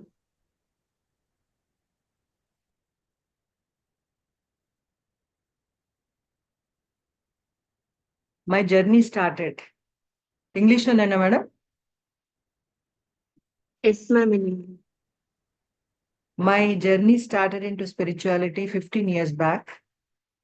Though my research started from my childhood, I always had many questions. Why the death happens, why there is so much discrimination in human beings, why some are rich, some are poor. These all the questions were there in my life.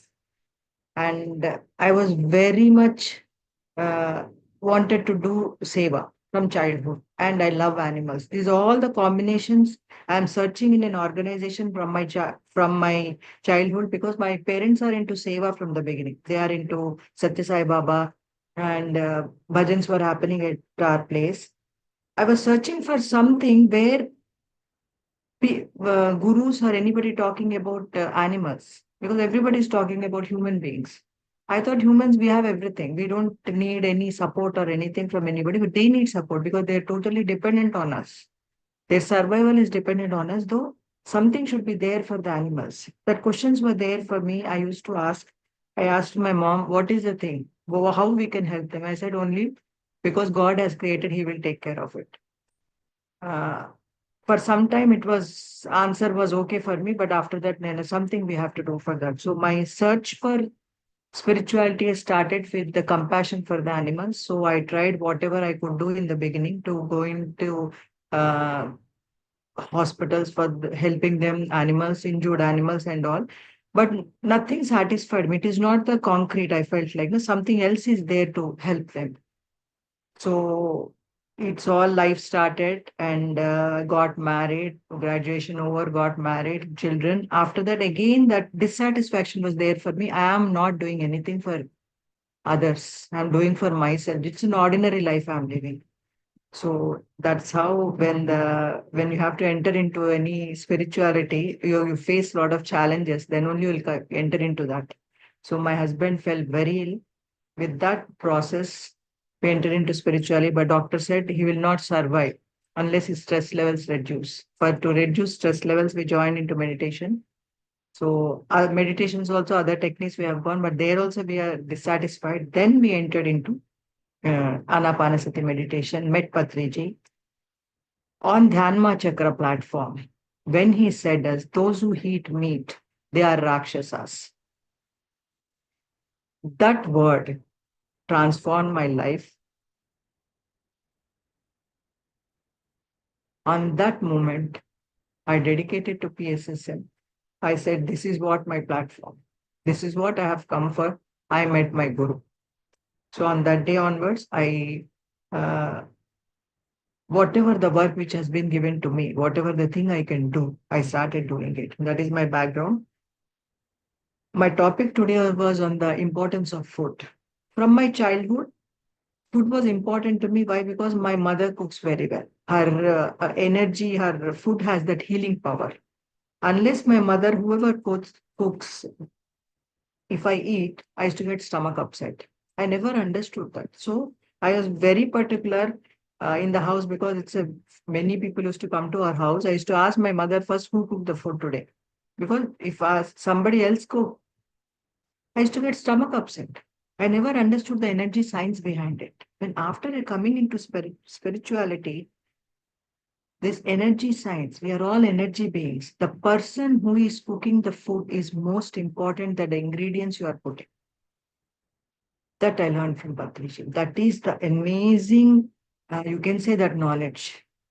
We are thinking if you eat millets, if you eat rice, if you eat all the minerals, carbohydrates, that is what giving you the energy. No, the person who is cooking, that is the most important thing. That changed my thing. Then sir gave me the responsibility that whoever comes to your house, you feed them. That is only your job. And I thought everybody is getting such a big responsibility. For me, such a small thing. Anyway, we do that. Whoever comes to our house, I cook. Then said, that is what you do. That is your seva. Now I understood when the Patriji vacated his body, importance of the food.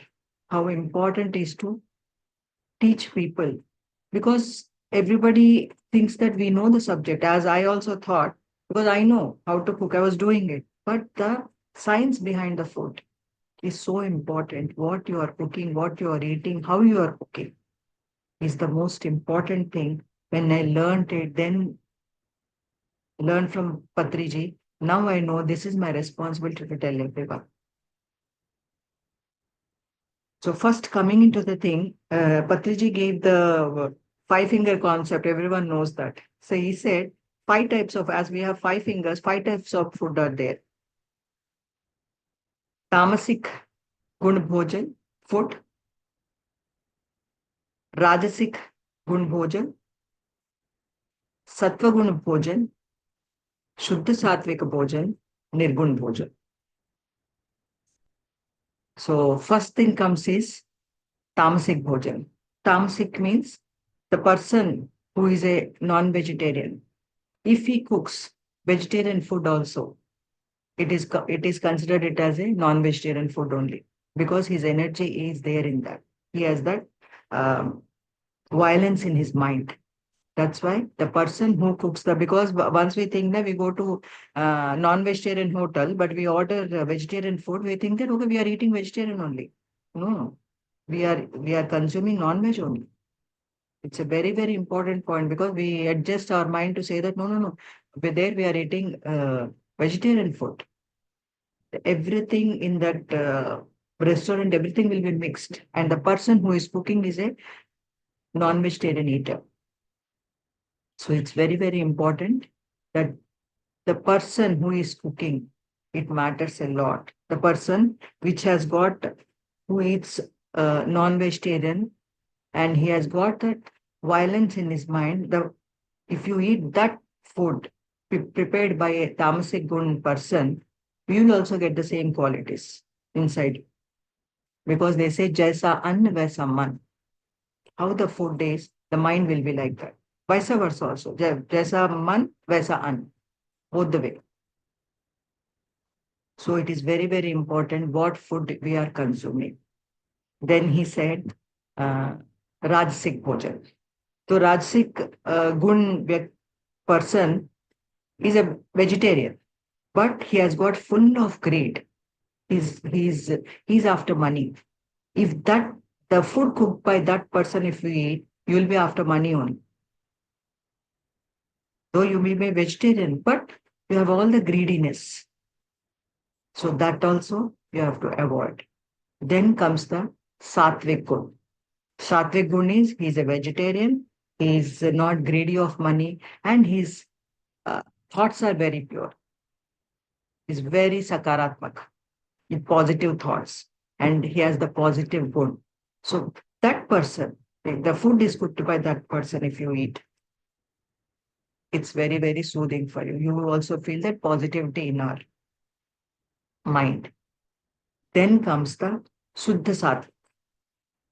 Shuddha Sattvic is the person who does meditation and who has control on his thoughts.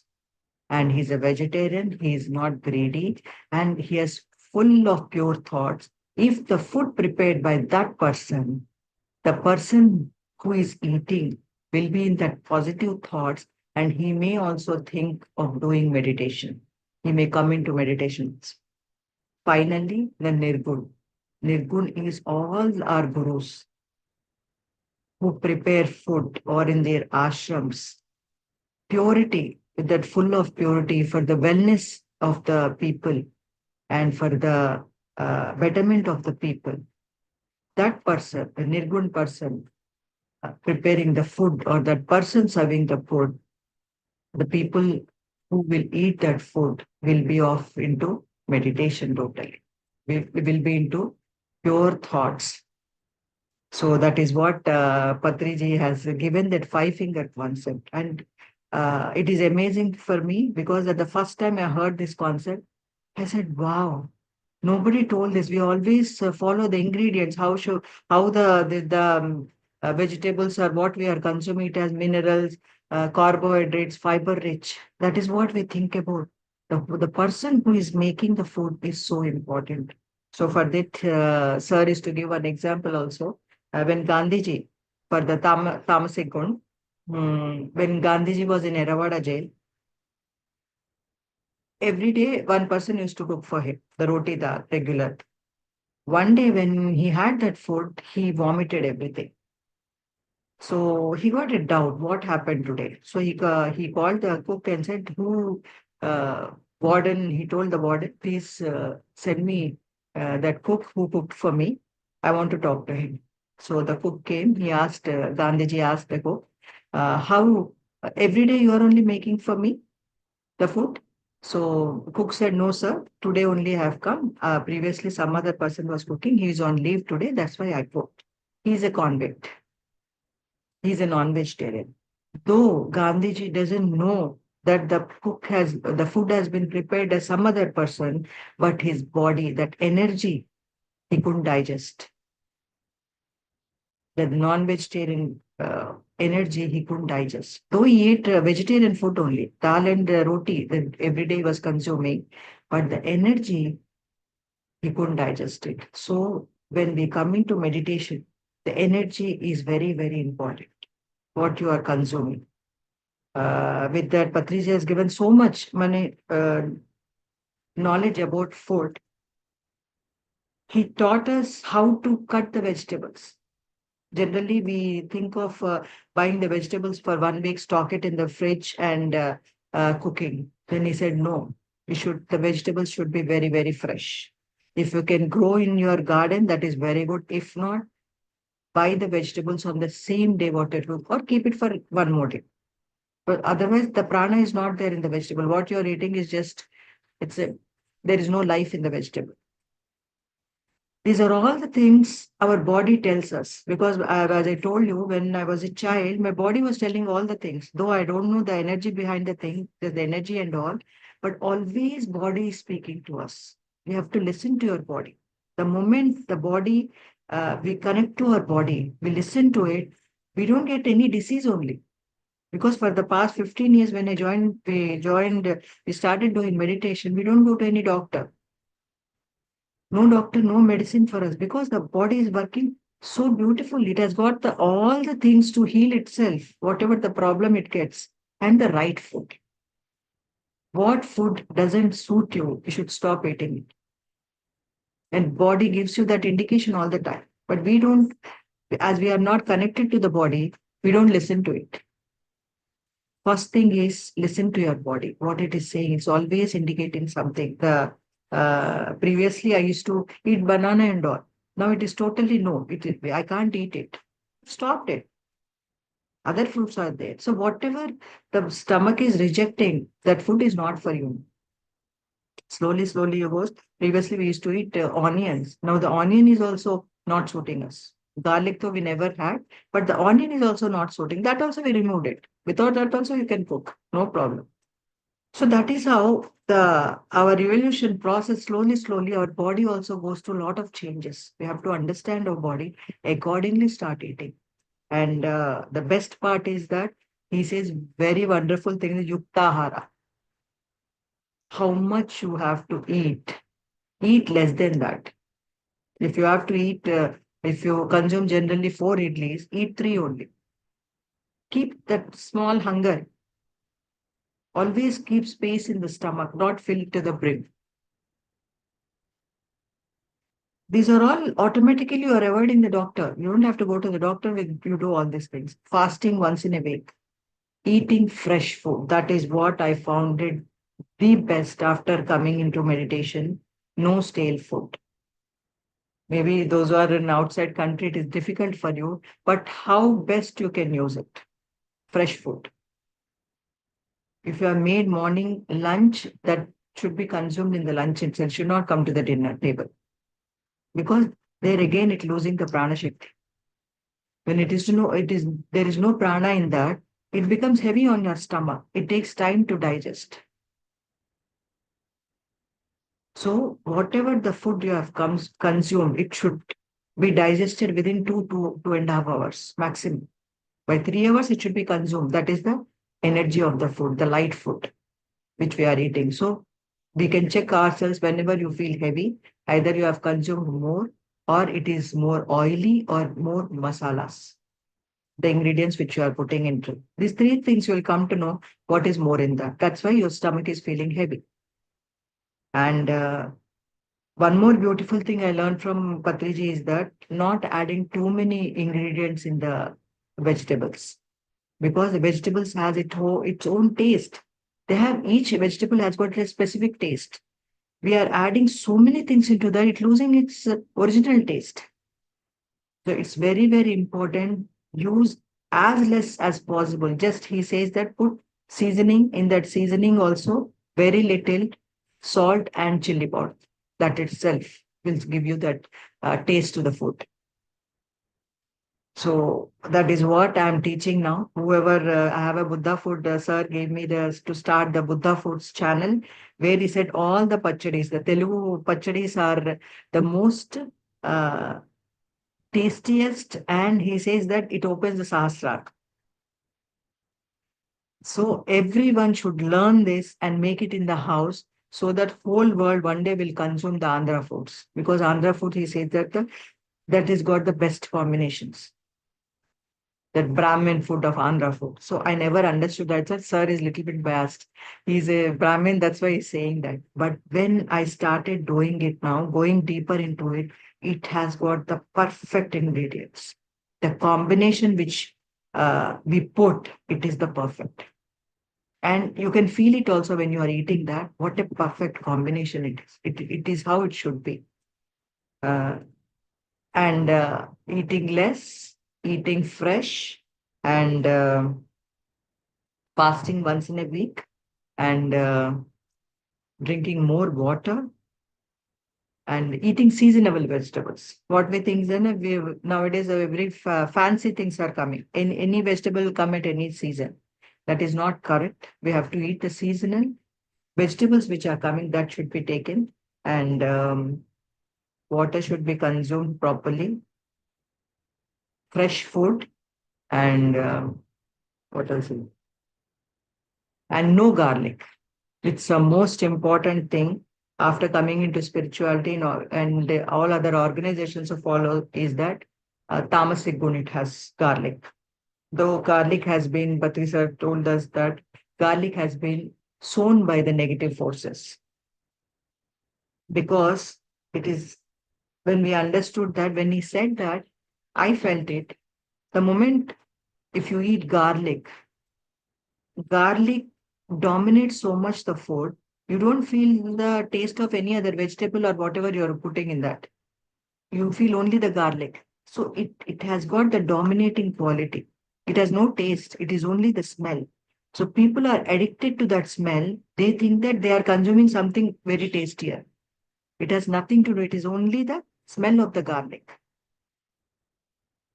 There is no taste in that. So whoever start eating garlic, they are tempted to eat non-veg again. So that's why it's very, very important after coming into meditation, stop using garlic. Garlic has no taste. So that is what we tell everyone in the class. Stop for 40 days. Like do 40-day meditation. Stop for 40 days and see. Because you don't tell people that I do not put garlic today. So slowly you have to make it a habit of it, not putting the garlic. Then see the difference for 40 days. Your meditation will be you can go very deeper into meditation. Many people have said that also once we eat the garlic, we cannot sit for longer time meditation. Mind distracts very fast because it has the quality of that. So completely stop the garlic and microwaves. Microwave are the dangerous energies which has. The cancer, that's what people say that the cancer, the diseases which are spread is because of the microwave.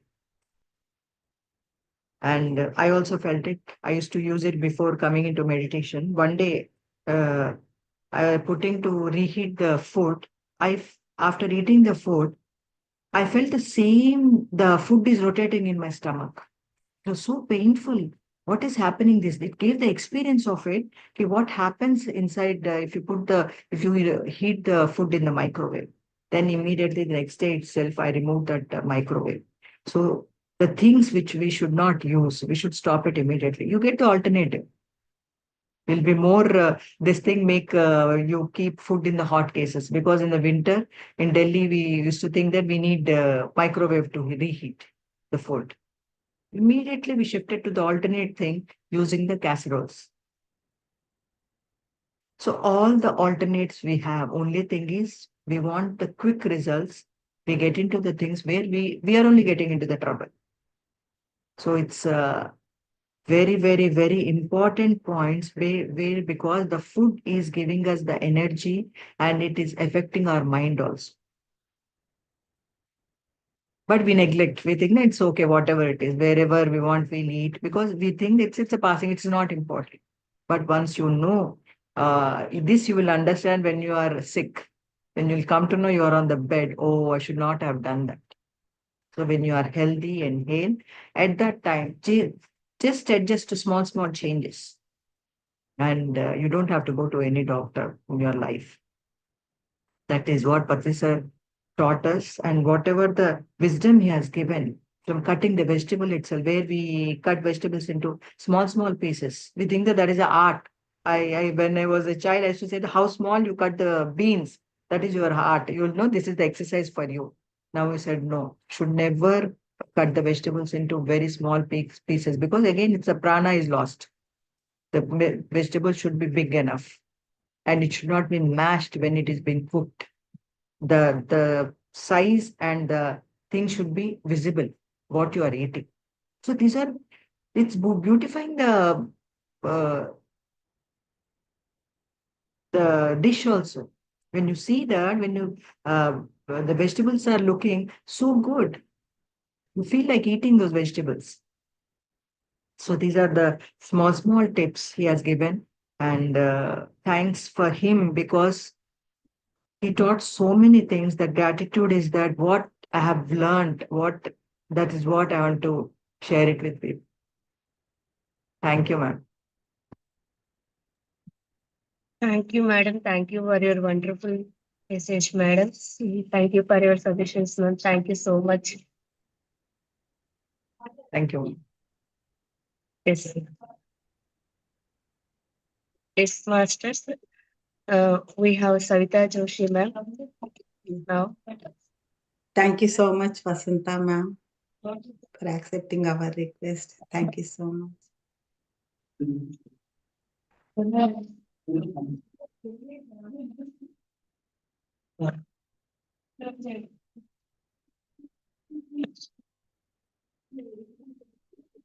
Yes, masters.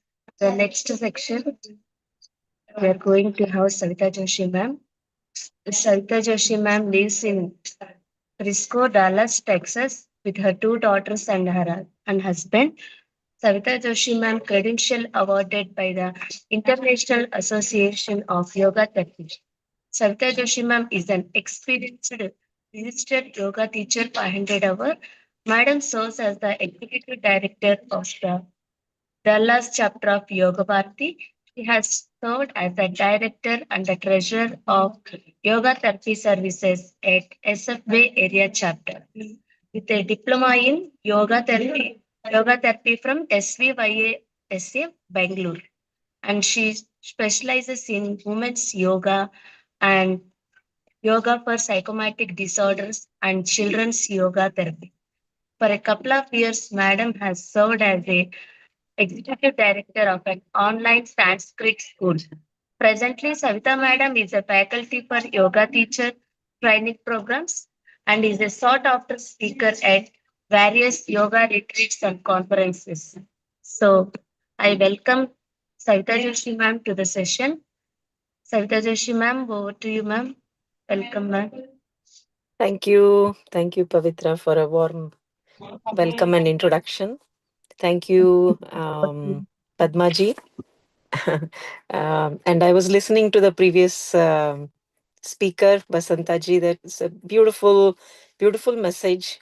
You know, sometimes somebody has to tell us like this, right? We know all of these things, but when somebody says like that, right? So when somebody says with authority, and you want to listen. So thank you, Vasantaji. That was a beautiful message from Patriji that you brought, microwave and all of that. And I was just thinking about my journey through yoga, and Chandrika has asked me to share my journey into yoga, and I want to share that with you. I'm very sorry. I'm at a very weird place here in the car.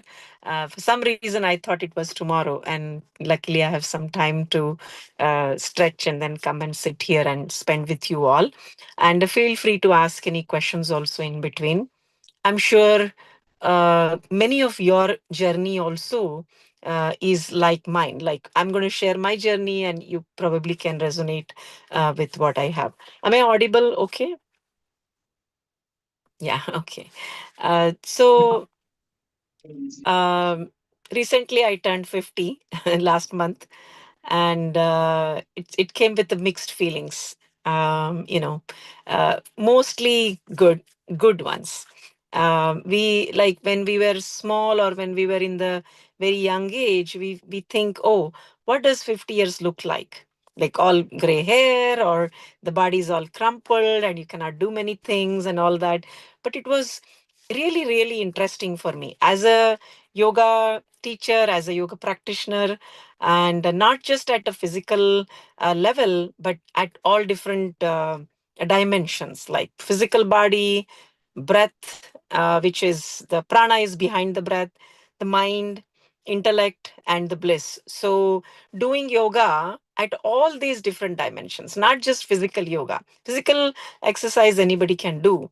So in March of 2025, I visited my sister who is in Boise, and Idaho gets a lot of snow. So, and I have learned skiing many, many years ago. In 98, when I came to US, I had an opportunity to learn skiing. I was in California for many, many years, for 24 years, before I moved to Dallas. So skiing was in my muscles, right? It's like muscle memory. So this was after 4 years I was trying to ski, and I was very nervous because I didn't want to fall. I didn't want to fall, break my bones. And in my mind, oh, I'm turning 50 next month. And how do I do it? So I asked my husband and my children. I have a 17-year-old and 15-year-old daughters. So they are pro. I mean, they can do quite much, much better than me. So I asked them to go to a different place, and you guys do your advanced and whatever you want to. So I just started to go on my own, and interestingly, the body was so cooperative to me as I was skiing down the hill. I could do my moves. I mean, I never tried my moves before, like turns. Like I was just straight coming down, and that's what I was doing all these years, almost like 25 years. I did like that whenever I went for skiing. But this time, I could do the turns. And can you believe and I was saying to myself, can you believe you're doing these turns at age 50? So which means that there is no limit, there is a biological age and there is a chronological age, right? So you can age, in the mind you can say, oh, I'm 50, I cannot do this, I cannot do that. But in the same mind, you can bring that thought of that strength, right?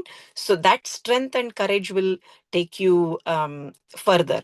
So it was a very, very interesting. And as soon as I came home after the 1 week trip, I wrote down all those, what I was feeling at that point. I didn't want to miss any of those. So whatever I was feeling, I had a little bit of nervousness, I had a little bit of um, like an anxiousness and all of that. But to my surprise, I was perfectly fine. And 3 hours, I said, please don't come with me. I want to enjoy by my own. And I went on and on and on. So that is the power that we have. And, Vasantaji was sharing about all the food and the habits and the microwave and all that. And many of which I have brought to my lifestyle as well. So going back to my childhood, I was growing up more, I would say, a little more contained in my family because we are Brahmins, and Basantaji shared Brahmin simple food, right? So that's what I ate jowar rotis, lots of greens, lots of puddis, and no oil because oil was very scarce at that time, right? So we wouldn't get like 5 liters of oil in a Costco and all of that. So we ate good food, nourishing food. And my uh, uh, like my like I liked to be healthy, so I used to grow my wheatgrass. I mean, in my teenage times, I was very inspired by Mahatma Gandhiji's books. And not that I read too much about his life and all that, but I got the books on, in Kannada, it says Godi Hullina Kaipidi. So I had that Kannada book, and I used to grow my wheatgrass. So I grew my wheatgrass, and my mom and dad's, parents supported with all my crazy stuff I had, and eating a lot of raw food like sprouts and all of that. So these were there. And my mom and my family is more into bhakti yoga. So bhakti, like bhajans and lots of rituals, no onion, no garlic. No onion, no garlic till almost 22 years. And we used to like, as we were small. I mean, of course, I guess our minds are drawn into those senses, right? The smell that Basantaji was sharing, the smell was there. We used to get drawn. But culturally, in the house, there was no onion, no garlic. And a more spent time being in the good group satsang. And that was my childhood. And fast forward to 1998, I got married, and I came to the US, like just like many of the people here. And had an opportunity to do study further. So I did my master's. I did my engineering in India, engineering in electronics and communications. And after I came here, I had an opportunity to do masters in business administration. I finished my MBA. And through that, in 2004, which is about 6 years after I came, um, somehow I got into yoga. So there was these yoga classes that were happening every Sunday, and me and my husband, we went together. We didn't have children yet at that time. So the yoga became like a part of life. part of my like habit. So every week I used to wait and go to the class and go to the farmer's market, get some nice fruits, vegetables, and come home. So after a year, I was drawn into doing yoga teacher training program. So 2005, I plunged into taking the yoga teacher training program. And I was working at that time. I was working in the corporate sector, very, very stressful. I was working for insurance company, and it was an internal risk and insurance. That was my work. And I would come home and more delve into yoga and our organization Yoga Bharati. I started volunteering a little bit over there as well. So 2007, I had my first daughter. In 2009, I had my second daughter. 2008 and 9, I quit my job. I said, this is my calling. I really love to be in the yoga organization, giving back whatever little I learned there. And then I started giving more and more time to the organization's work. So through that, I studied again, which is Diploma in Yoga Therapy, which is 800 hours training. And that gave me a lot of tools to help people with ailments. So if you are a yoga teacher, you probably can help with wellness or yoga for positive health, people who don't have any problems. But if you want to give yoga for people with back pain, fertility, diabetes, cancer, post operation, and all of that, you need to study a little more. So I finished my 800-hour training. That gave me a lot of tools. So continued the journey with Yoga Bharati. And my children were growing up. And as they were growing up, obviously, they also got exposed to yoga. And so, no looking back, worked quite hard. I mean, the work is very hard when it is like when you are starting, right? So think as a startup. So if you're working for a startup, you have to work a lot of hours, long hours. You have to sacrifice a lot of your family time, sometimes evenings, mornings, weekends, and all of that. But I am very proud to say my husband is very supportive of what I do. Obviously, otherwise it wouldn't have happened what we have. Then 2000 uh, 2022 July, I moved to Dallas, Texas. Texas is another state. We used to be in California, which is West Coast in the US. And Texas is the central part of the US. So after coming here, I took up the responsibility of the whole chapter, like starting a chapter. So there was no Yoga Bharati in Dallas. So I started the chapter over here. So I function as an executive director over here. And I think Chandrika wanted to share.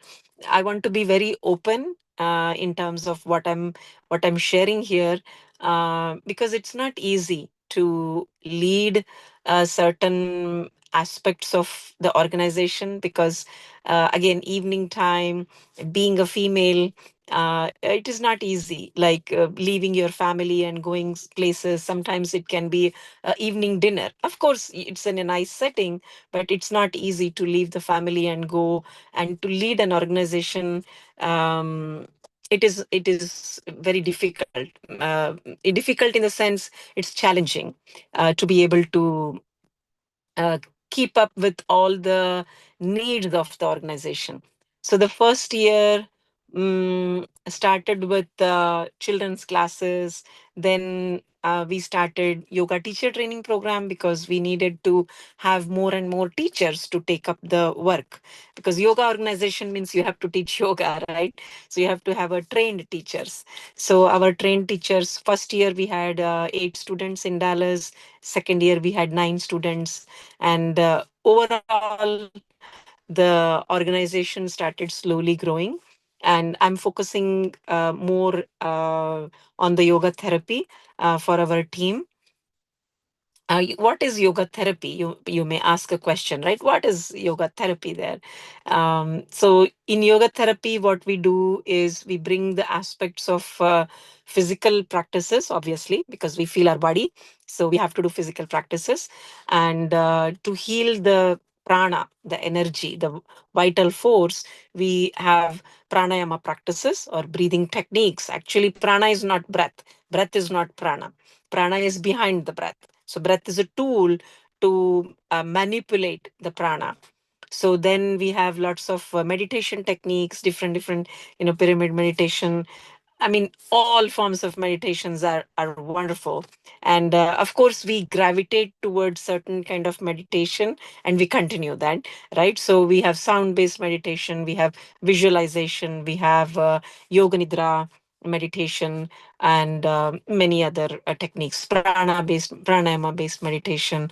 And then we also do a lot of coaching, counseling, because most of our problems are notions, like, oh, I like this color so much, or I don't like this color so much. So these likes and dislikes and all of these things are quite interesting, right? So those are the things which people get into, and then the mind, problems in the mind slowly comes to the prana and then slowly comes to the body. So that's how the problems travel. And then our thinking also goes haywire, right? So we forget what is right and what is wrong. So that is, the intellect also goes haywire. So all of these things creates a lot of problems, and then the bodily we start getting ailments. So in yoga therapy, we focus on all the different areas: physical practices, pranayama practices, mind practices, then coaching we call yogic counseling. So a lot of yogic counseling, and typically 3 months to 1 year is where they come with us, and mostly they are one-on-one, and some of it we do group coaching, group counseling as well. So that is what I enjoy. I do it throughout the day, and also we have a wonderful team here. Do a lot of teacher training programs, yoga therapy teacher training programs, and it's a wonderful journey. So I would end here if you have any questions. Otherwise, we can do a short some practice, like breathing techniques. We can do some practice if you are all ready.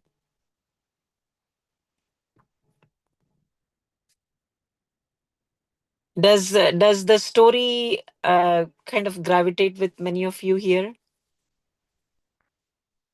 How many of you are engineers?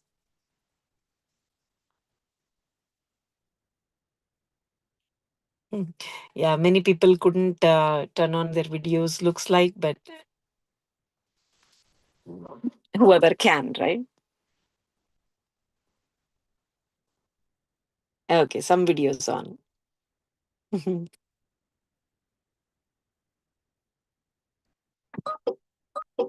So yeah, now I have a little light here.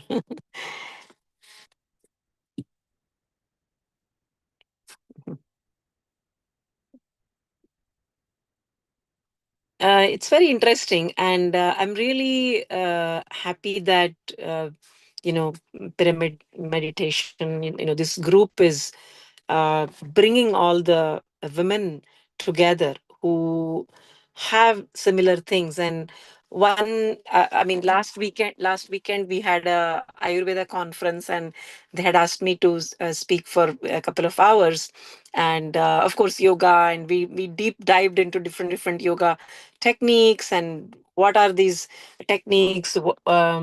What are the techniques for diabetes? What are the techniques for back pain? And we went like ailment by ailment and all that. It was a 2 hour thing. And I was sharing one another piece over there. Like when I came to the US, right? So of course there is freedom. Freedom is very interesting word. Freedom versus free will, right? So what is freedom versus free will? We can think about that for a later time. But somehow I felt when I came to US that I had more tools to do things. Like, I felt like, of course, that freedom comes with the problem as well, which I'm going to share. I felt like, I can do whatever I can. This was 98 and it was in my early 20s. And yes, I did whatever I wanted to. Very lazy lifestyle, eating whatever and all of that, right? So when I came to the US, felt like had wings and I was flying and all of that. But it also had a price. In 2000, it hit me very hard. What How it hit me is by uh, how it hit me is, I had a back pain. I started to have my lower back pain, L5S1, started to act up. And uh, so, with that, I was quite taken aback. And, that freedom also came with the price, right?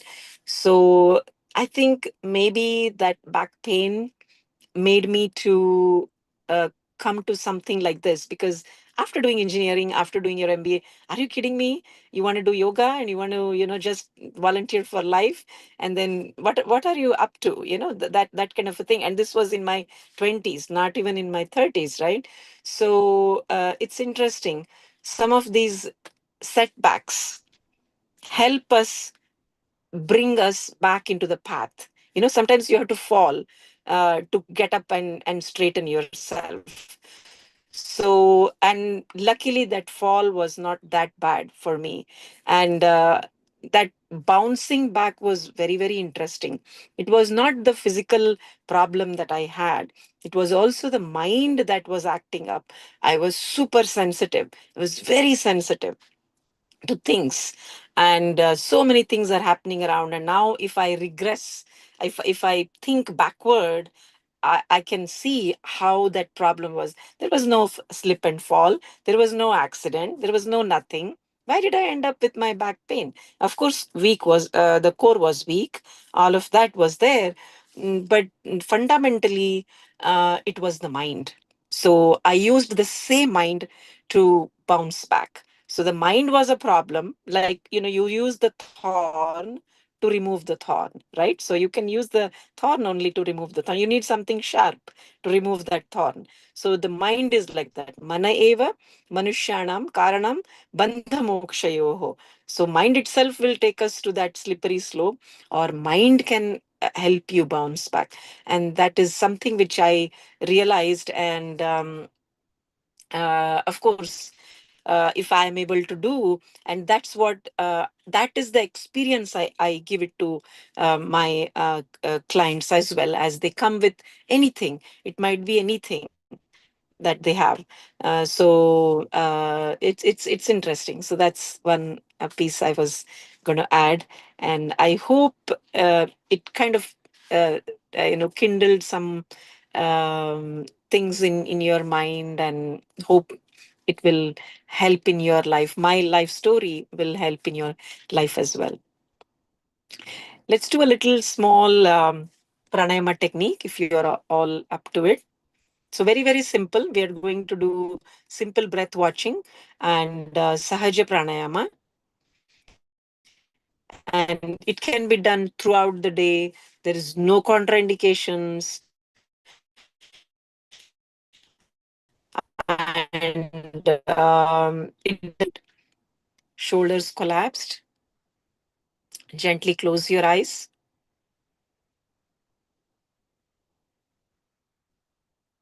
Watch your breath at the tip of the nose. As the breath comes in and the breath leaves out, at the tip of the nose, watch the breath.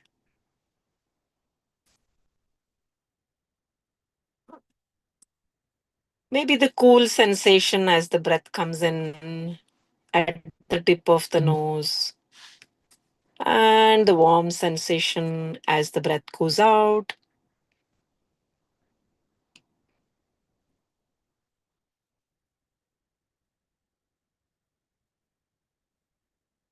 And now let us follow this breath from the tip of the nostrils, in the walls of the nostrils, touching the inner walls of the nostrils. And as the breath continues, continue to follow it through the trachea, all the way through the lungs. And this exchange of the gases takes place. And as the breath comes out, feel the warm sensations in the walls of the nostrils. And then you breathe it out. Continue watching the breath without giving any attention to the thoughts, without giving any attention to the nature of the thoughts.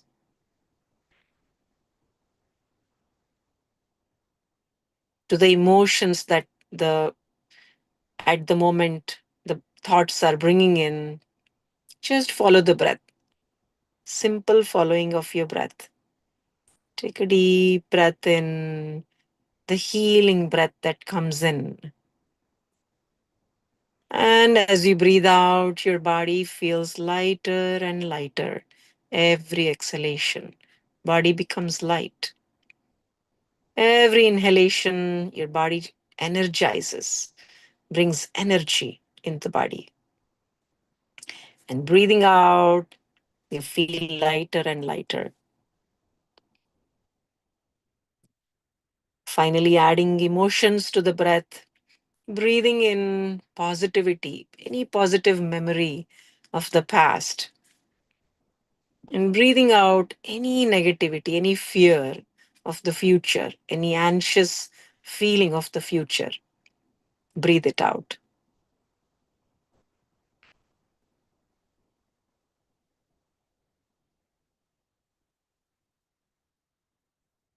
And continue for one more deep breath in and exhale completely. Gently open your eyes, rub your palms, rubbing them to generate some warmth and heat, and place the palms, both the palms, on the eyes, passing the warmth, energy, prana to the eyes, and gently blink open your eyes. Thank you very much. So nice to see you all. I wish I could have been in a better place with the nice background, but thank you very much for giving me this opportunity. Thank Pavitra, you, ma'am. Padmaji. That was a wonderful journey, ma'am. Thank you. Thank So you. exciting, ma'am.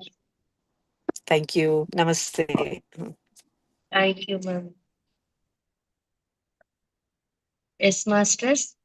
Now we are going to have cultural activities, masters. Manomna, over to you. Yeah. Once again, welcome all to the International Spiritual Women Scientist Summit. We'll have some cultural programs starting with a Bharatanatyam by Sanvi from Dallas, Texas. On vocal is Akshara Sri Giriraju, and on folk dance by Pujita Peram, and on guitar it's Kartikeya Lingampalli. Let's welcome them.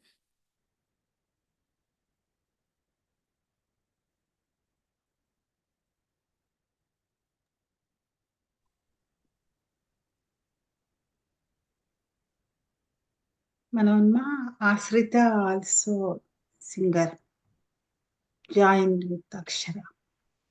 Okay. On vocal, there is Akshara and Ashrita.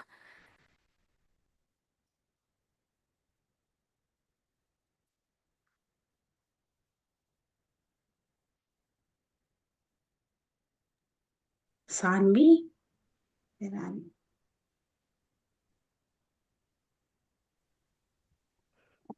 Namaskaram. My name is Sanvi Puru, and I'm a 10th grader at Walnut Grove High School. Today I'll be performing Muddugari Yashoda in Ragam Kurinji, Talam Adi, and it's choreographed by Dr. Sarita Venkatraman from Aditi School of Dance. Thank you.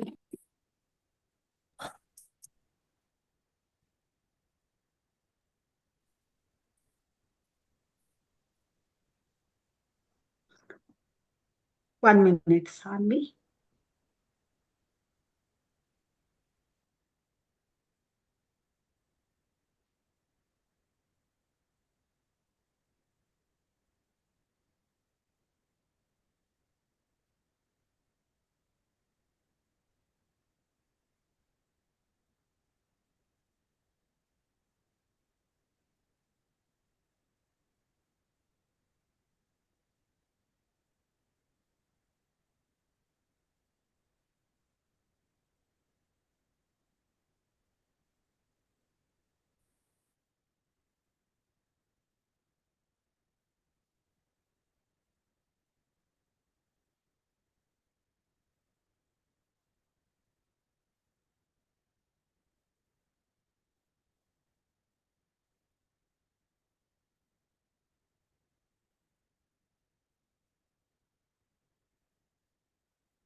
Just a moment, masters. We'll be sharing the music.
A very beautiful performance with very beautiful expression, Sanvi.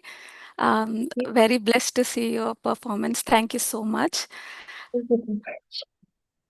The next participant is Kartikeya. He's on guitar. Let's enjoy that too.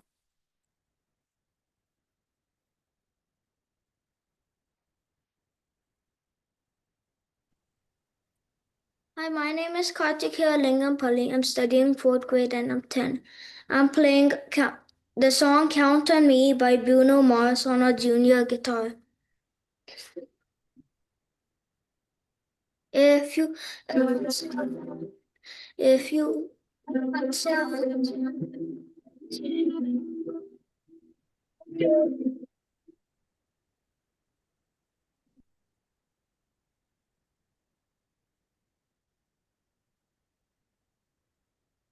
Kartikeya, somehow you're not audible.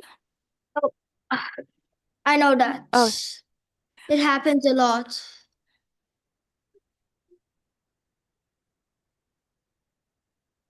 We mostly have our black moving off. So yeah, we'll turn it. Got it.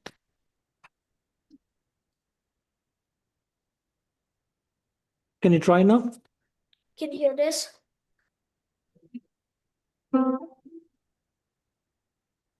Fast. Did you hear that? No, I think it's cutting off again. What? I can hear your voice very clearly, but not the music.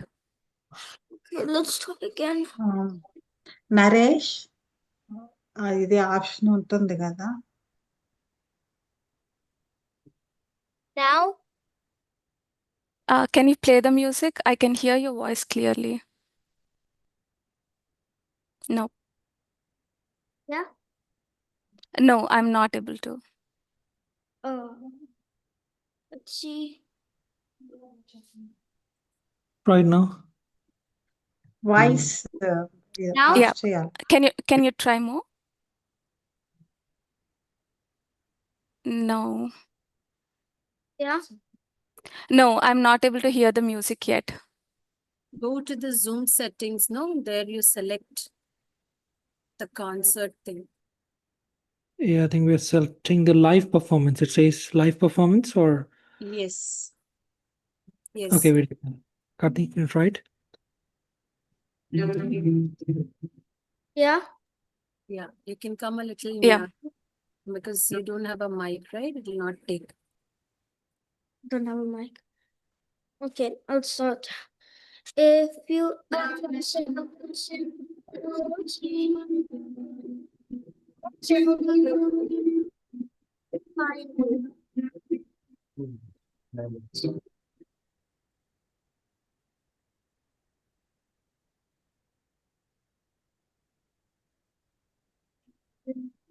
Hello. Hello. Hello. Huh?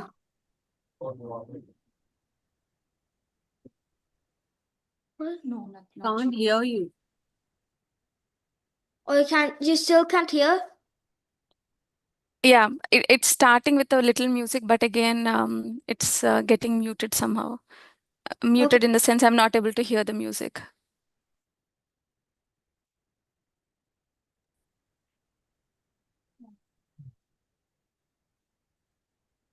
Can you guys hear now? Can you try again? So can you place it nearer to the guitar?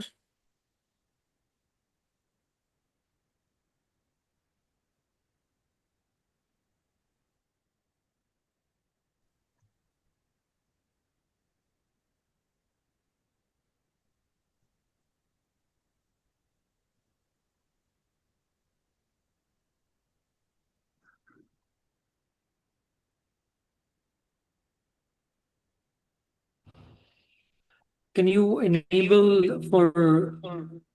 There is one more Kartikeya. We have logged in from the phone. Can we unmute? That?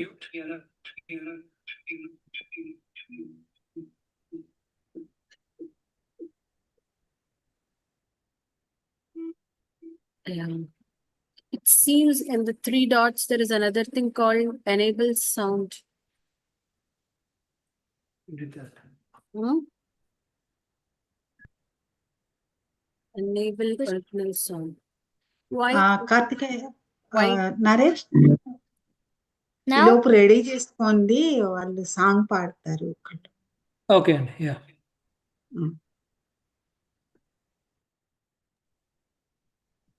Akshara please.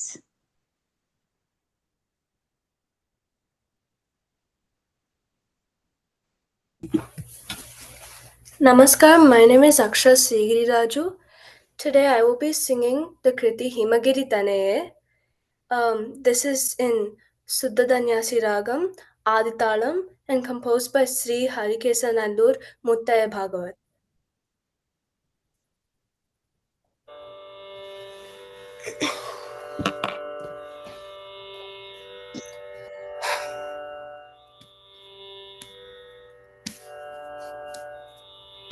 Himagiri Tanaye Hemalate, Himagiri Tanaye Hemalate, Himagiri Tanaye Hemalate, Himagiri Tanaye Hemalate, Himagiri Tanaye Hemalate, Ambaishwari Sri Lalite, Mama Himagiri Tanaye Hemalate, Ambaishwari Sri Lalite, Mama Himagiri Tanaye Hemalate.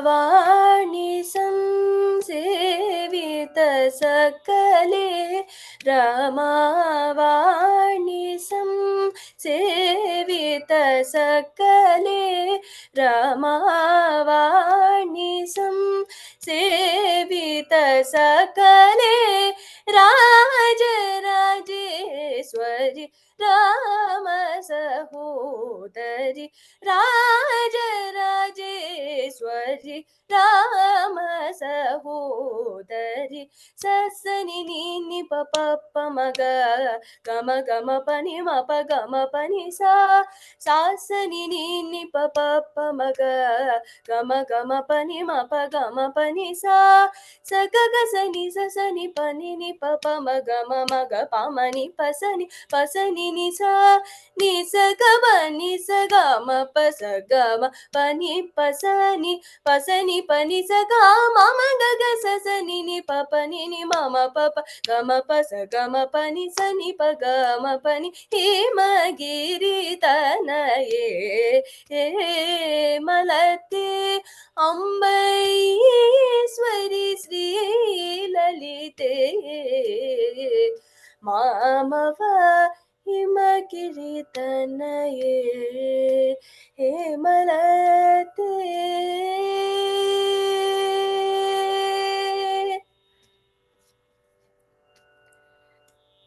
Pasangkuse Ksudandakare, Pasangkuse Ksudandakare, Amba Parat Pare, Nija Bhakta Pare, Amba Parat Pare, Nija Bhakta Pare, Asambar Hari Keshavilase, Asambar Hari Keshavilase, Asambar Hari Keshavilase, Anand Rupe Amita Pratape, Anand Rupe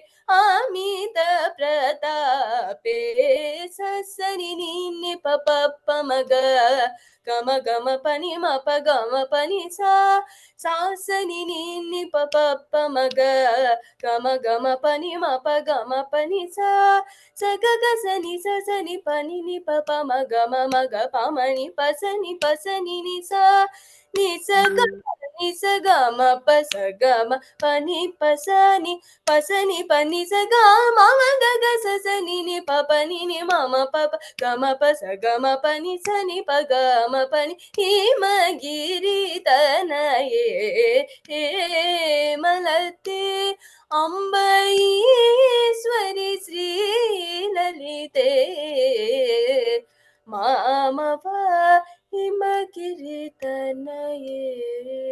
हिमगिरितनये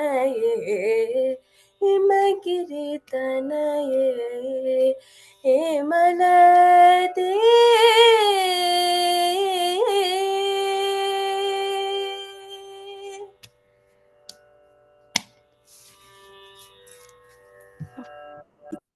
Very nice voice. Next, Ashrita. Namaskaram everyone. My name is Ashrita Mahavadi. Today I will be singing Rase Harimiha, a Raga Malika.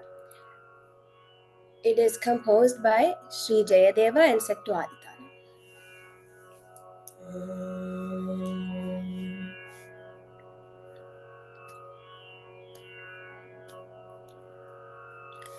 रासे हरिमिह विहित विलासम् रासे हरिमिह विहित विलासम् स्मरति मनो मम कृत परिहासम् रासे हरिमिह विहित विलासम् स्मरति मनो मम कृत परिहासम् रासे हरिमिह विहित विलासम् स्मरति मनो मम कृत परिहासम् रासे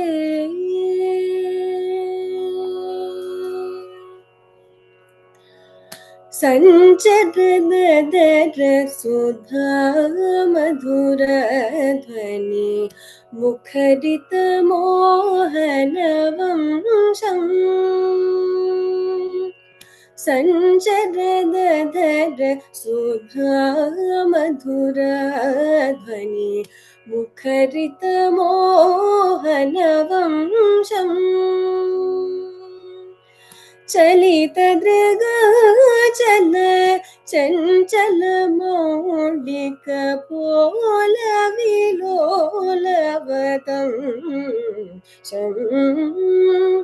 चलित दृग चल चंचल मौलिक पोल विलोलवतं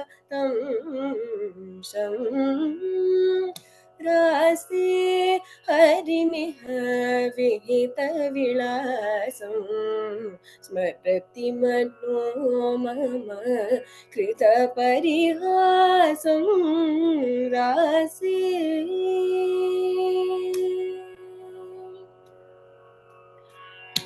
चन्द्रकचारुमयूरशिखण्डक मण्डलवलयुतकेशम् चन्द्रकचारुमयूरशिखण्डक मण्डलवलयुतकेशम् प्रचुर पुरन्दर धनुरनुरञ्जित प्रचुर पुरन्दर धनुरनुरञ्जित मेदुर मोदिर सवेशम् प्रचुर पुरन्दर धनुरनुरञ्जित मेदुर मोदिर सवेशम् रासे हरिमिह विहितविलासं स्मरति मनो मम कृतपरिहासं दासे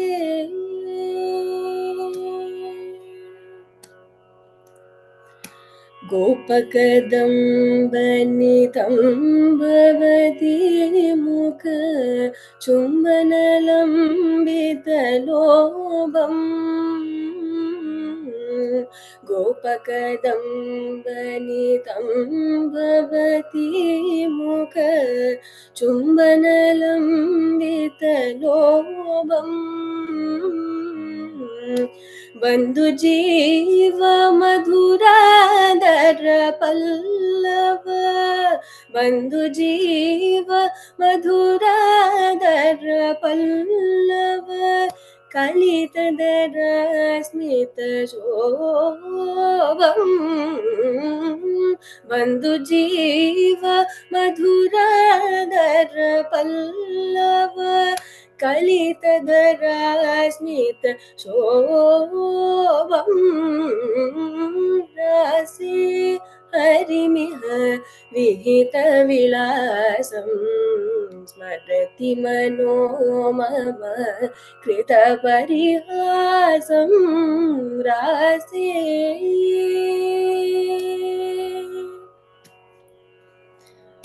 श्रीजयदेव भजितमति सुन्दरा श्रीजयदेव भजितमति सुन्दरा मोहना मधुरिपुरूपम्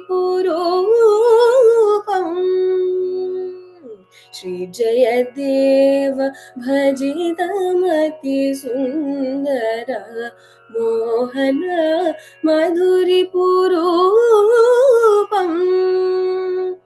हरिचरणा स्मरणं प्रति सम्प्रति हरिचरणा स्मरणं प्रति सम्प्रति पुण्यवतमनुरूपम्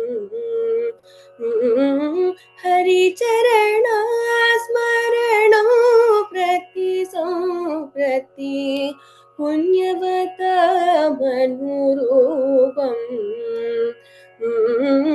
दासे हरिमिह विहितविलासं स्मरति मनो मम कृतपरिहासं रासे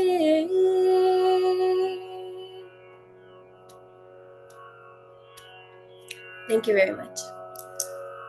Very beautifully sung, Ashrita. Your voice is really good. Pujita, are you ready?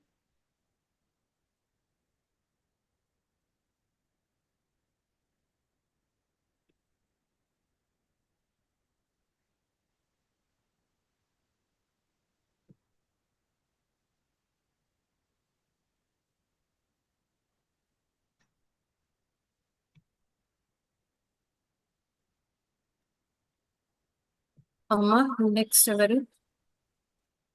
Pujita.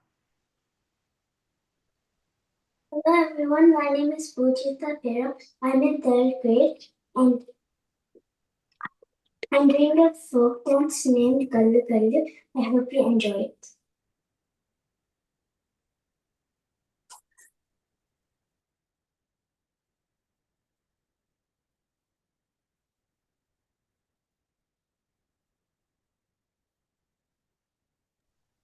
Aparna, song play చేయాలి.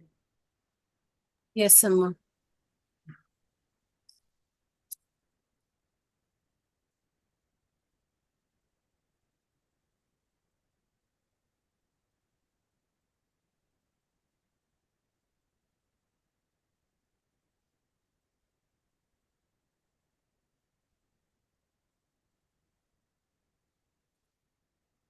Just give me a minute, masters.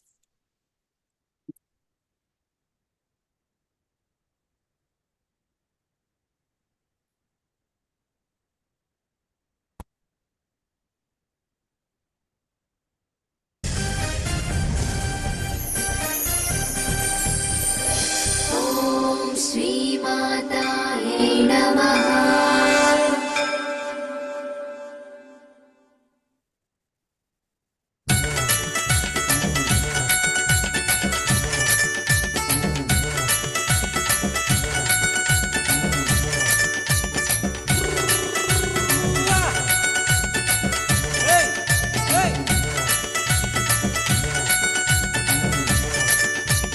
ఘల్లు ఘల్లు ఘల్లు ఘల్లు జోడెడ్ల పరుగు చూడు తందనాన తాన హంసలాగా వంశధార ఎగసే పరవళ్ళు చూడు తందనాన తాన ఘల్లు ఘల్లు ఘల్లు ఘల్లు జోడెడ్ల పరుగు చూడు తందనాన తాన హంసలాగా వంశధార ఎగసే పరవళ్ళు చూడు తందనాన తాన పచ్చనైనదమ్మాయి కోనసీమ కొండపల్లి బొమ్మాల పల్లె భామ పచ్చనైనదమ్మాయి కోనసీమ కొండపల్లి బొమ్మాల పల్లె భామ సోకు చూసి చిన్నబోయి చందమామ గల్లు గల్లు గల్లు గల్లు జోడెడ్ల పరుగు చూడు తందనాన తాన హంసలాగా వంశధార ఎగసే పరవళ్ళు చూడు తందనాన తాన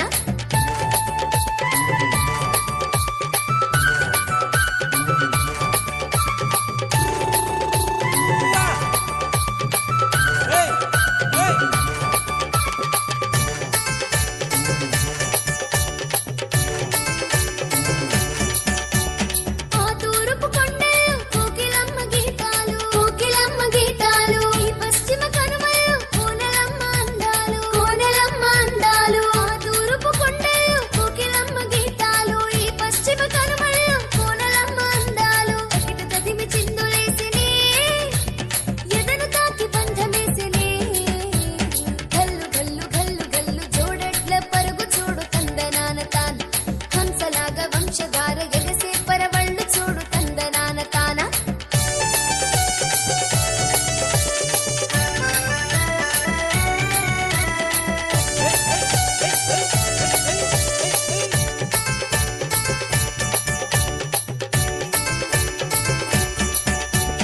పైరుగాలి రమ్మనంటూ స్వాగతమిస్తుందిరో స్వాగతమిస్తుందిరో వల్ల తల్లి నిన్ను చేరి హారతి పడుతుందిరో హారతి పడుతుందిరో పైరుగాలి రమ్మనంటూ స్వాగతమిస్తుందిరో వల్ల తల్లి నిన్ను చేరి హారతి పడుతుందిరో తేనె నూరు పూలు చూడరో పులకరించి పాట పాడరో గల్లు గల్లు గల్లు గల్లు జోడెడ్ల పరుగు చూడు తందనాన తాన హంసలాగా వంశధార ఎగసే పరవళ్ళు చూడు తందనాన తాన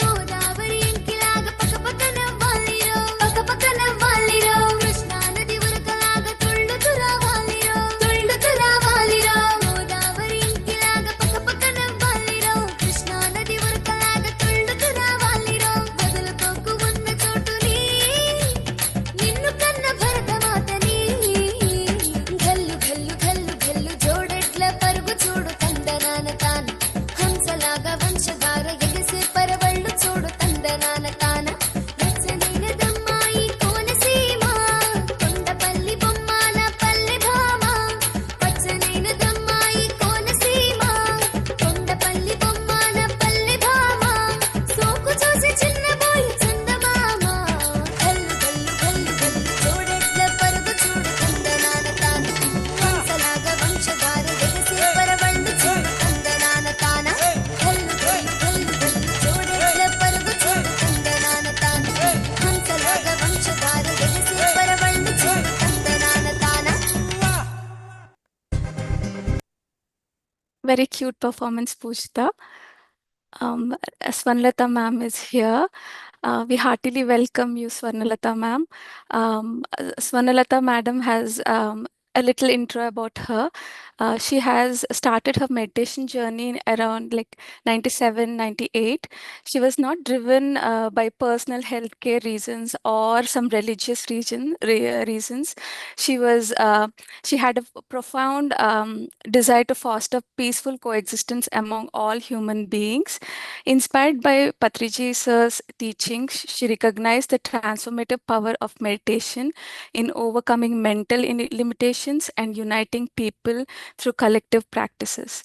Since then, she has remained committed to PSSM, offering unwavering service, particularly in translating keywords from English to Telugu. Her contributions extend across various platforms, including Pyramid Party, Dhyana Jagat, and IFSS, where she actively participates in programs that promote meditation and spiritual wisdom. Through her dedicated efforts, she continues to inspire and support seekers on their path to inner harmony and enlightenment. Most welcome, Amma. You can continue.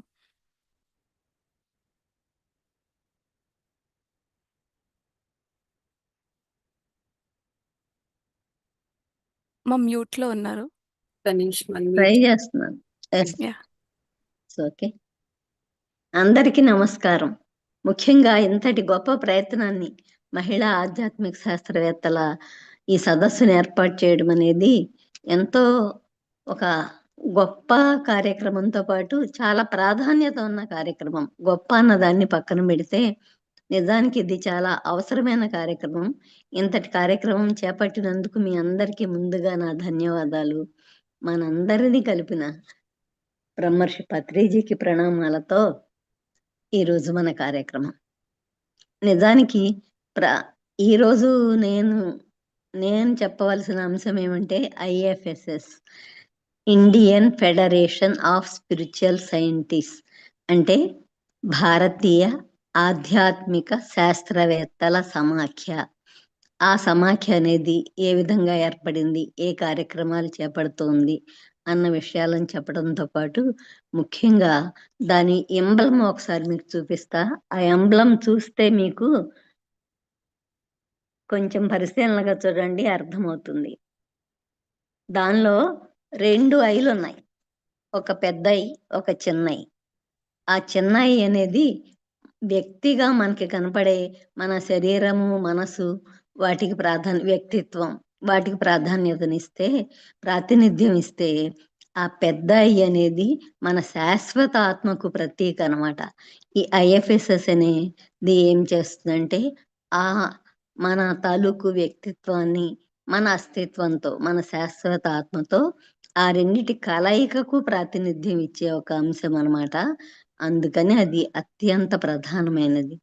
ఎందుకంటే ఎప్పటి నుంచో, అంటే చిరకాలంగా ఒక భారతదేశంలో ఒక కోరిక అనేది ఉంది. ఏమంటే ప్రాచీన ఆధ్యాత్మికవేత్తల తాలూకు వివేకాన్ని, వారి జ్ఞానాన్ని ఈ అధునాతనిక శాస్త్ర సాంకేతిక రంగాల్లో పురోభివృద్ధిని రెండిటినీ మనము ఏకం చేయగలిగితే వారిద్దరి కృషి కలిపి మొత్తంగా సమాజాన్ని ఉన్నతీకరించడంలో తోడ్పడుతుంది అని.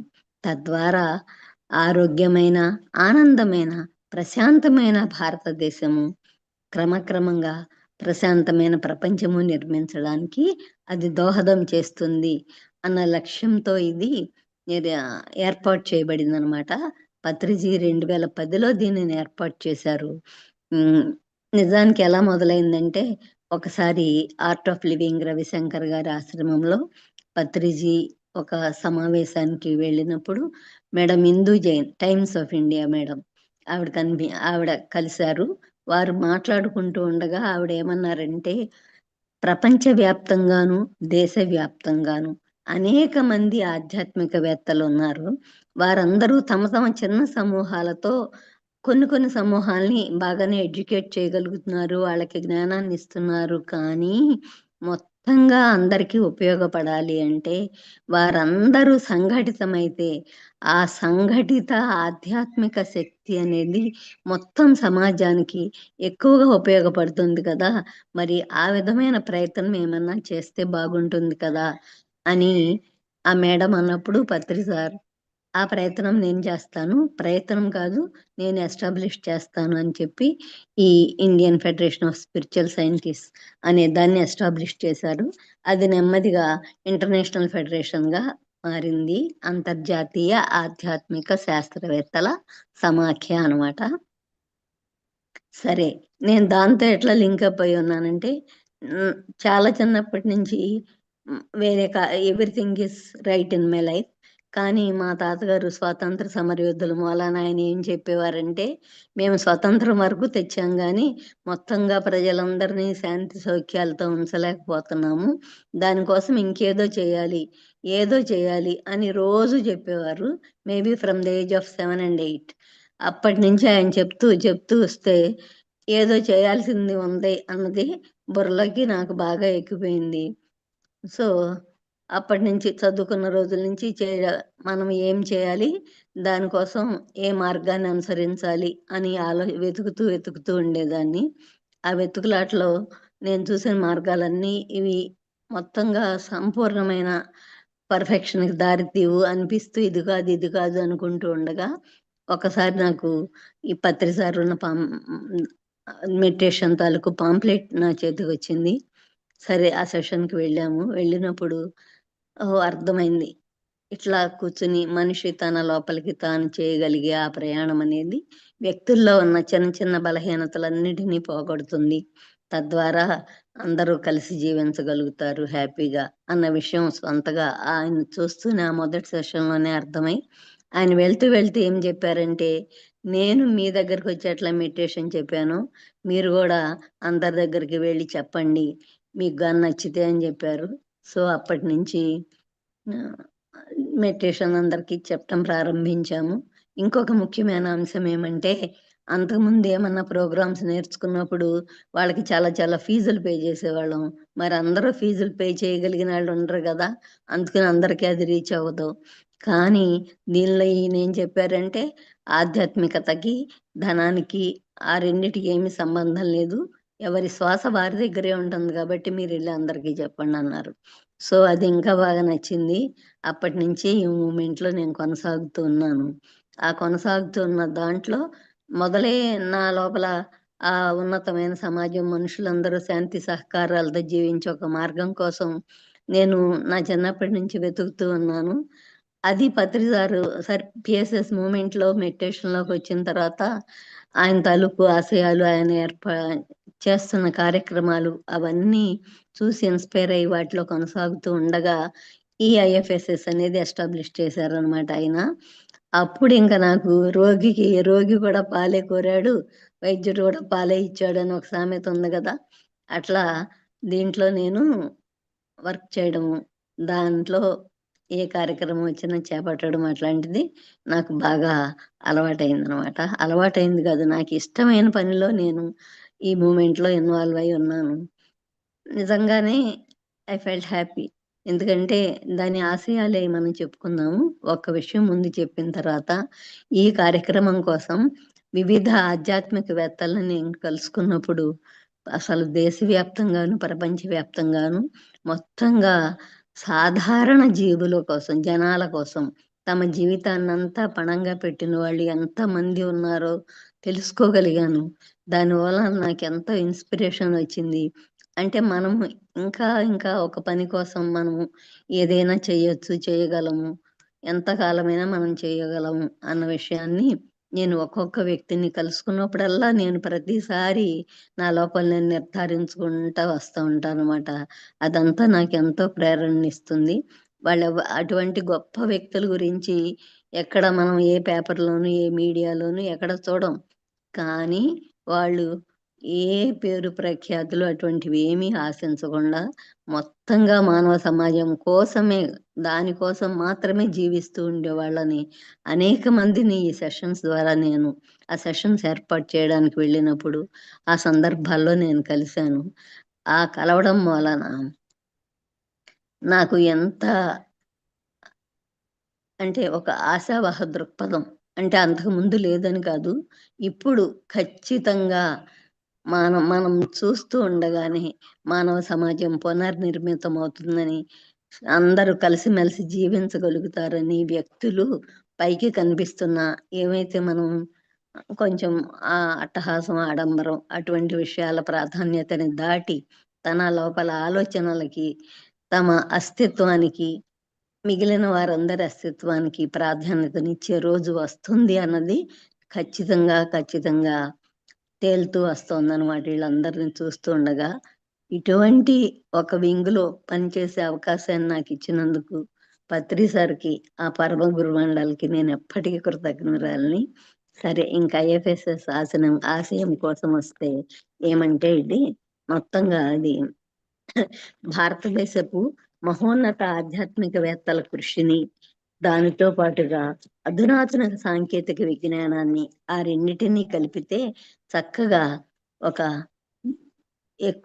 ఐక్య వేదికగాను సిద్ధం చేసినట్లయితే అది సామూహిక చైతన్యాన్ని చేరి నూతన భారత ఆవిష్కరణలో ప్రధానమైన పాత్రను పోషిస్తుంది. నూతన భారతమే కాదు, నూతన ప్రపంచ ఆవిష్కరణలోనే అది అద్భుతమైన పాత్రని పోషిస్తుంది అన్న లక్ష్యంతో దీన్ని ఏర్పాటు చేశాము. కానీ నిజంగా చెప్పాలంటే ఇప్పటికీ అది ఆ పని చేస్తూనే ఉంది. ఎందుకంటే అనేక చోట్ల భారతదేశం నుంచి వెళ్ళిన మన పిల్లలే వేరు ప్రాంతాలలో శంబాలో సొల్యూషన్స్, బ్రెత్ యూనివర్స్ అటువంటి వింగ్స్ స్థాపించి మొత్తంగా ఆయా ప్రదేశాలలో ప్రజలందరినీ చైతన్యవంతం చేస్తూ ఉన్నారు ధ్యానం చెప్పడంతో పాటు. ఈ విధమైనవన్నీ కలిస్తే చక్కగా ప్రజలందరూ ఒకే తాటి మీదకి రాగలుగుతారనమాట. ఎప్పుడైతే కొంత విజ్ఞానము వివేకము ఉన్న వ్యక్తులు సంఘటితంగా ముఖ్యమైన కార్యాలు చేస్తూ ఉంటారో సొసైటీ మీద దాని ప్రభావం చక్కగా ఉండి మిగిలిన వాళ్ళు కూడా వాళ్ళని అనుసరిస్తారన్నమాట.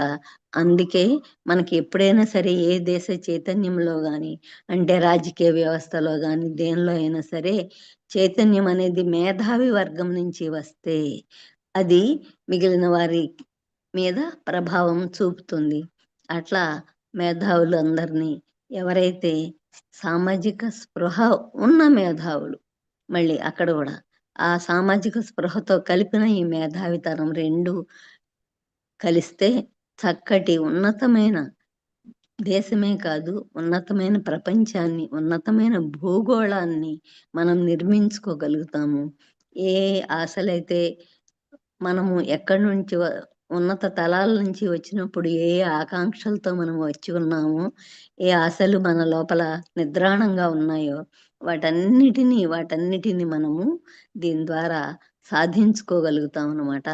ఇట్లా మనకి ఈ ఆశయంతోనే పిరమిడ్ వ్యాలీ ఇంటర్నేషనల్లో global congress of spiritual scientist అనే కార్యక్రమాలు కూడా జరిగేవి.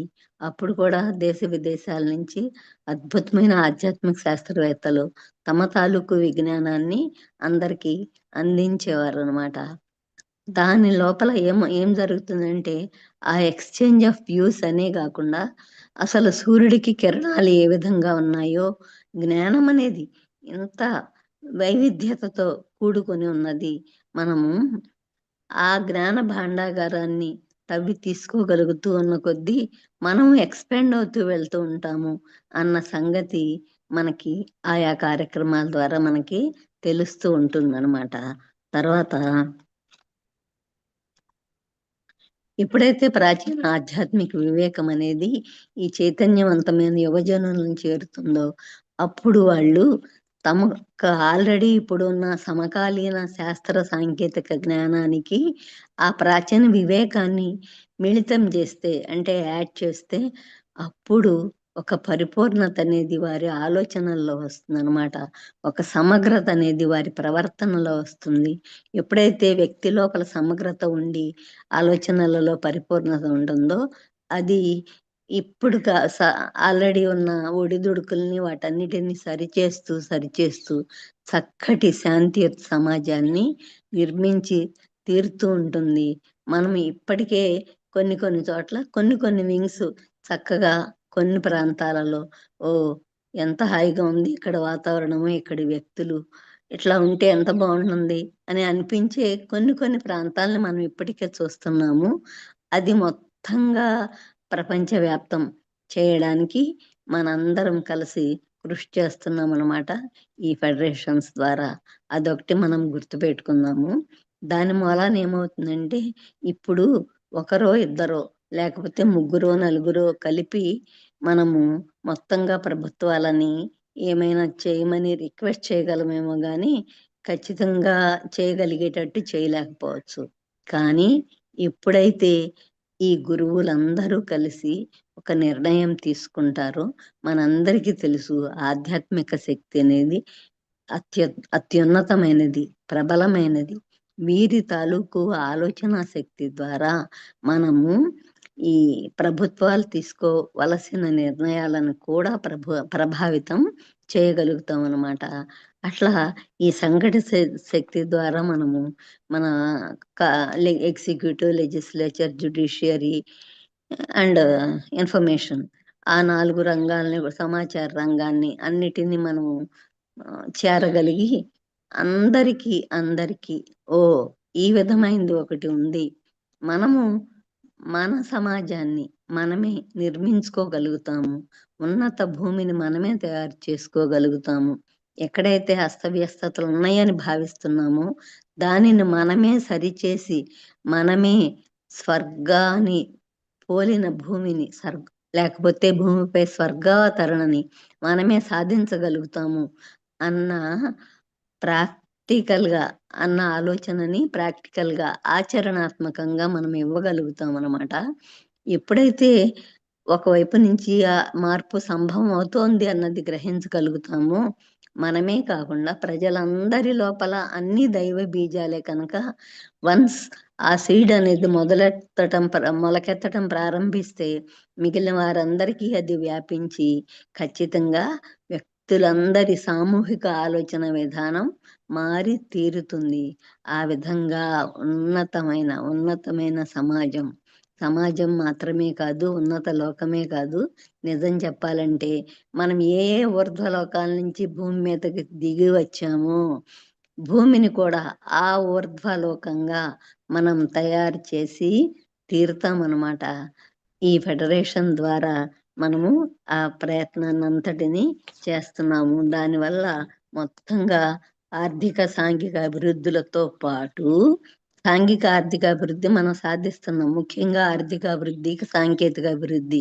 కానీ దానితో పాటు మనము మనకి ఎక్కువ అవగాహన లేనప్పుడు ఏమవుతుందంటే అది అసమానతలకు దారితీస్తుంది. ఆ అసమానతల వల్ల ఒక ఫ్రిక్షన్ అనేది సొసైటీలో ఏర్పడుతుంది. కానీ ఎప్పుడైతే వ్యక్తుల మధ్య అవగాహన అనేది ఏర్పడుతుందో అప్పుడు ఆ అసమానతలు అనేది లేకుండా వ్యక్తుల మధ్య ఒత్తిడి అనేది ఉండదు. ఎప్పుడైతే ఒత్తిడి అనేది ఉండదో అప్పుడు సహకారం అనేది మనము అందరి కోసము ఉన్నాము, అందరూ మన కోసం ఉన్నట్లే అన్న విషయం మనకి అర్థమవుతుంది అనమాట. ఎప్పుడైతే అందరి కోసము ఉన్నామో అని అర్థం చేసుకోగలుగుతామో అప్పుడు వ్యక్తి లోపల స్వార్థం అనేది కానీ నా కోసమే నా సమయాన్నో లేకపోతే ఇంకా దేన్నో పెట్టుకోవాలి అన్న ఆలోచన కానీ అవి క్రమక్రమంగా మనకి తెలియకుండానే అవి పోతాయి అన్నమాట. ఎప్పుడైతే ఆ విధంగా నేను నాది అన్న విషయాన్ని మర్చిపోయిన వ్యక్తులు అన్న విషయమే లేని వ్యక్తులతో కూడిన సమాజం ఏర్పడుతుందో అదే స్వర్గము. అంతకు మించి స్వర్గం అంటే నిజంగా వేరే ఏమీ ఉండదు. వ్యక్తుల మధ్య ఏ చిన్న విషయానికి అంటే వ్యక్తిగత జీవితంలో అనే కాదు, సామూహిక జీవితంలో సమాజంలో ప్రతి విషయాలకి ఒత్తిడులు, అపార్థాలు, మనం ఏమనుకుంటున్నాము కాలుష్యం వల్ల వచ్చే నష్టాలు అవన్నీ మాట్లాడుకుంటున్నాం కదా. ఆ కాలుష్యం అనేది రాకుండా చూసుకోగలగడం అనేది మనకు వస్తుంది. కాలుష్యం ఎందుకు ఏర్పడుతుంది అన్నది మనము బయట చూసేటప్పుడు వాహనాల వల్ల కాలుష్యము, వాతావరణ కాలుష్యం అనుకుంటున్నాము. కానీ ఒక విషయాన్ని మనం లోతుగా ఆలోచిస్తే వాటిని మించి భావ కాలుష్యం అనేది అత్యంత దుర్భరమైందనమాట. ఎప్పుడైతే వ్యక్తి లోపల జ్ఞానం అనేది వస్తుందో అప్పుడు భావ కాలుష్యము, భావ దారిద్ర్యము అనేది పోతుంది. మన ఆలోచనలు ఉన్నతంగా ఉంటే మన పరిసరాలు, మన ఆకాంక్షలు ప్రతిదీ కూడా ఉన్నతంగా మారుతుంది. ఆ ఉన్నతమైన ఆకాంక్షలు, ఆచరణలు ఉన్న వ్యక్తులతోనే అద్భుతమైన భూమి తయారవుతుందన్నమాట. మనందరము ఆ భూ ఉన్నతీకరణ కోసం మనం ఇక్కడికి వచ్చి ఉన్నాము. ఆ పాత్రని ఈ ఫెడరేషన్ సాధిస్తూ ఉంది.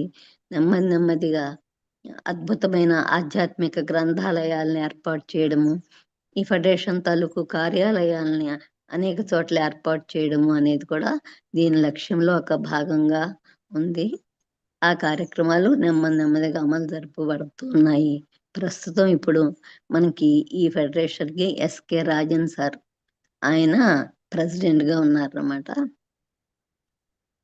ఆయన ఆధ్వర్యంలో విషయాలు నడుస్తున్నాయి.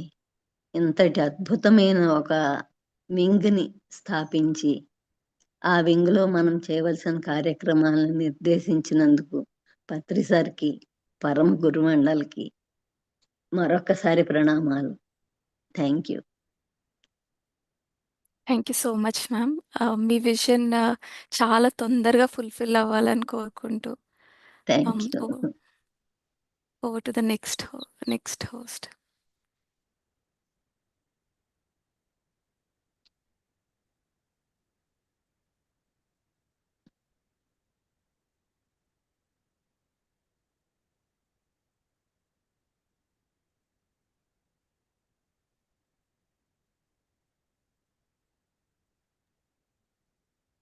Thank you so much Swarnalatha madam.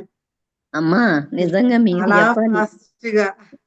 చాలా ఎంత ఫాస్ట్ గా ముగించారు మీరు మేడం. అలా ఎలా మేడం? ఒక క్వశ్చన్ మేడం, అమ్మా మీరు ఐఎఫ్ఎస్ఎస్ కి పిరమిడ్ పార్టీ ఆఫ్ ఇండియాకి ఉన్నటువంటి డిఫరెన్స్ ఏంటి మేడం? మరి ఒకటేమో ఈ ఫెడరేషన్ అనేది ఏం చేస్తుందంటే వ్యక్తులలో పునర్నిర్మాణం కోసం చూస్తూ ఉంటుంది. పిరమిడ్ పార్టీ అంటే ఖచ్చితంగా ఇప్పుడు వ్యక్తులు అనేవాళ్ళు ఎవరిని ఎన్నుకోవాలి అన్న జ్ఞానాన్ని మనకి ఇస్తూ ఉంటుందన్నమాట. మనము ఇక్కడ ఒక ప్రత్యేకమైన రాజకీయ పార్టీనో ఒక వ్యక్తినో మనం అనుకునేది ఏమీ లేదు. వాళ్ళందరినీ మనమే తెచ్చి అక్కడ పెడుతున్నాం. వాళ్ళు మన సరిగ్గా చేస్తున్నారో చేయట్లేదో ఈ మాటలన్నీ పిచ్చి మాటలు. అక్కడ దాకా తీసుకెళ్ళింది ఎవరు?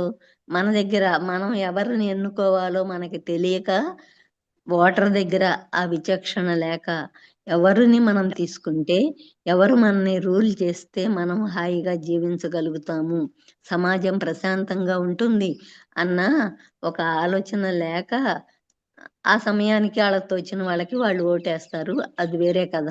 కానీ ఆ ఓటు వేసే వాళ్ళకి ఒక జ్ఞానాన్ని మనం ఇవ్వగలిగితే ఎటువంటి వ్యక్తి మనల్ని పరిపాలించాలి, ఏ జ్ఞానం ఉన్న వ్యక్తి పరిపాలిస్తే అద్భుతంగా మన దేశం అనేది అభివృద్ధి చెందుతుంది అన్న జ్ఞానాన్ని ఇవ్వటానికి పూనుకున్నదే పిరమిడ్ పార్టీ. ఎవరెవరైతే అప్పుడు నిజంగానే ప్రజలు చైతన్యవంతులయ్యి వారికి ఎవరు కావాలో తెలిసినప్పుడు ఎవరు రూల్ చేసినా మనకి ఆటోమేటిక్గా ఖచ్చితంగా వాళ్ళు సో అండ్ సో సరిగా లేకపోతే వెంటనే మాకు వేరే వ్యక్తి కావాలి అన్నదాన్ని ఖచ్చితంగా వాళ్ళు తెచ్చుకోగలిగిన స్థాయిలో ఉంటారు. ముందు ఇక్కడ మనం పిరమిడ్ పార్టీగా చేయవలసింది పైన మనం అధికారం సాధించటం అనే దానికంటే కూడా ప్రజలలో అవగాహన పెంచటం అనేది మన ముఖ్య కర్తవ్యం. అందుకని మనం చేయాల్సింది ఆ ఎలక్షన్లు వచ్చినప్పుడు 6 నెలల్లో 3 నెలల్లో పనిచేయటం అని కాదు. ప్రతిసారి ప్రతి సందర్భంలోనూ ముఖ్యంగా మన ధ్యానులకి వాళ్ళ ద్వారా మిగిలిన వాళ్ళకి పాలకులు ఈ విధంగా ఉండాలి, పాలకుల లక్షణాలు ఎలా ఉంటే ఈ సమాజం ఈ విధంగా ఉంటుంది అన్న జ్ఞానాన్ని నిరంతరం అందిస్తూ ఉండాలి.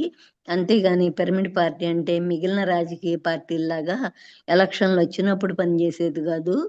ఇది 24 hours 365 days ఆన్ డ్యూటీలో ఉండే పార్టీ అన్నమాట. అది మనం గుర్తుపెట్టుకుంటే మన బాధ్యత ఎంతో మనకు తెలుస్తుంది పిరమిడ్ పార్టీలో.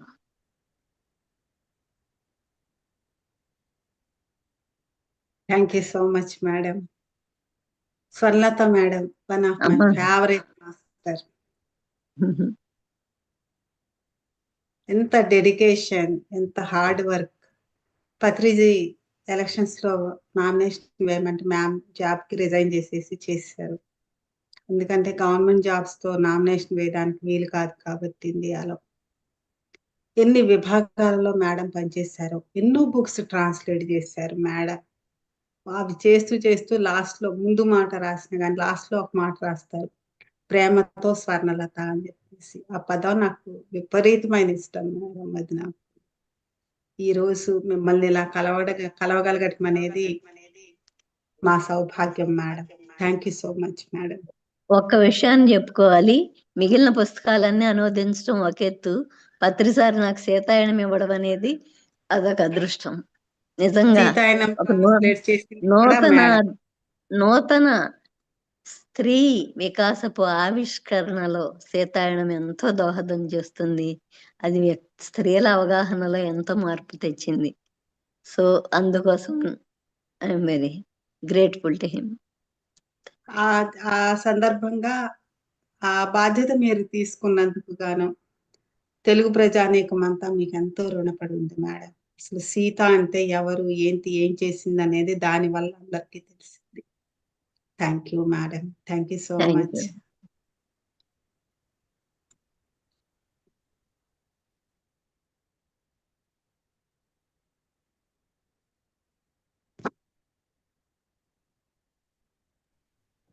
Dikshita ready?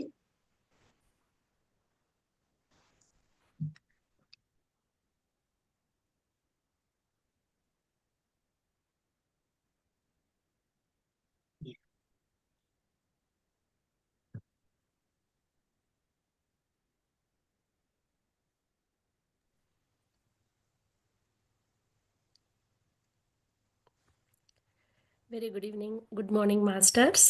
Thank you. First of all, thank you so much, Patriji Meditation Channel and Padma Madam for this wonderful opportunity. And from past 20 or 20 hours, we are listening so much of wisdom about various masters and the woman power. What is the power inside the woman? And one of my favorite books is also Sitainam. Thank you, Swarnalata ma'am, for bringing us to us. And when I listen from Telugu and it's heart touching to me. I learned so many things rather than English in Telugu. Thank you so much, ma'am. Now we have another wonderful speaker from the International Spiritual Women's Scientist Summit. Another speaker, Master Sushma Weber. Before going to today's session, I would like to have the short note about Master Sushma Weber. She is originally from Bangalore, India, and currently lives in Wellington, New Zealand. She has been involved in the work of Theosophical Society for over 25 years, both in India and New Zealand. She has served as a secretary and lodge president of Wellington branch and currently the social media coordinator. Sushma has designed and facilitated workshops at various branches of Theosophical Society in New Zealand on theosophy, self-awareness, and other spiritual topics. And Sushma Master is currently writing fiction and non-fiction books based on her recent 40 days pilgrimage in India, where she participated in the Pandarpur Wari, a walking pilgrimage of over 250 kilometers, and her visit to pilgrimage centers of 4 different religions. This pilgrimage has provided insights not only for her spiritual growth but also for her life as an entrepreneur and writer.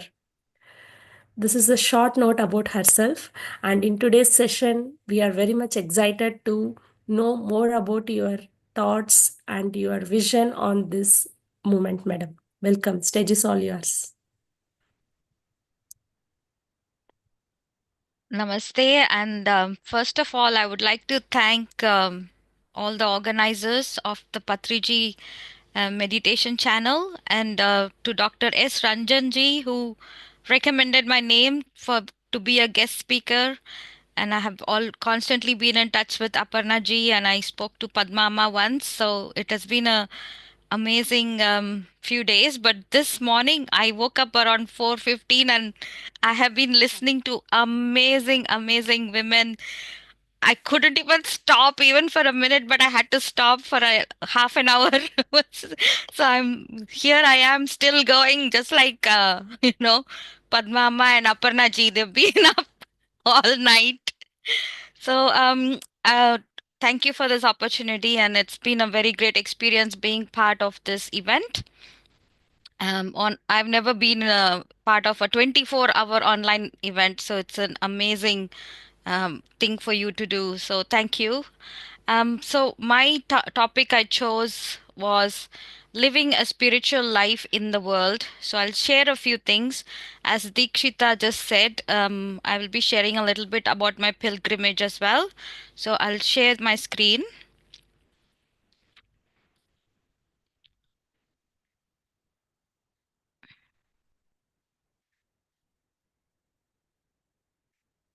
So I would like to share first of all this first image. It has the emblem of the Theosophical Society, and I have been associated with it since the age of 10. And the motto is there is no religion higher than truth. And for many years, I wanted to see the place that they found the motto, because I had learned that the motto was the motto of the Maharaja of Varanasi. So it's called in Sanskrit, it is Satya Nasti Paro Dharmaha. And I was very interested since childhood to go and see the palace of the Maharaja and find the thing that H.P. Blavatsky had found. She had requested the Maharaja to use it as the motto for the Theosophical Society. So here is the photo when I found it last year. So my whole life, I have been inspired by two women. Since today's, summit is about international spiritual women scientists, and these two women, Madam Helena Petrona Blavatsky, co-founder of the Theosophical Society, and Dr. Annie Besant, who was the second president of the Theosophical Society. They have had a very great influence on my life, and I have been very inspired by them. And my whole pilgrimage also was inspired because of when I studied about their travels and visiting all these amazing places around India. I had also wanted to do the same for many years. And when I heard about Swami Vivekananda walking all over India and Adi Shankaracharya walking all over India, I have always wanted to walk as well in India. And I didn't do the whole of India. I only did the 250 kilometers. Another great influence in my life has been my grandparents, my maternal grandparents. They are S. Guru and G. Kamalamma, and they were the people instrumental in introducing me to Theosophy and the Theosophical Society. And Annie Besant and Blavatsky. They used to tell me stories about them when we were kids. And I have been attending the international conventions every year since I was age of 10. Of course, I missed a few things in between after during my college, but before that, I went almost every year. So the Theosophical Society, there are these shrines of different religions. So since childhood, I have been, having contact with the different religions. The top left is the Parsi temple, probably the only temple in India where non-Parsis can actually go and sit. And I have also attended one of their fire ceremonies. And the middle one is a Gurudwara. Then, of course, the church and the Temple of Light called Bharat Samaj Temple, and a Buddhist shrine. These are only few photos. I have spent lots of time in these places when I attended the convention, and I also worked in the international headquarters in a total of 5 years. So this place is very close to my heart. And here in Wellington, we are very active. The left photo is our building here in Wellington. It's also more than 100 years old. We have very dedicated members in New Zealand as well. This photo has members from 8 different branches. We organized an event in Wellington, and we had all these people come from around the country. So, being a country with a small population, actually seeing so many people in one room is a big deal, not like in India. So, some of the theosophical teachings that I have been studying, and it has played a very important role in how I live my life. So, I would like to share this small, we can talk a whole talk on this. I'd just like to share one small bit about this. The the higher triangle or the higher triad, and the lower quad quadrangle, I would say a square here. It's called the quaternary. Now, the lower quaternary is our personality, which is consists of the physical, astral, and lower mental body. And then the higher self is the Atma, Buddhi, and Manas.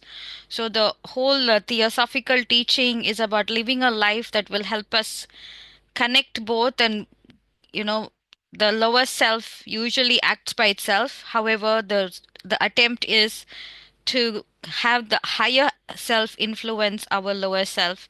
So the whole exercise of doing spiritual practice is to find that connection and have everything work in harmony. So, in the Theosophical Society, Raja Yoga is what is suggested, and the three pillars of the spiritual life. Raja Yoga is that it, in a short way to explain it, is that all three yogas, Gnana Yoga, Bhakti Yoga, and Karma Yoga, we are supposed to develop equally. Let's say there is shouldn't be a disbalance or an unbalance between, like, some of us are temperamentally gnana yogis, some of us are bhaktas, and the others are all about karma yoga, and we think all of the bhaktas are just singing and dancing. So we might not be very happy about it. However, the raja yoga part is that we have to develop all aspects of these three yogas within ourselves, and study, meditation, and service. Also, study is not just book study. However, it's more about self study, or study for the purpose of um, becoming more self aware. So, that is the study of scriptures, and all the books that are available within the Theosophical Society and outside is recommended. Whatever will help you evolve is a good type of study. And meditation, I have been listening to such amazing presentations in the summit about meditation. I don't have to explain about it. And in the Theosophical Society, there's no prescribed method. We are all free to follow whatever suits us and our lives and temperament. And service and altruism is a very big part of the Theosophical Society. So I have been involved in lots of different types of service activities as well, other than being actively involved in the society itself, since I was 21 years old. So I turned 50 last year. I heard another lady who mentioned that she had turned 50 last month. I turned 50 last year, and I thought I better do this traveling when I still have the strength. And I thought, okay, I must go on this pilgrimage. I had initially decided I would go to some of the main centers and also visit some of the birthplaces of some saints and gurus that I had always been interested in. Those of you who are my age might remember Amar Chitra Katha. My mother gave me a book bound with all the stories of the great sages. So I have been interested in that since I was a kid. So I really wanted to visit some of those places. And then it turned out that I was traveling to India at the time of the Pandharpur Wari. This is a pilgrimage that has been happening for nearly 800 years. Every year, I think it happens 4 times a year, but the main one happens in June-July period between two Ekadashis. And I had known about it for some time, and I just looked up the dates and it was matching. So I said, okay, I should go on this. I have never walked that long, so I started training from last April. Also I also wanted to visit the Indian section of the headquarters of the Theosophical Society. So that was another dream come true to visit Varanasi. So that's what I did. I'll be showing you some photographs of my pilgrimage. Today at when I am sharing this with you, one of the people who came on the Vari is here in the audience. So thank you, Sheetal, for coming here today. So the Pandharpur Vari when is about going with the palki of Sant Gyaneshwar. He was the one who started this in a larger scale. People were going on this pilgrimage before that as well, but he made it into a communal activity, I think, a larger communal activity. And so from Alandi to Pandharpur is the walking pilgrimage, and it comes up to around 250 kilometers. And it is a fixed route, so and the stops are all fixed. So if you see on the right, I was walking with, this year or last year I heard there was 5 lakh people walking doing this pilgrimage, or probably more, but anyway, you can see the number of people who are there. It was an amazing experience, and throughout the whole 250 kilometers, I did not hear one movie song or some other song. It was only the abhangs being sung by the people, and any loudspeaker, if they had any loudspeaker, that was also singing the abhangs and devotional songs. It was amazing. And like I said, Raja Yoga is about developing all 3 aspects, and I noticed that I was lacking in bhakti. So I wanted to surround myself with bhaktas. And I thought this is the greatest opportunity. All around me, everybody was interested only in God. And we were singing in the evenings. We had to do the Haripat. On the top right are the people with whom I walked in the every day. We became a group, and the youngest was 25 and the oldest was 80. So and we were some of us were middle aged. So it was a very interesting group that we went, and all of us were devotional, and it was an amazing experience. It was we learned what we thought we couldn't do at all, which is actually walk 20 kilometers per day. We helped each other, we motivated each other, and all this. Why am I mentioning all this? When you're thinking about living a spiritual life in the world, it is so important to have that community around you, those who are on a similar path as yourself. It is very, very helpful to do that, to have that support from around you. And being so far away in New Zealand, I am so fortunate to have the Theosophical Society here, with people who are also interested in seeking for truth, and also interested in developing themselves. So here I am on the Vari. That was my first break of the first day of walking from Alandi to Pune.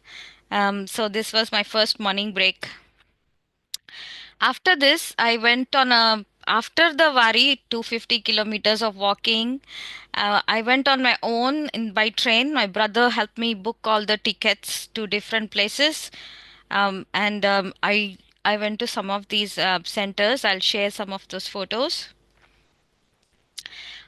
After I came back, my mother said, "You have been away for 40 days." And then I had created a WhatsApp group. So I used to post photos. And my mother thought I'll be lying flat on the ground after walking 250 kilometers. But I was on the train and I took a selfie and said, "I'm off to Baroda, or that's, I think, Solapur or somewhere I was going first." So I traveled. So if you see the map of India, I traveled from Bangalore to Pune, then to from Alandi to Pune, and then to Pandharpur. And then from Pandharpur, I took a train, and then I traveled to several places. Uh, I did on Google Maps, it came up more than 5,000 kilometers. I didn't know I had done so much travel. So everything, I think I heard a lot of people mentioning how, when you surrender, things unfold, and the how how I planned my trip was similar to that. I followed my intuition, or I was led to go to certain places. I didn't even know there was a Brahma's temple in Pushkar. Someone I was talking to suddenly mentioned it, and then there I was. So I went to the Brahma temple in Pushkar. I did the Shiva temple in Varanasi, and the Krishna birthplace in Mathura. I managed to go there as well. Then I went to Ajmer, the Sufi center. I had always been interested in it. I have done my history of art masters, and I've always been interested in Sufism and all the other religions because they have a great impact on art. So I was very interested. So I went there, and Pushkar was very, very beautiful, and I was so surprised to see a South Indian Balaji temple over there, and there was this beautiful Gurudwara nearby, and it was beautiful. That's also a pilgrimage center for the Sikhs, and then of course the Brahma temple was there. And then I also went to visit Amritsar, which is another dream come true, to visit the Golden Temple. And that's me in the langar, in the kitchen of the Golden Temple. That was another dream. I'd heard so much about that, kitchen and langar that they serve there. And oh, I was in tears the moment I saw this. As soon as entered the space, it was so moving. And it was amazing. I have no words to explain. And then my last part of my trip, where I was in Varanasi. Again, I was led to all these places. I didn't Once I arrived at a place, I didn't have a plan, so I let the I would say universe guide me to wherever I went, or I met people who took me to certain places. So the early morning, I went with a couple of Theosophical Society members from South Bangalore Lodge who had come to Varanasi. Who would have thought I would meet someone from Bangalore? It was very interesting. They were having a national study camp, so I met them and I went there. And my trip to I had always wanted to see a Ganga Aarti, but I was by myself at that time. And they had all finished the camp and left. I didn't know if I will ever get to see this. But after I visited the Maharaja's palace and saw the motto, Satya Nasti Paro Dharma, on the way back I was in a rickshaw and some other people were going to Asti Ghat. I said, okay, I'll also come and see the Aarti. So I went there, and it was another amazing experience. And here is Dr. S. Ranjan and Induji here. Induji and Dr. Ranjan are both here on the call as well. They took me to the Sarnath center. They were all going there after the camp, and and I tagged along. I probably invited myself anyway. So we all went to Sarnath and some other places and the Krishnamurti Center as well. This was another dream come true, to visit the place where the Buddha attained his after Buddha attained his enlightenment. He gave his first sermon over here. So that it's a beautiful place, very, very, how to say, holy. It has the atmosphere. It is amazing. After that, well, while I stayed in Varanasi, I managed to go to a couple of places. I went to Gorakhpur and Ayodhya. Now that Vande Bharat is there, it's easy to travel. So I went to Ayodhya temple. They do not let you take photos anywhere. This is after I came out. So that's all you can see of the gateway where they keep our mobile phones and bags. And then I managed to visit the Hanuman Gadi. In fact, I'm showing this photo because the building of the Ram temple is one of the triggers for me that happened that I should go on this pilgrimage. It happened in January 22nd, and I was so moved by the fact that this happened, because I have studied the art history and history of India, And the society, founders of the society, Theosophical Society, also their primary purpose was to revive Indian wisdom, ancient wisdom, and let it be known around the world and within India as well. So this was for me a symbol of the fruit of the work of the society 150 years ago. So I was so moved, I had to go there. So here I am in Ayodhya. It was an amazing moment for me. And then Vrindavan as well. I managed to go to Vrindavan. However, I didn't go when the temple was open. It is so crowded, so crowded. I managed to go after it was closed, so the roads were all empty. So I had a good walk around the area and looked at all the places. This is another temple. The one on the left is the Bake Bihari temple, I think. And this one is I can't remember which one was. It's 15th century temple. And like I mentioned, I had always been interested in the saints and of the different religions and traditions. I managed to visit a few. Um, Again, I got to go to the Narmada banks and visit Ma Anandamayi's ashram.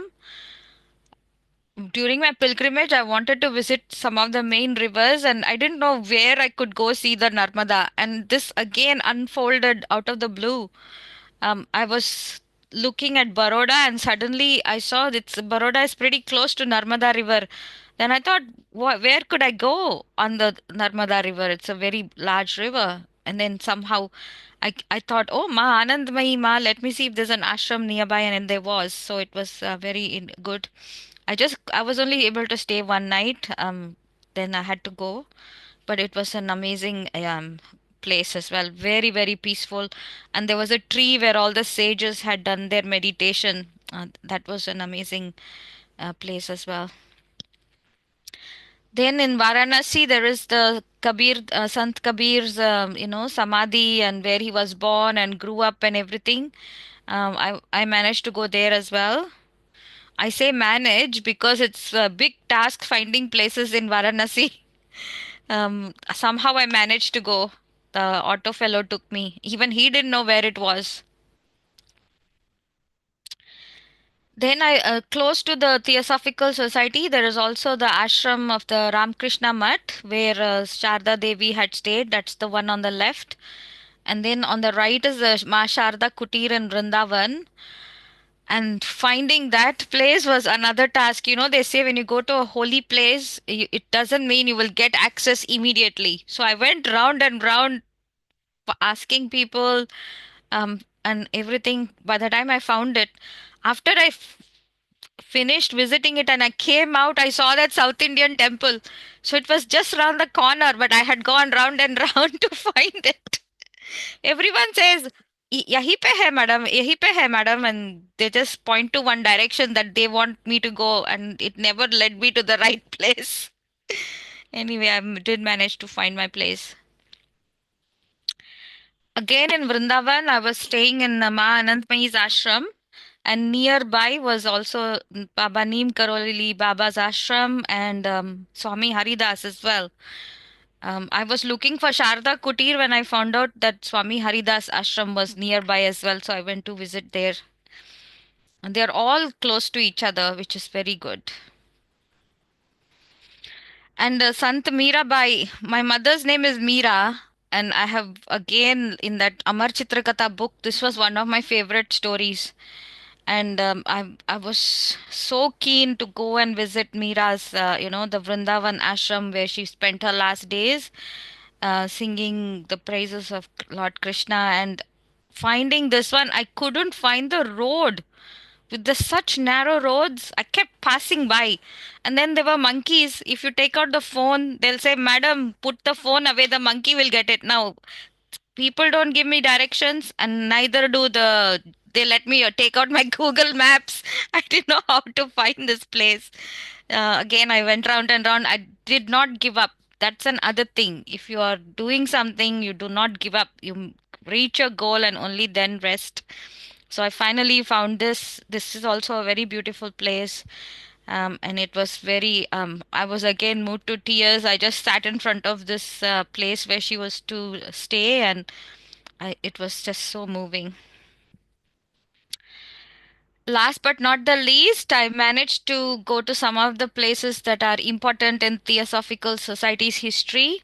And one of that is the Prayagraj, where the three rivers, the Triveni Sangam place, where H.P. Blavatsky and the co-founder Henry Steele Olcott had met AP Sinnett in Allahabad, and they had stayed there for some weeks.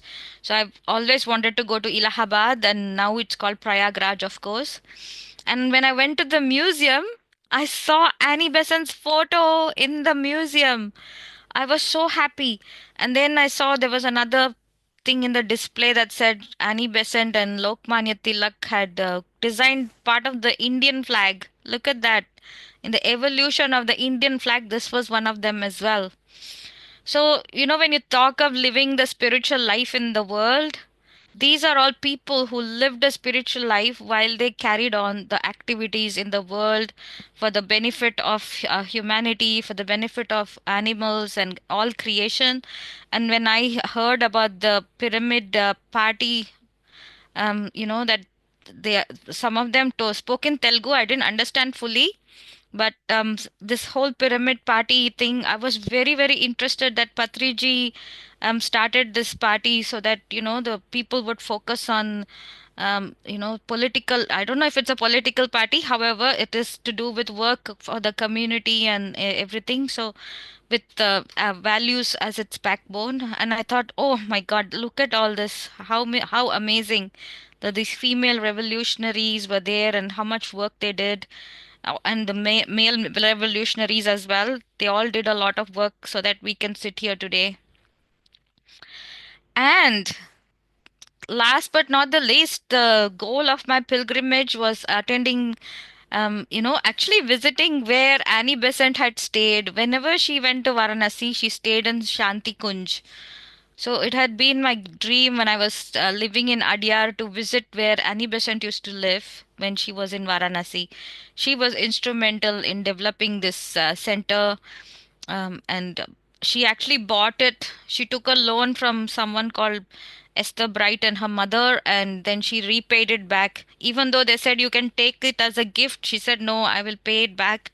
And she paid back, and this property was bought and this center was developed. She said the society needs a home in India, so she established this society headquarters for India, and I had always wanted to go there. And I had the good fortune of attending a Hindi study camp in Hindi, and I met Dr. S. Ranjan and Induji and some others, Archana, and many others from around the country. It was wonderful. To study theosophy in an Indian language was so interesting. I've only studied it in English, so to hear the words and things in, Adhyatma studies, if you do in a Sanskrit language or anything that has come from Sanskrit, any other Indian language, it has a greater impact. That's what I learned. You understand it at a much deeper level as well. So it was great to meet, S. Pandeyji and all the others. I knew some of them since I was a kid as well. So it was nice to see them all in Varanasi. And it was a very moving experience of 3 days of studying together with people of different ages and different parts of India. Thank you. I think that's all I have about my trip. And I think I'm on time. Thank you.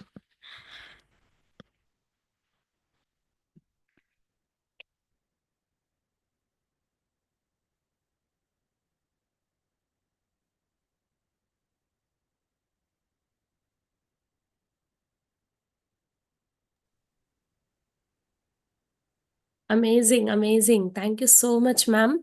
I'm really fortunate today. And just like when I see your introduction about Theosophical, I thought, okay, something new I'm going to learn, but I'm not so much curious. But today, after seeing your journey and how you brought everything to us, it's really an amazing. So many points you gave us. And one thing is, one of the point where I got connected is never give up. I really come with that. We should never give up because when we are doing something, first thing like halahal from Amrutam, we will get so much of challenges. That is where we need to apply our spiritual knowledge and spiritual life so that we can show the woman empowerment. Yeah, and you have shown us one more. Initially one pendulum kind of stages. After seeing that pendulum kind of stages, the one point triggered to my mind is survival mode to creation mode. Patri sir always says, whenever you are in the Mooladhara chakra, you are in the survival mode. Whatever you think from that mode, you can never achieve your goal or you can never achieve your things. Go to creation mode, go to Sahasrara chakra. There you imagine, there you think. So you can get whatever you want. Immediately, I remember that point when I see that pendulum kind of thing and about the three principles of the life karma yoga, jnana yoga. Like all the principles are very much important to our lives in each of the stages. And one more thing I would like to share is mom is always the best medicine. Because we are all moms today, we have to give the best thing to our kids. And your mom gave you a best books, best wisdom. Now you, as a mom, you are giving all about these pilgrimages. I honestly say I don't know any of these pilgrimages. I just read all this during my school days in my history books. But now you brought us all this and about that wisdom. And at last, you had mentioned one point about Annie Besant, ma'am. Like, I always visit her place because I'm very much attached to that place because she comes to that place and she get relaxes. Ma'am, here I remember one point is when we have that knowledge, knowledge is always power. When we have that knowledge, so automatically we will connect to that soul, we will connect to that bliss. We never feel bored. We don't feel the challenges coming from that place also because happiness already filled within ourselves through that knowledge. Amazing, ma'am. Thank you so much. You brought us so many insights and great wisdom. Your hard work never fails, ma'am. Thank you. Thank you so much. Thank you. Thank you so much. Thank you so much Sushma ma'am. చాలా సంవత్సరాల క్రితం పత్రిజీ ఎప్పుడు కూడా Annie Besant books గురించి చెప్పేవాళ్ళు ఎక్కువగా. Annie Besant గారి గురించి, హెచ్పి బ్లావడ్స్కీ గారి గురించి, వీళ్ళు చేసినటువంటి ఆ ఎక్స్పెరిమెంట్స్ గురించి.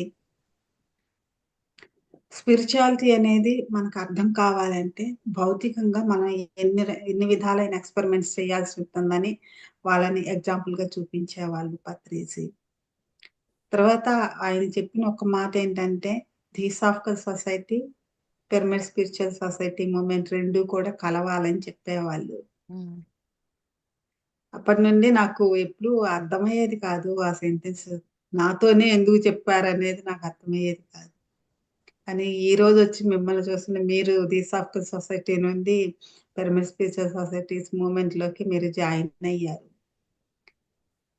ఒక ఆత్మశక్తి ఇంకొక ఆత్మశక్తితో కలిస్తే ఎన్ని రెట్లు వేగవంతంగా అది ఎంతమందిని అవేర్ చేస్తుందనేది ఎగ్జాంపుల్ మేడం.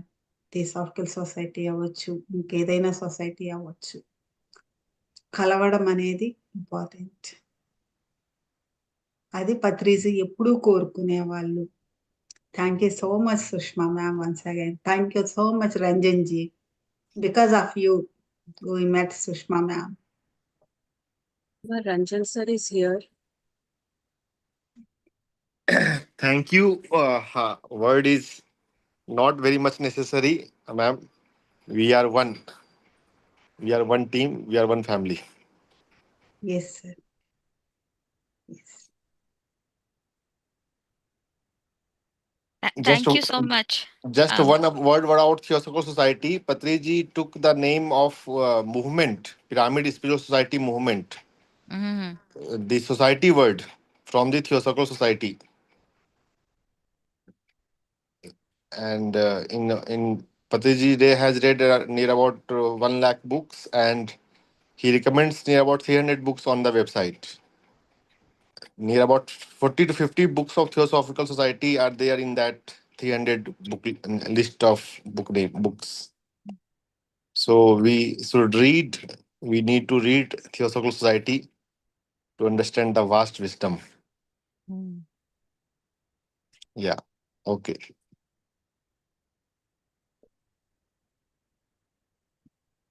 Unmute చేస్తారా? Thank you, Sushma ma'am.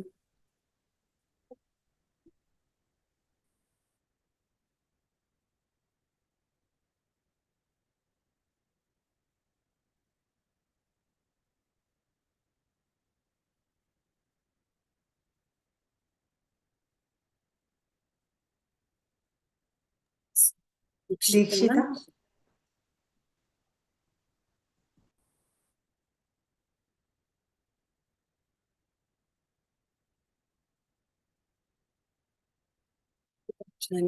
Okay, unmute చేయండి.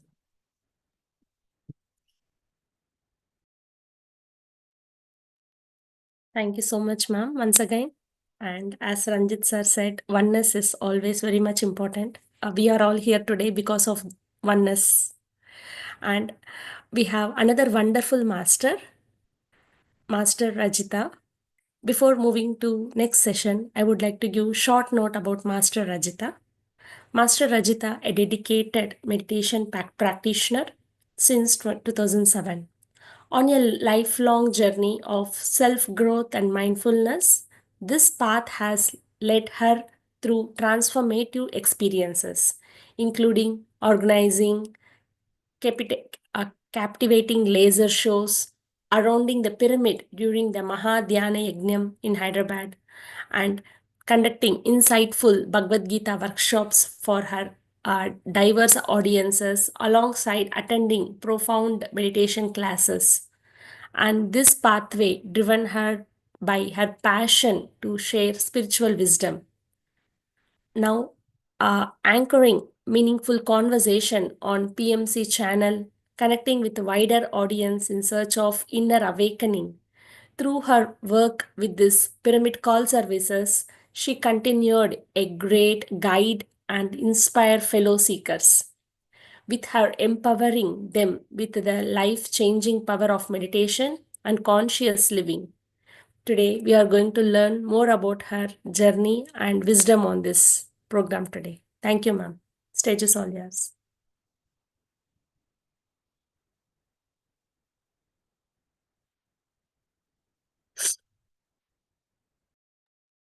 Co-host చేస్తారా? Yeah, thank you, Dikshita ma'am. Thank you so much for your nice introduction. So, namaste. Na peru Rajita.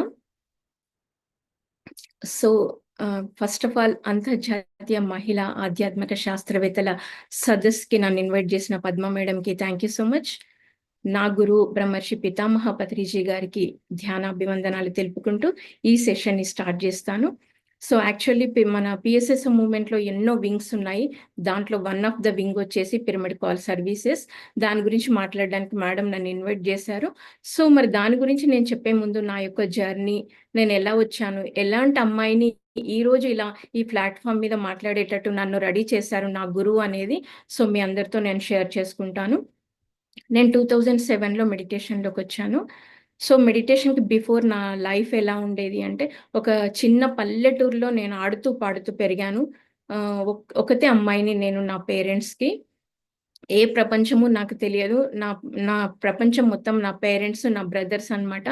చిన్న చిన్న వాటికి కూడా నాకు చాలా భయాలు ఉండేవన్నమాట. ఈవెన్ దో డే టైంలో నేను రోడ్ క్రాస్ చేయడానికి కూడా భయపడే అమ్మాయిని. అలా ఉన్నాయి. ఎప్పుడైనా నేను బయట అంటే చిన్న పల్లెటూరు కాబట్టి ఓపెన్ ఏరియాలో పడుకునే వాళ్ళం. ఆకాశం సైడ్ చూస్తూ నేను అప్పుడు అనుకునేదాన్ని అనమాట, చనిపోయిన తర్వాత పైలోకానికి వెళ్తాం కదా, అలా ఆకాశంలోకి వెళ్తాం కదా, అప్పుడు నాకు ఈ పేరెంట్స్ ఉండరు కదా, ఇప్పుడు ఇంత ఈ లైఫ్లో నేను ఇంత బెస్ట్ పేరెంట్స్ని నేను తెచ్చుకున్నాను, మళ్ళీ నెక్స్ట్ నేను జన్మ తీసుకుంటే ఈ పేరెంట్స్కి నేను ఉండను కదా, అప్పుడు నా లైఫ్ ఎలా ఉంటుంది, ఇలా రకరకాల భయాలతో నేను లైఫ్ అంతా లీడ్ చేస్తూ వచ్చాను. బట్ నాలో ఉన్న థాట్స్ నేను ఎవరితో షేర్ కూడా చేసేదాన్ని కాదు. నేను అలా ఉన్న టైంలో ఇంకా నేను కొన్ని డేస్కి వచ్చిన తర్వాత నాకు అనిపించింది నన్ను నేను మార్చుకోవాలి అని. అలాంటి టైంలో నాకు మెడిటేషన్ అనేది పరిచయం అయింది. 2007 మార్చ్లో నేను మెడిటేషన్లోకి వచ్చాను. వచ్చిన తర్వాత కూడా అంత సీరియస్నెస్ అయితే నాకు ఎప్పుడూ లేదు. జస్ట్ మెడిటేషన్కి వెళ్ళేదాన్ని, ధ్యానం చేసుకునేదాన్ని, వచ్చేదాన్ని. కానీ నా ఫస్ట్ 41 డేస్ మెడిటేషన్ నేను చేస్తున్న టైంలో నాకు పత్రి సార్ కరెక్టా కాదా అని నేను అనుకున్నప్పుడు, ఆయన ఎంత బెస్ట్ గురువు అనేది నాకు ఆ 41 డేస్ మెడిటేషన్లో నాకు అర్థమైంది. అప్పుడు నేను అనుకున్నాను, ఈ మెడిటేషన్ని మాత్రం వదలకూడదు, ఈ గురువుని వదలకూడదు అని. అలా నా జర్నీ అనేది స్టార్ట్ అయింది. ఎప్పుడైతే నేను తిరువన్నామలై ఫస్ట్ నా ధ్యాన మహాచక్రం నేను అటెండ్ అయింది తిరువన్నామలైలో పెట్టినప్పుడు, అప్పుడు నేను పత్రి సార్‌ని క్లోజ్‌గా అబ్జర్వ్ చేయడము, అసలు సార్ అంటే ఏంటి అనేది నాకు అప్పుడు కొంచెం కొంచెం అర్థమవుతూ వచ్చినా కూడా డెడికేషన్ అయితే లేదు నాకు. జస్ట్ ట్రిప్ ఎంజాయ్ చేయడానికి అలా నేను ధ్యాన మహాయాగం అలా చక్రానికి నేను అలా అటెండ్ అయ్యేదాన్ని. తర్వాత సెకండ్ టైమ్ వచ్చేసి బెంగుళూరులో జరిగిందనమాట. అప్పుడు నేను కూడా అప్పుడున్నాను. డైలీ నేను ఎర్లీ మార్నింగ్ 5కి లేచి సార్ ముందు ఫస్ట్ లైన్‌లో కూర్చోవడం కోసం నేను 3:00కి లేచి రెడీ అయ్యి వాక్ చేసుకుంటూ ఆ గ్రౌండ్‌కెళ్ళి ముందు లైన్‌లో కూర్చునేదాన్ని. ఎండ్ ఆఫ్ ద డే ఇంకా అయిపోతుంది ఆ యాగం అనే యజ్ఞం అనే టైంలో పత్రి సార్ నాకు ఒక బుక్ ఇచ్చారనమాట. అదేంటి అంటే నీ జీవితం నీ చేతుల్లో ఉంది అనే బుక్ నాకు సార్ ఇచ్చారనమాట. అప్పుడు నాకు ఫస్ట్ సార్ దాని మీద సార్ సిగ్నేచర్ చేసి మరి ఆ బుక్ నా చేతికిచ్చారు. సో, అది ఇచ్చిన తర్వాత వెంటనే నేను చదవడం దాన్ని స్టార్ట్ చేశాను. ఇప్పటివరకు నా లైఫ్ అంతా ఒకలాగా గడిచింది. నా బాల్యము, నా తల్లిదండ్రుల దగ్గర నేను నాన్ వెజ్ తింటూ నేను ఎలా పెరిగాను, నాలో ఎన్ని భయాలున్నాయి.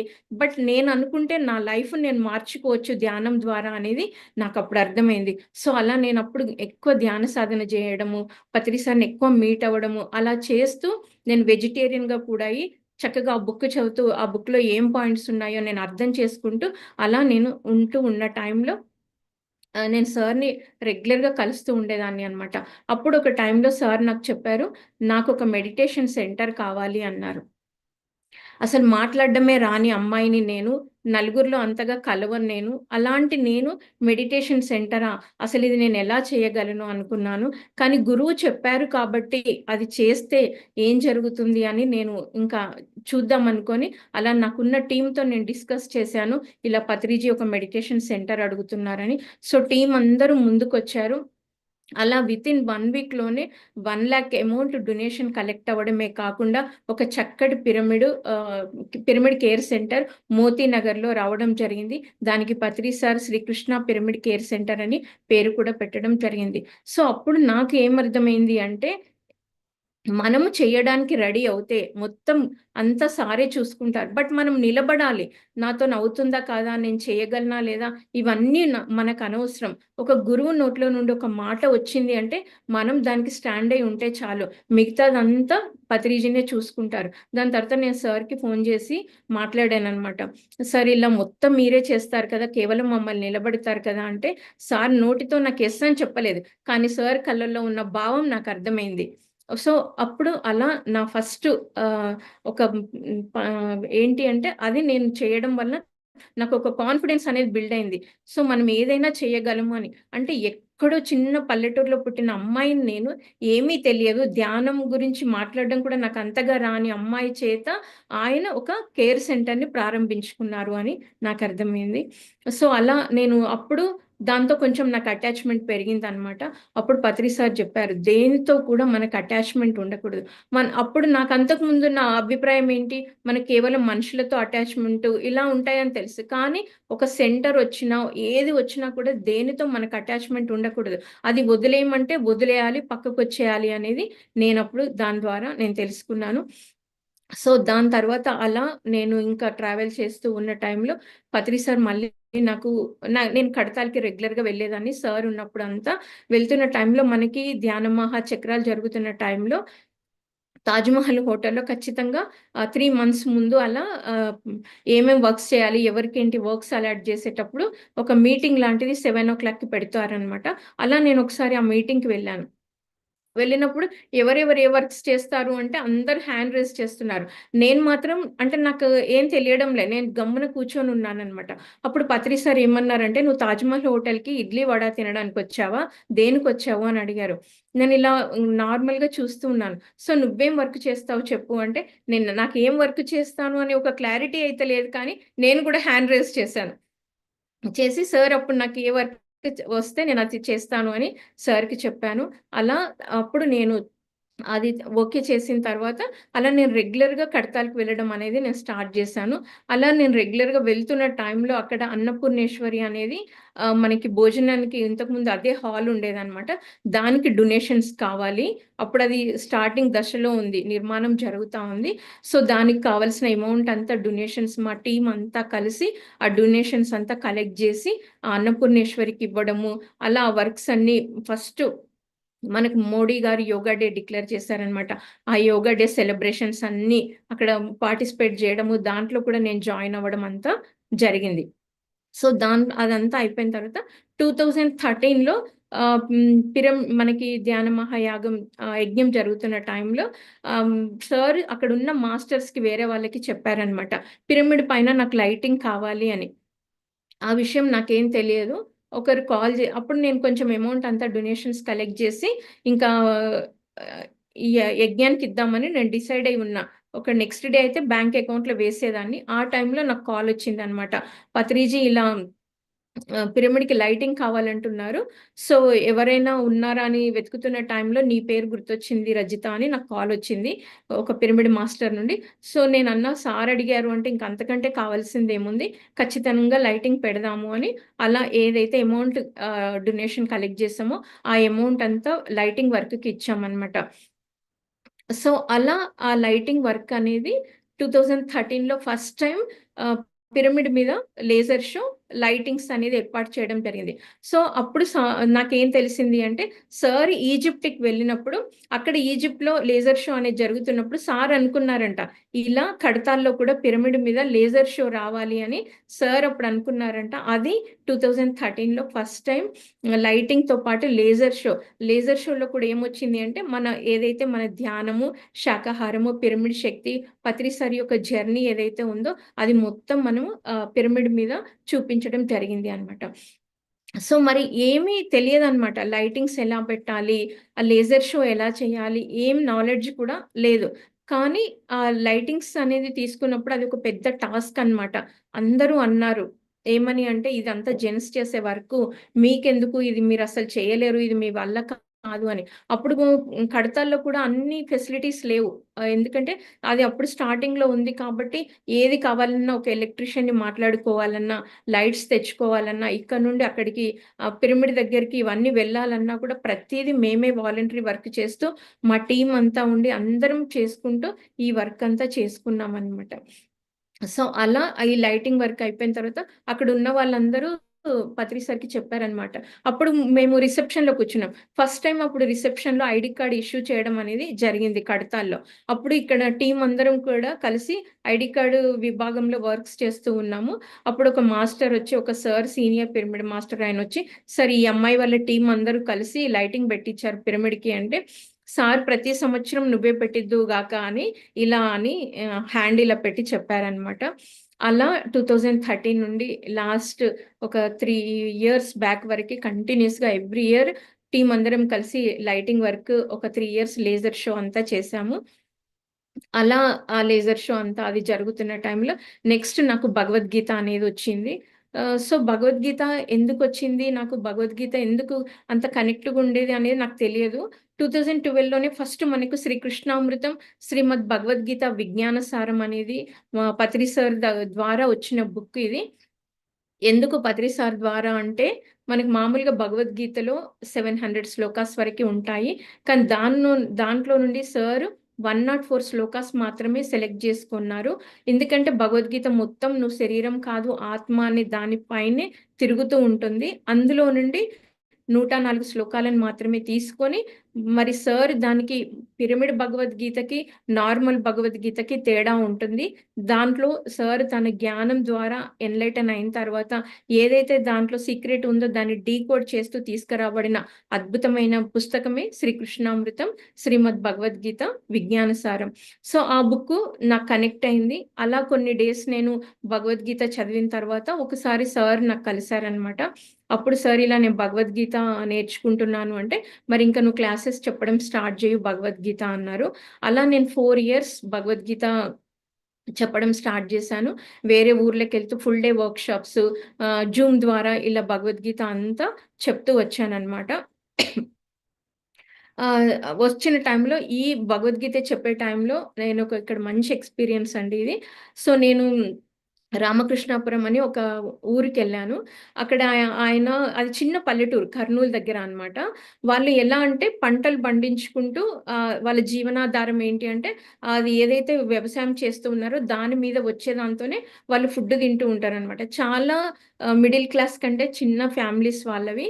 అలా ఆ ఊరు నేనెళ్ళాను. వాళ్ళేంటి అంటే వాళ్ళు చాలా కష్టపడితే వచ్చే మనీతోనే వాళ్ళు కష్టపడి ఒక పిరమిడ్ నిర్మించుకున్నారు. దానికి పత్రి సార్ కూడా వెళ్ళడము, అక్కడ రిబ్బన్ కట్ చేసి పిరమిడ్ అంతా ఓపెన్ చేయడము.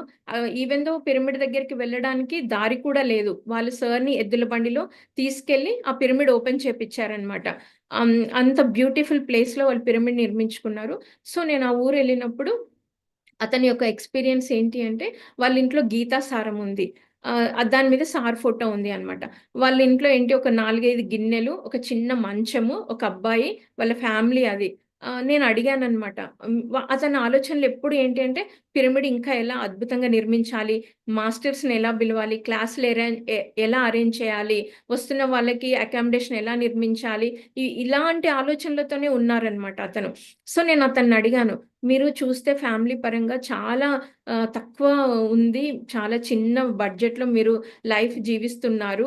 చూస్తేనే అర్థమవుతుంది. ఇలాంటి మీరు ఇంత హ్యాపీగా మీరెలా ఉన్నారు అంటే, అతను ఒక ఆన్సర్ జేశారు నాకేమని అంటే, వాళ్ళు పత్రిజీని నా గురువు అంటారనమాట. నా గీతా సారం మీద సార్ ఫోటో ఉందని చెప్పాను గదా! నా గురువే నా ఇంట్లో కొలువై ఉన్నాడు కదమ్మా! ఇంతకంటే సంతోషం నాకేం గావాలి అని చెప్పారు. అసలు నాకు ఎంత కదిలిపోయానంటే ఆ మాటకి నేను వెంటనే కర్నూల్‌లో సార్ ఉన్నారు. భగవద్గీత క్లాస్ అయిపోయిన తర్వాత నేనెళ్లి సార్‌ని మీట్ అయ్యాను. సార్ వాళ్ళు చాలా ఒక పచ్చడి మెతుకులతో వాళ్ళు భోజనం చేస్తున్నారు. పప్పు అలాంటి నార్మల్ భోజనం. కానీ అలాంటి అతను చాలా సంతోషంగా ఉన్నారు సార్. సార్ వాళ్ళు ఇలా మాట్లాడారు. నేను వాళ్ళ నుండి ఎంతో నేర్చుకున్నాను అంటే, పత్రి సార్ ఏమన్నారు అంటే, ఒక్కరింటికెళ్తేనే నేను నేర్చుకున్నాను అని చెప్తే, మరి ఎన్నో ఇల్లులు తిరుగుతున్నాను, ఎంతో మంది దగ్గరికెళ్తున్నాను. నేనెంత నేర్చుకుంటున్నాను అన్నారు పత్రి సార్ ఆ రోజు నాతోని. నిజమే కదా అనిపించింది. అలా నా ఎవ్రీ మూమెంట్ నా ప్రతి క్లాస్ తర్వాత అయిన నా ఎక్స్‌పీరియన్స్, లేజర్ షో తర్వాత సార్‌తో మాట్లాడుకోవడం, ధ్యాన యాగాలయిపోయిన తర్వాత సార్‌తో మాట్లాడడం, ఇలా ప్రతీదీ నేను సార్‌తో షేర్ చేస్తూ ఉండేదాన్ని అన్నమాట. అలాంటి టైంలో ఒకసారి కరోనా వచ్చింది అన్నమాట. కరోనా టైంలో నేను నార్మల్‌గా ఉన్నాను. మామూలుగా నేను టీవీ అంత చూడను. అంటే ఆహ్, మా ఈటీవీ న్యూస్ అలాంటివి నాకు సీరియల్స్ చూడడం అంత ఇంట్రెస్ట్ ఉండదు. కానీ మా మదర్ చాలా చూస్తారనమాట. ఆ రోజు ఈటీవీలో అప్పుడు నేను సీతాయనం బుక్ చదువుతున్నాను. కరోనా టైంలో. ఫస్ట్ టైమ్ కరోనా వచ్చినప్పుడు. సీతాయనం బుక్ చదువుతుంటే అందులో నన్ను ఒక పాయింట్ చాలా అట్రాక్టివ్ చేసింది. అదేంటి అంటే సీతామాతకి ఒక దగ్గర ధ్యానం చేసుకోవడానికి మాత ఎళ్తే వాళ్ళ సేవకురాలు ఎవరైతే ఉన్నారో ఆమె ఫ్రూట్స్ తీసుకొని ఎళ్తున్నప్పుడు కాలికి చాలా దెబ్బ తగులుతుంది అన్నమాట. అప్పుడు సీతామాత ఆమెకు "నువ్వెందుకొచ్చావు ఇంత దెబ్బతో" అంటే "లేదమ్మా మీరేం తినలేదు కదా! ఫ్రూట్స్ క్యారీ చేసుకొచ్చాను మీకోసము" అని చెప్తారన్నమాట ఆ సేవకురాలు. అప్పుడు ఆమె కాలుకున్న దెబ్బను చూసి సీతామాత తన కొంగు అంతా కట్ చేసి తనకి కట్టు కడుతుందనమాట. "అమ్మ మీరెందుకు నా కాలుకి కట్టు కడుతున్నారు? నేను మీ సేవకురాలిని" అంటే, "నువ్వు నాకు మాత్రమే సేవకురాలివి. నేను ప్రపంచానికి సేవకురాలిని" అంటారు. అది నాకు చాలా కనెక్ట్ అయింది. ఆ బుక్ నేను అలా చదువుతున్నాను. ఆ రోజు నేను ఈటీవీలో న్యూస్ చూస్తున్నాను. చాలామంది కరోనాతో చనిపోతున్నారు. ఇలా జరుగుతుంది. ఇదంతా ఉంది అన్నమాట దాంట్లో. చాలా డీప్‌గా ఇన్వాల్వ్ అయ్యి చూస్తున్నాను. అప్పుడు పత్రి సార్ పెద్దగా యాస్ట్రల్‌గా ఎంత పెద్ద బాడీతో ఫస్ట్ టైమ్ నేను యాక్చువల్‌గా నాకు మెడిటేషన్‌లో అంత ఎక్స్‌పీరియన్స్ కూడా రావు. నేను ధ్యానం చేస్తూ ఉంటాను కానీ, అప్పుడు సారు ఎంత ఆస్ట్రల్‌గా ఎంత పెద్దగా కనిపించి, మరి కరోనా టైంలో ఇంతమంది ఇది ఇలా జరుగుతుంది కదా! నువ్వేం చెయ్యవా మరి అని నన్ను ఒక క్వెషన్ వేసి సార్ వెళ్లారు. నాకు అప్పుడు కూడా నాకేం అర్థం కాలే. నేనేం చేస్తాను కరోనా టైంలో అని నేను అలా ఉన్నాను.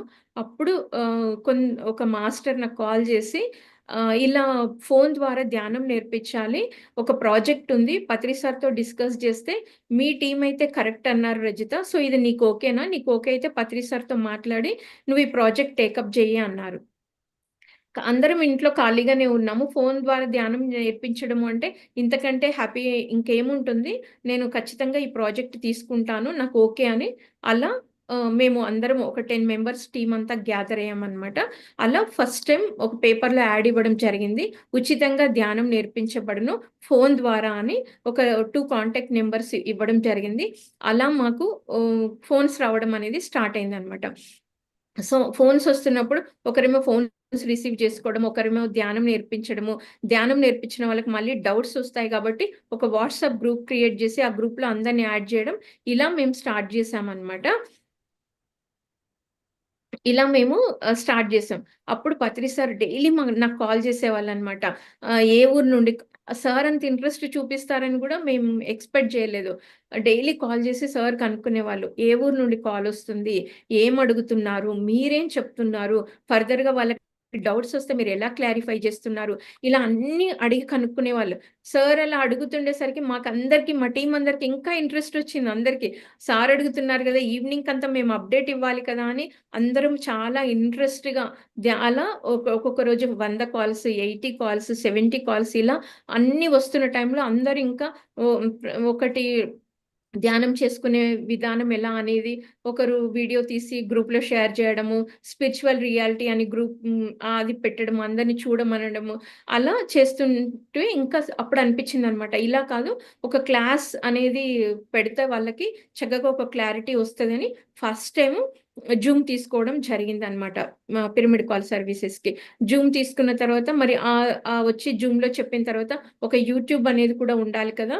అందులో ఉన్న క్లాస్ ఏదైతే ఉందో మళ్ళీ లైవ్ అయిపోయిన తర్వాత యూట్యూబ్‌లోకెళ్తుంది. చక్కగా అందరూ ఎప్పుడు కావాలంటే అప్పుడు చూసుకుంటారని అలా ఒక యూట్యూబ్ కూడా మనం తీసుకోవడం జరిగింది. అప్పుడు ఇంకా సార్‌ని అడిగామనమాట. అప్పుడు సారు పిరమిడ్ కాల్ సర్వీసెస్ అని దీనికి పేరు పెట్టారు. సో, అందరేమన్నారు అంటే కొంతమంది మాస్టర్స్ పిరమిడ్ కాల్ సర్వీస్ అంటే ఈ వర్డ్ కరెక్ట్‌గా లేదు. పిరమిడ్ కాల్ సెంటర్ అని పెట్టుకోండి మీరు. ఈ పిరమిడ్ కాల్ సర్వీస్ అంటే వేరే మీనింగ్ వస్తుంది అని అన్నారు. నాకేం అర్థం కాలే.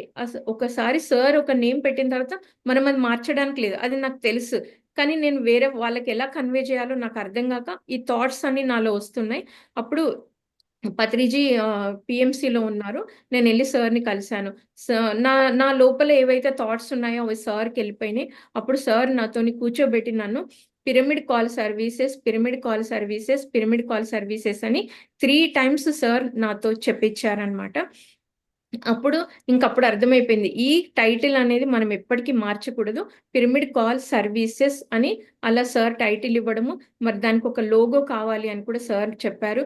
లోగో చాలా కలర్‌ఫుల్‌గా ఉండాలి అన్నారు. అలా అంతా వెతుకుతూ ఉంటే అప్పుడు సీతామాత బుక్ చదివి ఉన్నాం కాబట్టి కరెక్ట్‌గా ఆ లోగోలో సీతామాత రావడము, సార్‌కి చూపిస్తే ఆ లోగో కరెక్షన్ అంతా చేసి ఆ లోగో ఫైనల్ చేయడం జరిగిందనమాట. సో, మరి సార్ పిరమిడ్ కాల్ సర్వీస్ అనే పెట్టొచ్చు కదా! సర్వీసెస్ అని ఎందుకు పెట్టారు అని మేమనుకున్న తర్వాత మాకొచ్చిన క్లారిటీ ఏంటి అంటే, అప్పుడు పిరమిడ్ కాల్ సర్వీసెస్ ఏర్పాటు చేసిన ఆ ఇయర్‌లోనే మాకు చాలా కాల్స్ వచ్చేవన్నమాట. కడతాల్‌కి వెళ్ళాలి అంటే ఏం చేయాలి? ధ్యాన మహాయాగానికి ఎలా వెళ్ళాలంటే రూట్ మ్యాప్ ఏంటి? అక్కడ అకామిడేషన్ తీసుకోవాలంటే ఏం చేయాలి? పత్రి సార్‌ని మేము కలవాలి అంటే ఎలా కలవాలి? ధ్యాన జగత్‌కి ఎలా వెళ్ళాలి? ధ్యాన జగత్ మ్యాగజైన్ సబ్స్క్రిప్షన్ ఎలా చేసుకోవాలి? బెంగుళూరు పిరమిడ్‌కి ఎలా వెళ్ళాలి? ఇలా మాకిన్ని కాల్స్ వచ్చేవన్నమాట. సో, ఆ కాల్స్‌కి సంబంధించిన ఇన్ఫర్మేషన్ ముఖ్యంగా పిరమిడ్ కేర్ సెంటర్స్ ఎక్కడ ఉన్నాయి? ఇలా అన్ని కాల్స్ మాకొచ్చేవన్నమాట. అప్పుడు మాకనిపించింది ఈ సేవలు ఇవన్నీ ఈ ఇన్ఫర్మేషన్ అంతా ఇన్ని రకాలుగా ఇస్తున్నాం కాబట్టే పిరమిడ్ కాల్ సర్వీసెస్ అని పత్రిజీ పెట్టారని మాకనిపించింది. సో, అలాంటి టైంలో అనిత బెంగుళూరు అనిత సో, తను గూడా తనకనిపించింది అన్నమాట. కన్నడలో కూడా చేస్తే బాగుంటుంది అని తను కూడా సార్తో డైరెక్ట్ మాట్లాడేసి సార్ దగ్గర నుండి సార్ ఒపీనియన్ తీసుకొని సార్ సూచన మేరకి సార్ పిరమిడ్ కాల్ సర్వీసెస్ అనేది కన్నడలో రావడం జరిగింది. తెలుగు వచ్చిన తర్వాత కన్నడ వచ్చింది. నెక్స్ట్ 1 monthలోనే కన్నడ వచ్చింది. తర్వాత తమిళ్లో వచ్చింది. తర్వాత హిందీలో కూడా వచ్చింది. ఇంకా ప్రెజెంట్ ఎక్కడెక్కడైతే పిరమిడ్ కాల్ సర్వీసెస్ ఉన్నాయో నాకు తెలియదు. సో సక్సెస్ఫుల్గా పిరమిడ్ కాల్ సర్వీసెస్ అనేది 5 years కంప్లీట్ చేసుకుంది. రీసెంట్గా మొన్న మార్చికి ఎంతో అద్భుతంగా ఇప్పటివరకు జరుగుతూ వచ్చాయి. మరి మెడిటేషన్ అనేది ఎప్పుడు మనకి పిరమిడ్ కాల్ సర్వీసెస్లో మార్నింగ్ ఈవినింగ్ 2 times ఉంటుంది. ఆఫ్టర్నూన్ సెషన్ వచ్చేసి ధ్యాన అనుభవాలు షేర్ చేసుకుంటూ ఉంటారు. దాని తర్వాత మరి సమ్మర్ క్యాంప్స్ అని భగవద్గీత అని ఇలా ఎన్నో కార్యక్రమాలు పిరమిడ్ కాల్ సర్వీసెస్ ద్వారా ఇప్పటివరకు జరుగుతూ వచ్చాయి. సో సార్ యొక్క విజన్ ఏంటి అంటే పిరమిడ్ కాల్ సర్వీసెస్కి సార్ చెప్పింది ఏంటి అంటే 1000 మంది పిరమిడ్ కాల్ సర్వీసెస్లో వర్క్ చేయాలి. మార్నింగ్ 6 నుండి అంటే 24/7 ఎప్పుడు క్లోజ్ అనేది ఉండకూడదు. షిఫ్ట్ సిస్టమ్ ఉండాలి. దాంట్లో ప్రతి ఒక్కరు ఎప్పుడు ధ్యానం గురించే మాట్లాడుతూ ఉండాలి. 24 hours ధ్యానం ఎక్స్ప్లెయిన్ చేస్తూ ఉండాలి అనేది సార్ యొక్క విజన్. మరి అది ఎప్పుడు మేనిఫెస్ట్ అవుతుందో దానికోసం అందరం వెయిట్ చేస్తూ ఉన్నాము. సో అంత అద్భుతమైన వింగ్కి నా ద్వారా నేను కూడా దాంట్లో ఒక 1 of the part అయినందుకు సార్కి నేను ఎప్పుడు థ్యాంక్ఫుల్గా ఉంటాను. అలా పిరమిడ్ కాల్ సర్వీసెస్లో ఉంది. సో దాని తర్వాత పిరమిడ్ కాల్ సర్వీసెస్ వర్క్ చేస్తున్న టైంలోనే పత్రి సార్ మళ్ళీ నాకు కాల్ చేసి ఫస్ట్ టైం కరోనా అంతా అయిపోయింది, ఇదంతా జరుగుతుంది, నువ్వు వెళ్ళి పిఎంసిలో జాయిన్ అవ్వు అన్నారు పత్రిజీ. నిజంగా చెప్పాలి అంటే నాకు టెక్నికల్గా అంత నాలెడ్జ్ కూడా లేదు. మళ్ళీ పిఎంసిలో నేను జాబ్ చేయగలనో లేదో. నాకు ప్రీవియస్ ఉన్న జాబ్ చాలా కంఫర్ట్ అనమాట. తెలిసిన వాళ్ళదే, నేను ఆడింది ఆట పాడింది పాట అన్నట్టు అలా చేసుకుంటూ నేను అక్కడ ఉన్నాను. దాంట్లో మళ్ళీ నేను ఇక్కడ అంటే టైమింగ్స్ మారిపోతాయి, కొత్త వర్క్, కొత్త ఫ్రెండ్స్, కొత్తగా అన్నీ స్టార్ట్ చేయాలి అనుకున్న టైంలో ఇంకా కానీ సారు చెప్పారు అంటే జాయిన్ అవ్వాలి కాబట్టి అలా నేను పిఎంసిలో జాయిన్ అవ్వడం జరిగింది. సో పిఎంసిలో జాయిన్ అయిన తర్వాత నాకు ఫస్ట్ ఇచ్చిన టాస్క్ ఏంటి అంటే న్యూస్. సో న్యూస్ స్క్రిప్ట్ అంతా నేను ప్రిపేర్ చేసుకోవాలి. అంటే ఒక స్పిరిచువల్ న్యూస్. మామూలుగా అయితే మనకి ఏముంటుంది వేరే న్యూస్ అంతా అక్కడ వాళ్ళకి ఇదైంది, అవి జరిగాయి, ఇవి జరిగాయి అంటుంది. కానీ మనది మాత్రం మొత్తం ఆధ్యాత్మిక ఛానల్ కాబట్టి పాజిటివ్ న్యూస్ అనమాట. శాకాహార ర్యాలీలు ఎక్కడ జరిగినాయి, స్వాధ్యాయం ఎక్కడ జరుగుతుంది, సజ్జన సాంగత్యం ఎలా జరుగుతుంది, ఇలా న్యూస్ స్క్రిప్ట్ అంతా నేను రెడీ చేసుకొని యాంకర్తో చెప్పించాలి అనమాట. అలా కొన్ని డేస్ జరుగుతున్న టైంలో నాకు ఒకరోజు న్యూస్ యాంకర్‌గా చేసే ఛాన్స్ కూడా వచ్చింది అనమాట. ఫస్ట్ టైమ్ అయితే నాకు చెప్పడానికి కొంచెం తడబాటు వచ్చింది. ఒక 2-3 టైమ్స్ అయిపోయిన తర్వాత నేను చక్కగా న్యూస్ చదవడం కూడా నేను ట్రైన్ అయ్యాననమాట. అప్పుడు నాకు గుర్తొచ్చింది, నేను ఇంతకు ముందు ఒక 10 years బ్యాక్ ఈటీవీలో న్యూస్ చూస్తున్నప్పుడు నేను ఎప్పుడు అనుకునేదాన్ననమాట, ఎప్పుడైనా నాకు ఒక్కసారైనా న్యూస్ చదివే ఛాన్స్ వస్తుందా? నేను కూడా అలా న్యూస్ చదువుతానా? నాకెందుకో చాలా ఆ రోల్ అమ్మాయి ప్రగతి అని ఒక తను యాంకరింగ్ చేసేదనమాట. న్యూస్ రీడర్‌గా న్యూస్ చదివేదనమాట. రోజు నేను ఆమె కోసమే ఆ టీవీ పెట్టుకునేదాన్ని. సైలెంట్ మోడ్‌లో పెట్టి ఆమె ఎలా ఎక్స్‌ప్రెషన్ ఎలా ఉంది ఫేస్‌లో అలా అన్నీ నేను చూసేదాన్ని. అంటే ఎప్పుడూ నేను అనుకున్నది నేనప్పుడు న్యూస్ కోసం కూడా నేను చాలా ట్రై చేశాను. అప్పుడు నాకింకా మెడిటేషన్ పరిచయం అవ్వలేదు. నేను అలా చెప్తే బావుండు, నాకు చిన్న రోల్ ఇచ్చినా బావుండు, ఒక 5 minutes నాకు న్యూస్ చెప్పే ఛాన్స్ ఇచ్చినా బావుండని నేను అలా అప్పుడు సెర్చ్ చేశాను. కానీ అది నేనప్పుడు వెతికింది ఇలా పిఎంసి అనే చక్కటి సంస్థలో నాకు న్యూస్ చెప్పే ఛాన్స్ వస్తుంది అనేది మాత్రం నేను ఎక్స్‌పెక్ట్ చేయలేదు. కానీ నాకప్పుడు ఏ థాట్ ఉందనేది నా గురువుకి తెలుసు. మళ్ళీ ఇలా నేను పిఎంసికొచ్చి న్యూస్ చెప్పడం చేశాను.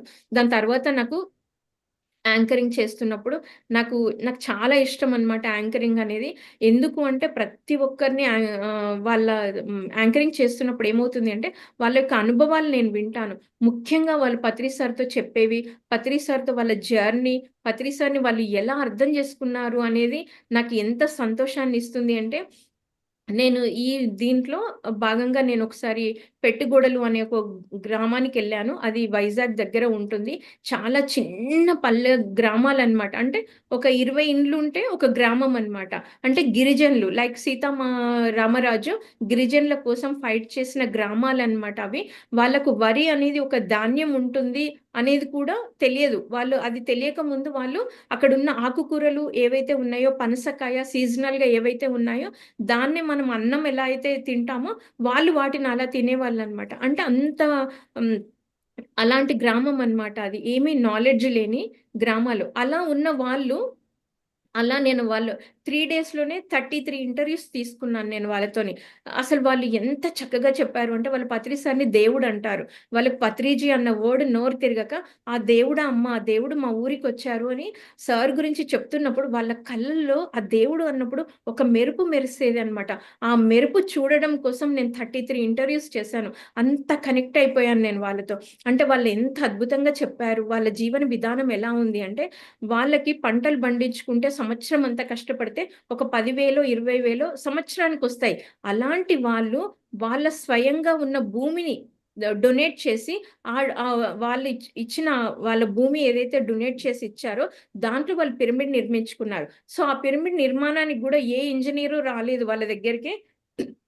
ఎవరు ఎక్కువ డొనేషన్స్ కూడా ఇచ్చింది లేదు. వాళ్ళు అక్కడ అంగన్వాడీ స్కూల్స్ అని ఉంటాయి. దాంట్లో వాళ్ళు రూ. 5,000, రూ. 10,000 జీవనాధారం వస్తూ ఉంటే, ఆ 5,000, 10,000 వాళ్ళు నెలకి రూ. 3,000 డొనేషన్స్ ఎవ్రీ మంత్ 1 ఇయర్ అలా అక్కడున్న వాళ్ళు ధ్యానంలోకి వచ్చిన వాళ్ళందరూ ఇస్తూ, వాళ్ళు మెడిటేషన్‌లో కూర్చొని పిరమిడ్ ఎలా వస్తే రావాలి, ఎలా షేప్ ఉంటుంది అని ధ్యానం ద్వారా కనెక్ట్ అయ్యి వాళ్ళు పిరమిడ్‌ని నిర్మించుకున్నారు. అంత అద్భుతమైన ఊరు పెట్టుగోడలు. సో, అలా నేను యాంకరింగ్ అనేది నాకు చాలా చేస్తున్నప్పుడు పత్రి సార్ మనకొక కోణంలో అర్థమవుతారు. వాళ్ళకొక కోణంలో అర్థమవుతారు. అలా చక్కగా వాళ్ళ అందరి అనుభవాలు వింటూ ఎన్నో ఇంటర్వ్యూస్ నేను చేస్తూ ఉంటాను. మరి అక్కడ అంగన్వాడీ టీచర్‌గా చేస్తున్న భారతి అని ఆ మేడం యొక్క ఎక్స్‌పీరియన్స్ ఏంటి అంటే, అది నన్నెంతగా కదిలించింది అంటే, ఆమెకి ఎవ్రీ మంత్ ఒక 5,000 ఒస్తాయి ఆ టీచర్ జాబ్‌కెళ్తే. కానీ అంగన్వాడీలో ఏంటి అంటే, ఎగ్ అనేది పెడతారనమాట స్టూడెంట్స్‌కి. ఆమె ఒక లెటర్ అప్లై చేశారనమాట. నేను వెజిటేరియన్‌ని, నేనిక్కడ టీచర్‌ని, నా చేతులతో నేను వాళ్ళ స్టూడెంట్స్‌కి ఎగ్ పెట్టలేను అంటే, నువ్వు వాళ్ళకి ఎగ్ పెట్టకపోతే నీ జాబ్ రిజైన్ చేయాల్సి ఉంటుంది అని చెప్పారు వాళ్ళు. సో, మీరేమైనా అనండి. నాకు ఈ జాబ్ లేకపోయినా పర్వాలేదు. నా గురువు ఉన్నారు, పత్రిజీ ఉన్నారు. నాకు ఇంకొక జాబ్ ఇస్తారు. కానీ నేను మాత్రం ఈ పిల్లలకి ఎగ్ పెట్టను అని ఆమె వాళ్ళ తోటలో పండిన కూరగాయలు, ఆకుకూరలు ఏవైతే ఉన్నాయో ఎగ్ ప్లేస్‌గా రీప్లేస్ చేస్తూ ఆకుకూరలన్నీ పెట్టారనమాట. సో, 1 మంత్ అయిన తర్వాత ఆ స్టూడెంట్స్ వెయిట్ ఎలా ఉందో చెక్ చేయడానికి జిల్లా కలెక్టర్ వస్తారంట. అలా జిల్లా కలెక్టర్ ఆ ఊరికొచ్చి "నువ్వేం ఫుడ్ పెడుతున్నావు" అంటే, మరి ఎగ్ పెట్టట్లేదా అంటే, "లేదు సార్ మీరు ఉద్యోగం నుండి తీసేసినా పర్వాలేదు. నేను ఎగ్ మాత్రం పెట్టను" అంటే, ఆ స్టూడెంట్స్‌కి వెయిట్ అంతా తూకం వేసినప్పుడు ఎగ్ పెడితే ఎలా ఉంటారో అంతకంటే చక్కగా వాళ్ళు ఆహ్, వెయిట్ గెయిన్ అయ్యారు. సో, ఆమె ఉద్యోగము పోలేదు. చక్కగా అతను అప్రిషియేట్ జేయడం కూడా జరిగింది అన్నమాట. సో, ఇలా యాంకరింగ్ అనేది ఉంది. నా లైఫ్‌లో నేను నేర్చుకుంది అంతా ఏంటి అంటే 18 ఇయర్స్ నేను పీఎస్ఎస్ఎం మూవ్‌మెంట్‌లోకొచ్చి ఎలాంటి సిట్యుయేషన్‌లో అయినా నిలబడి, ధైర్యంగా నిలబడే ఓర్పు, సహనము అన్నీ నా గురువు నేర్పిచ్చారు. నా నా జీవితంలో మధుర క్షణాలు ఏవైతే ఉన్నాయి అని చెప్తే, నా జర్నీలో నా గురువుతో జన్మ తీసుకోవడమే అన్నిటికంటే నాకు మోస్ట్ మెమరబుల్ డేస్ అని నేను చెప్తాను. సో, ఇంత చక్కటి లైఫ్‌ను నాకిచ్చిన నా గురువుకి నేనెప్పుడు థాంక్‌ఫుల్‌గా ఉంటాను. Thank you Padma madam. Thank you so much. Amazing, ma'am. Amazing. Thank you so much, Master Rajita ma'am, for bringing this amazing wisdom. నేను మీతో చాలా ఈజీగా కనెక్ట్ అవుతాను ఈరోజు. పత్రి సార్‌తో ప్రతి ఒక్కరికి చాలా రకరకాల అనుభవం ఉంటది. ఒక్క మనిషితో ఉండే అనుభవం ఇంకో మనిషితో సార్‌తో ఉండదు. సార్ అలా క్రియేట్ చేసి ఉంటారు. బికాస్ ఏ మనిషికి ఏమి కావాలో అదే ఇస్తారు సారు. Amazing ma'am. ఇంకా వింటా ఉంటే వినాలనే ఉంది నాకైతే.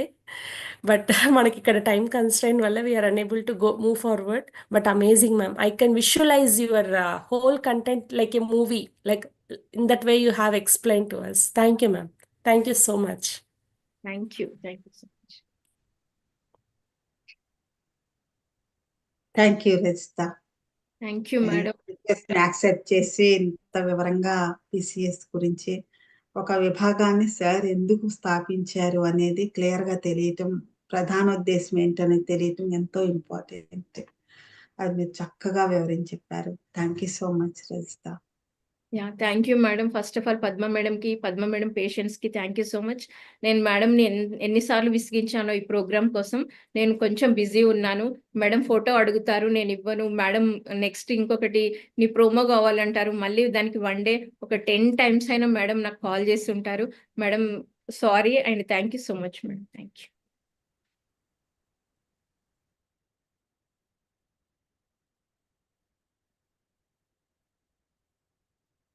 దీక్షిత నెక్స్ట్ హోస్ట్ కి హ్యాండ్ ఓవర్ చేసి.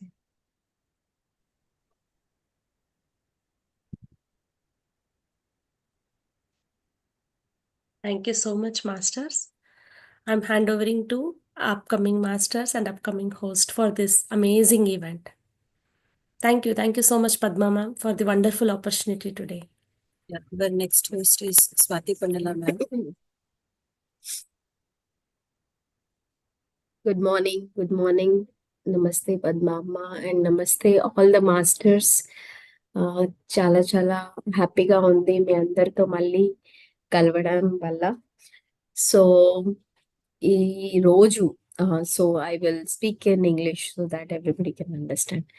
So today it is a great opportunity for me to be in this amazing program, International Spiritual Women Scientist Summit 2025. And it is an honor for me to be part of this amazing program under the guidance of Brahmarshi Subhash Patriji, all the Astral Masters, and our loving Master Padma Amma and the team, Patriji Meditation Channel. I had a very amazing experience with Patriji Meditation Channel while I was pregnant last year in June. We together, like Padma Amma and the entire team, planned for Akhanda Bharat program. And because of that, I could connect with each state leader, meditation leader, and not only of our India's all 28 states, we also invited other neighboring countries who were part of ancient Akhanda Bharata. And we could connect with Qatar and Pakistan, Afghanistan, other country masters. So it was such an amazing experience for me how Padma Amma was committed to connect with each master of each state, each region to make it successful.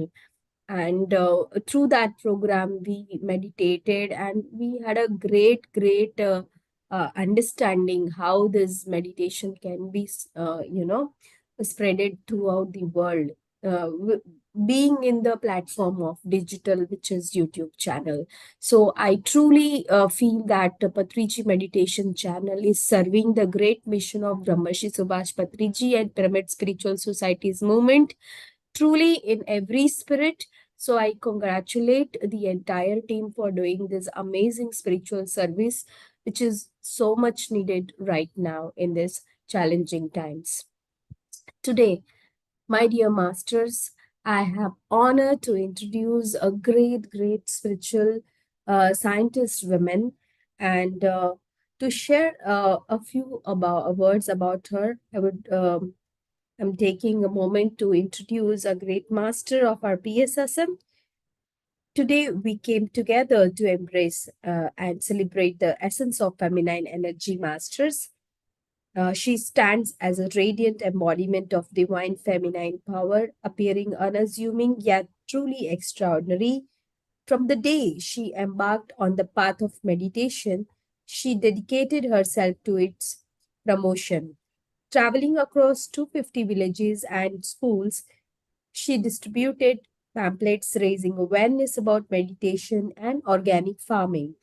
She has passionately advocated for women's meditation, believing in awakening of female consciousness, a powerful force enough to ignite profound change in the world.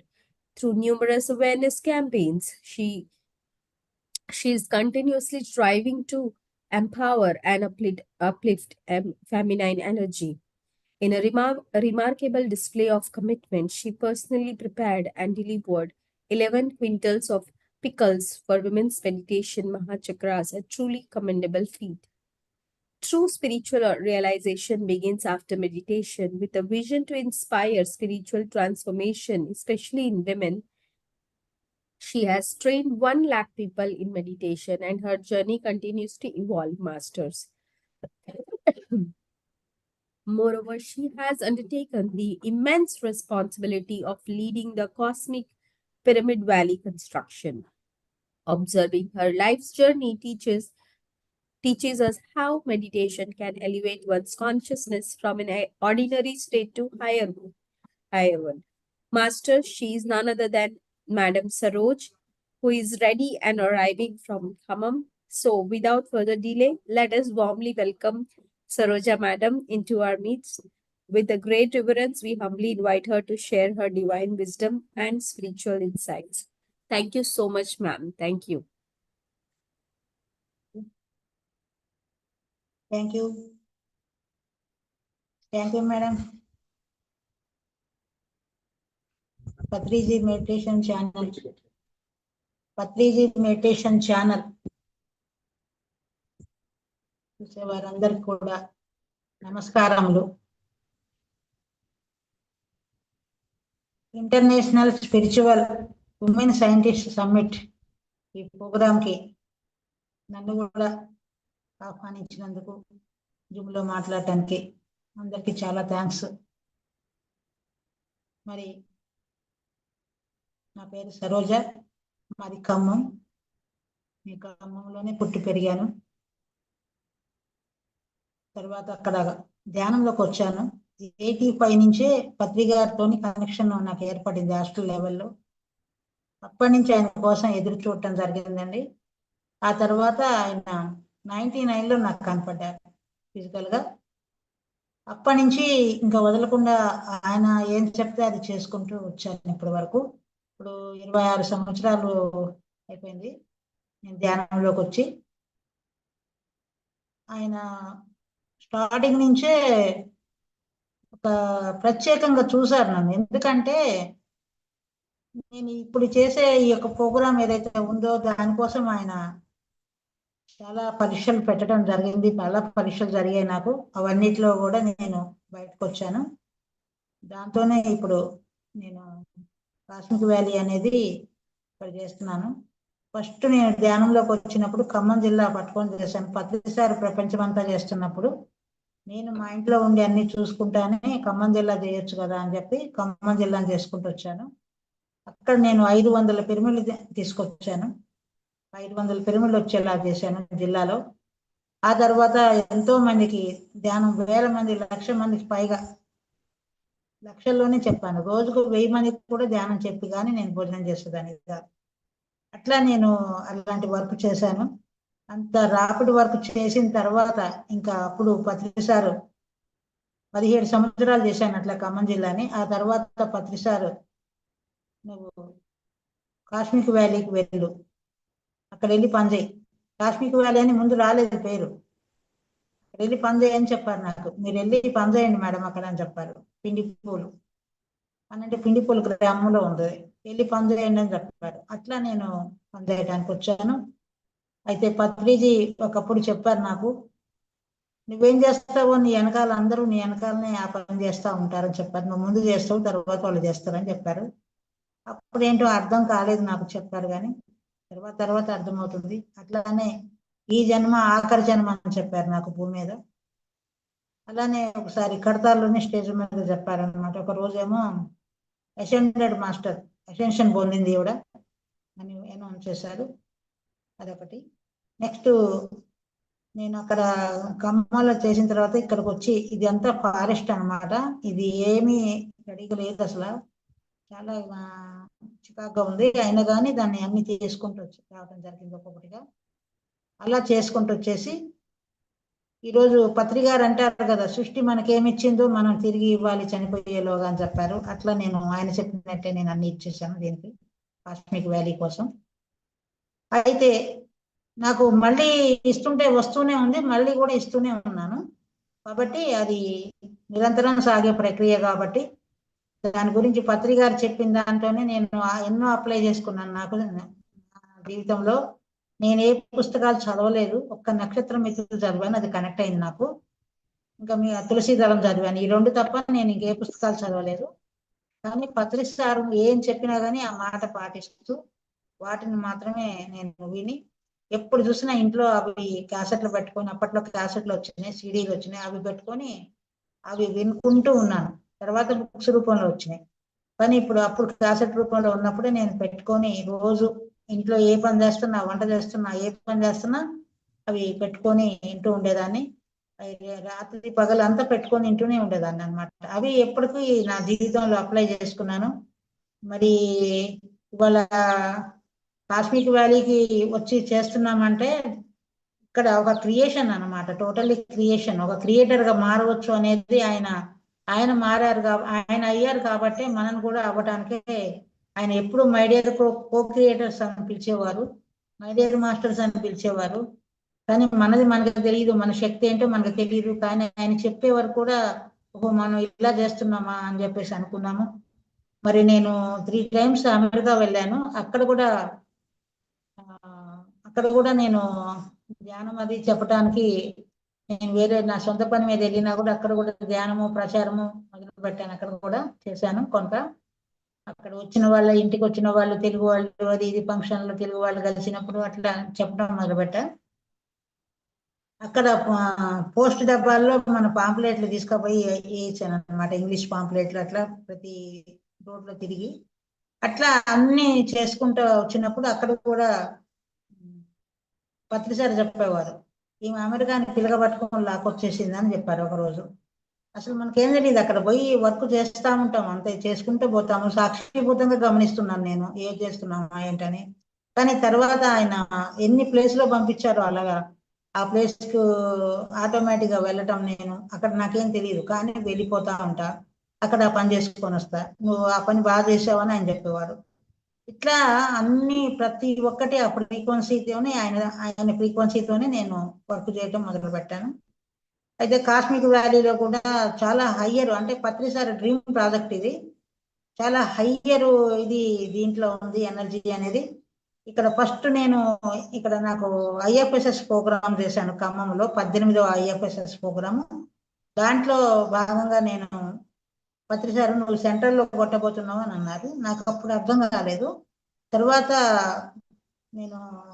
నాకు హాస్టల్గా మాస్టర్లు, నేను కళలో వెళ్ళి చూస్తుంటాను అనమాట. కొన్ని గుర్తుంటాయి, పొద్దున్నే కళలో తెలుసుకున్నాయి. అయితే నేను ఇంటర్ గెలాక్టివ్ ఫెడరేషన్ మీటింగ్కి వెళ్ళాను అనమాట. ఆ మీటింగ్ లో నాకు మేడం, సరోజ మేడం, మీరు సరోజ అనే ఉంటుంది అక్కడ, జా అని పెట్టారు నాకు పత్రిసారి. అక్కడ జా మేడం అంటారని నాకు అర్థమైంది. వాళ్ళు మాత్రం మేడం మీరు వెళ్ళి పిండిపోలో వర్క్ చేయండి ఇంకా అని చెప్పారు. అప్పుడు నేను పిండిపోలు ఎటు ఉంటుందో మాకు తెలీదు, ఖమ్మం దగ్గరలో ఉన్నా కానీ 27 kilometers దూరంలో ఉన్నా, మాకు ఇటువైపు ఉంటుందో తెలియదు అసలు. కానీ ఎప్పుడు ఇటువైపు రాలేదు, వరంగల్ రూట్లో, అటు మేము విజయవాడ రూట్లోనే తిరుగుతూ ఉంటాం. అయితే ఇక తర్వాత ఇక్కడ చూసి వచ్చి అప్పుడు నేను దీన్ని మాస్టర్లు చెప్పిన ప్లేస్ ఇదే అని అర్థమైపోయి అప్పటి నుంచి మొదలుపెట్టి ఇప్పటికి 9 సంవత్సరాలు అయిపోయింది. ఈ 9 సంవత్సరాల్లో అనేకమైన పనులు ఇక్కడ చేశాము. ఎంతో డబ్బు ఖర్చు అయింది, అయినా కూడా వెనకాడకుండా దీనికోసం చేయడం జరిగింది. మరి ఎన్నో రకాలుగా దీనికి అన్ని రకాల వసతులు ఏర్పరచడం జరిగింది వచ్చిన వాళ్ళకు. ఎందుకంటే నా డబ్బు, నా ఆస్తి అంతా కూడా పెట్టాను నేను, ఇల్లు అన్ని కూడా తీసేసి. ఎందుకంటే ఇప్పుడు నా డబ్బు ఇట్లాంటి మంచి పనులకు ఉపయోగపడుతుంది. ఎందుకంటే పత్రికారి దగ్గర తెలుసుకున్నాను కదా అంతా. మరి నాకు ఇలాంటి పని చేయడానికి అవకాశం వచ్చింది. నేను దీనికోసం ఖర్చు పెడుతున్నానంటే ఎంతో మహా సంతోషంగా ఖర్చు పెడతా ఉన్నాను అనమాట. ఎందుకంటే ఎప్పుడు బాధ అనిపించలేదు, అసలు నాకెట్లా అని అనిపించట్లేదు. నా ఇది వాళ్ళు చూసుకుంటారు మాస్టర్స్ అనే విధంగానే నేను చేస్తా ఉన్నాను. అట్లనే ఇల్లు లేదని అంటే కూడా, నాకు ఇల్లు లేకుండా ఎట్లుంటుందో, ఎన్నో పిరమిడ్స్ కట్టించాను నేను నా సొంత డబ్బు పెట్టి కూడా. కాబట్టి నాకు ఖచ్చితంగా అన్ని ఏర్పడుతుంది అని అనుకున్నాను. సరే ఇక్కడికి వచ్చిన తర్వాత ఇక్కడ నాకు అర్థమైంది, ఇక్కడ ఒక 30 ఎకరాలు కొని మేము దీన్ని మొదలు పెట్టాము. మొదలు పెట్టినప్పుడు ఎంతో అద్భుతంగా, అంటే స్టార్టింగ్ అంతా ఒక 3.5 సంవత్సరాలు ఎవరిని రానివ్వలేదు పత్రి గారు. అప్పుడు ఇద్దరమే అప్పుడప్పుడు రఘురామ్ ప్రసాద్ గారు వచ్చేవారు, నేను రఘురామ్ ప్రసాద్ గారు కలిసి పనిచేసాము. పత్రిసారి ఆయన్ని అక్కడ వెళ్ళి పనిచేయి మేడం దగ్గర అని చెప్పారు. అట్లా ఆయన ఎప్పుడైనా వచ్చేవారు. నేనేమో రోజు ఇక్కడే ఉండేసి కొన్ని రోజులు తిరిగి 2 సంవత్సరాల తర్వాత ఇక్కడే ఉండి వర్క్ చేస్తా ఉన్నాను. ఇప్పుడు 7 years దాటింది ఇక్కడే ఉన్నాను నేను. అయితే ఈ అంతా కూడా ఇప్పటికీ చేస్తున్నాము ఇక్కడ వర్క్ కానీ ఏదైనా కానీ అనునిత్యం ఎంతో మంది వస్తూ ఉంటారు, ఎంతో మంది అన్నమాట. ఇప్పుడు మేము ఇక్కడ మెగా పిరమిడ్ కట్టబోతున్నాం, తులసి మెగా పిరమిడ్ అని పత్రిసారి పేరు పెట్టారు. ఇక్కడ ఉన్న అన్ని శక్తి పీఠాలు దాదాపు 25 శక్తి పీఠాలు ఉన్నాయి. 25 శక్తి పీఠాలు కూడా పత్రిసారు పేర్లు పెట్టినవే అవన్నీ కూడా. కాబట్టి ఆ శక్తి పీఠాలన్నిటికీ ఆయన పేరు పెట్టే పోయారు, మొత్తం శక్తి పీఠాలకి ఇప్పటి వరకు ఉన్న వాటికి. మరి ఆయన ఇప్పటికీ కూడా ఆయన బాడీ వెకేట్ చేశారు అంటే నేను ఇప్పటికీ నమ్మను. ఎందుకంటే సోల్ ఎప్పుడు పనిచేస్తూనే ఉంటుంది, సోల్ ఎప్పుడు మన కోసం చేస్తూనే ఉంది. ఫిజికల్ గా ఉండి చేయలేని పనులు కూడా సోల్తోనే చేయవచ్చని నాకు అర్థమైంది. కాబట్టే ఆయన ఎప్పుడు కూడా ఆ సోల్ స్టేట్ లో చేస్తా ఉన్నారు. ఇక్కడ కూడా మేము ఎప్పుడు నేను ఏదైనా తెలియకపోయినా ఏదైనా డౌట్ వచ్చినా ఒకసారి నేను మనసులో అనుకుంటే ఆయన వెంటనే నాకు అది తెలియజేస్తూ ఉంటారు. కాబట్టి నేను ఎప్పుడు పత్రిసారి లేరు అనే విషయం అనేది నేను అసలు ఆలోచించను. ఆయన ఉన్నప్పుడు ఎట్లా పనిచేస్తామో అలాగా అంతకన్నా ఎక్కువే అప్పుడు చేస్తున్నాము. కాబట్టి ఈ అనునిత్యము జరిగే ప్రక్రియ ఇది ఆశ్రమం అనేది. కాబట్టి ఈ యొక్క ధ్యాన ఆశ్రమాన్ని చాలా మంది అనుకుంటుంటారు అనమాట. ఇక్కడ అన్ని చుట్టూ చాలా ఊర్లు ఉన్నాయి కాబట్టి గ్రామాలు, వాళ్ళంతా అనుకుంటారు వృద్ధాశ్రమము లేకపోతే అనాథాశ్రమం అనుకుంటారు. మాకు అవైతే తెలుస్తుంది, ఇది ఎట్లా తెలుస్తుంది అని అనేవాళ్ళు. కానీ వాళ్ళని కూడా తీసుకొచ్చి ధ్యానంలో కూర్చోబెట్టండి, లోపలికి రానివ్వం అనమాట. ఒక్క 10 నిమిషాలు ధ్యానం చేయించిన తర్వాత ఇదంతా కూడా ప్రక్రియ బాబాజీ చెప్పారు, 10 నిమిషాలు ధ్యానం చేయించి లోపలికి రావాలి వాళ్ళని, లేకుంటే వాళ్ళు వెళ్ళలేకపోతున్నారు లోపలికి. కాబట్టి ఒక 10 నిమిషాలు ధ్యానం చేసి తీసుకెళ్తున్నాము. అట్లానే ఇక్కడ ప్రతి ఒక్కటి మనకి ఒక 400 members కి ఇక్కడ స్టే చేయడానికి ఉంది. మరి ఎన్నో రూమ్స్ డార్మెటరీ అన్ని ఉన్నాయి. కాబట్టి ఇక్కడ ఎంతమంది వచ్చినా ఇబ్బంది ఏం లేదు. ఇక్కడ క్లాసులు పెట్టుకుంటా ఉంటారు, వేరే వేరే రాష్ట్రాల వాళ్ళు కానీ ఇక్కడ కానీ అందరూ పెట్టుకుంటూ ఉంటారు. కాబట్టి ఇక్కడ క్లాసులు పెడతా ఉంటారు. ఎప్పుడు నిత్యం ధ్యానం జరుగుతూనే ఉంటుంది ఇక్కడ, ఎప్పుడు జనం వస్తూనే ఉంటారు. కాబట్టి మినిమం రోజు 50 నుంచి 100 members ఇక్కడ ప్రతిరోజు మేము భోజనాలు పెడతా ఉంటాం ఇక్కడ. మరి ఇప్పుడు పిరమిడ్ కడుతున్నాము, మెగా పిరమిడ్, తులసి మెగా పిరమిడ్. ఆ తులసి మెగా పిరమిడ్ 160/160 చేయమని చెప్పారు పత్రిక, అక్కడ చేస్తున్నాము. అయితే ఇప్పుడు ఇక్కడ నేను ధ్యానంలోకి వచ్చిన స్టార్టింగ్ లో 99 లో వచ్చాను కదా, 99 లాస్ట్ లో వచ్చాను. అప్పుడు ఆగస్టు అట్లా వచ్చాను, డిసెంబర్ లో సార్ కలిశారు. ఆ తర్వాత నేను కొద్ది నెలకే ఒక 1 month కి నేను ధ్యానంలోకి వచ్చాక లక్ష్మీదేవి వచ్చి నా ముందు నిలబడింది, ఫిజికల్ గా మాట్లాడింది నాతోని. నేను అదే పత్రిసారి చెప్పాను. తర్వాత నేను నమ్ముతున్నాను ఇట్లా ఉంటుందా అని నేను నమ్మలేకపోతున్నాను.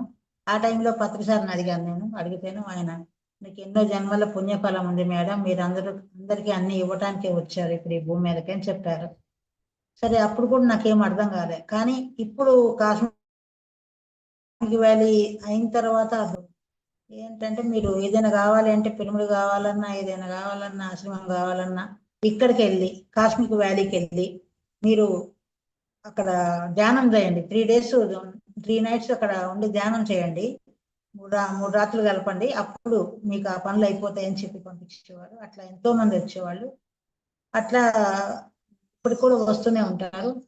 మొన్న అమెరికాలో పిరమిడ్ కట్టే వాళ్ళు కూడా వచ్చేసి ఇక్కడ ధ్యానం చేసి వెళ్ళారు. వాళ్ళు కూడా, వాళ్ళకి ఎలాగో తెలిసిందంట, వాళ్ళు కూడా చేశారు. ఇట్లా అందరూ వస్తూనే ఉంటారు, ఎప్పటికప్పుడే వస్తూ ఉంటారు.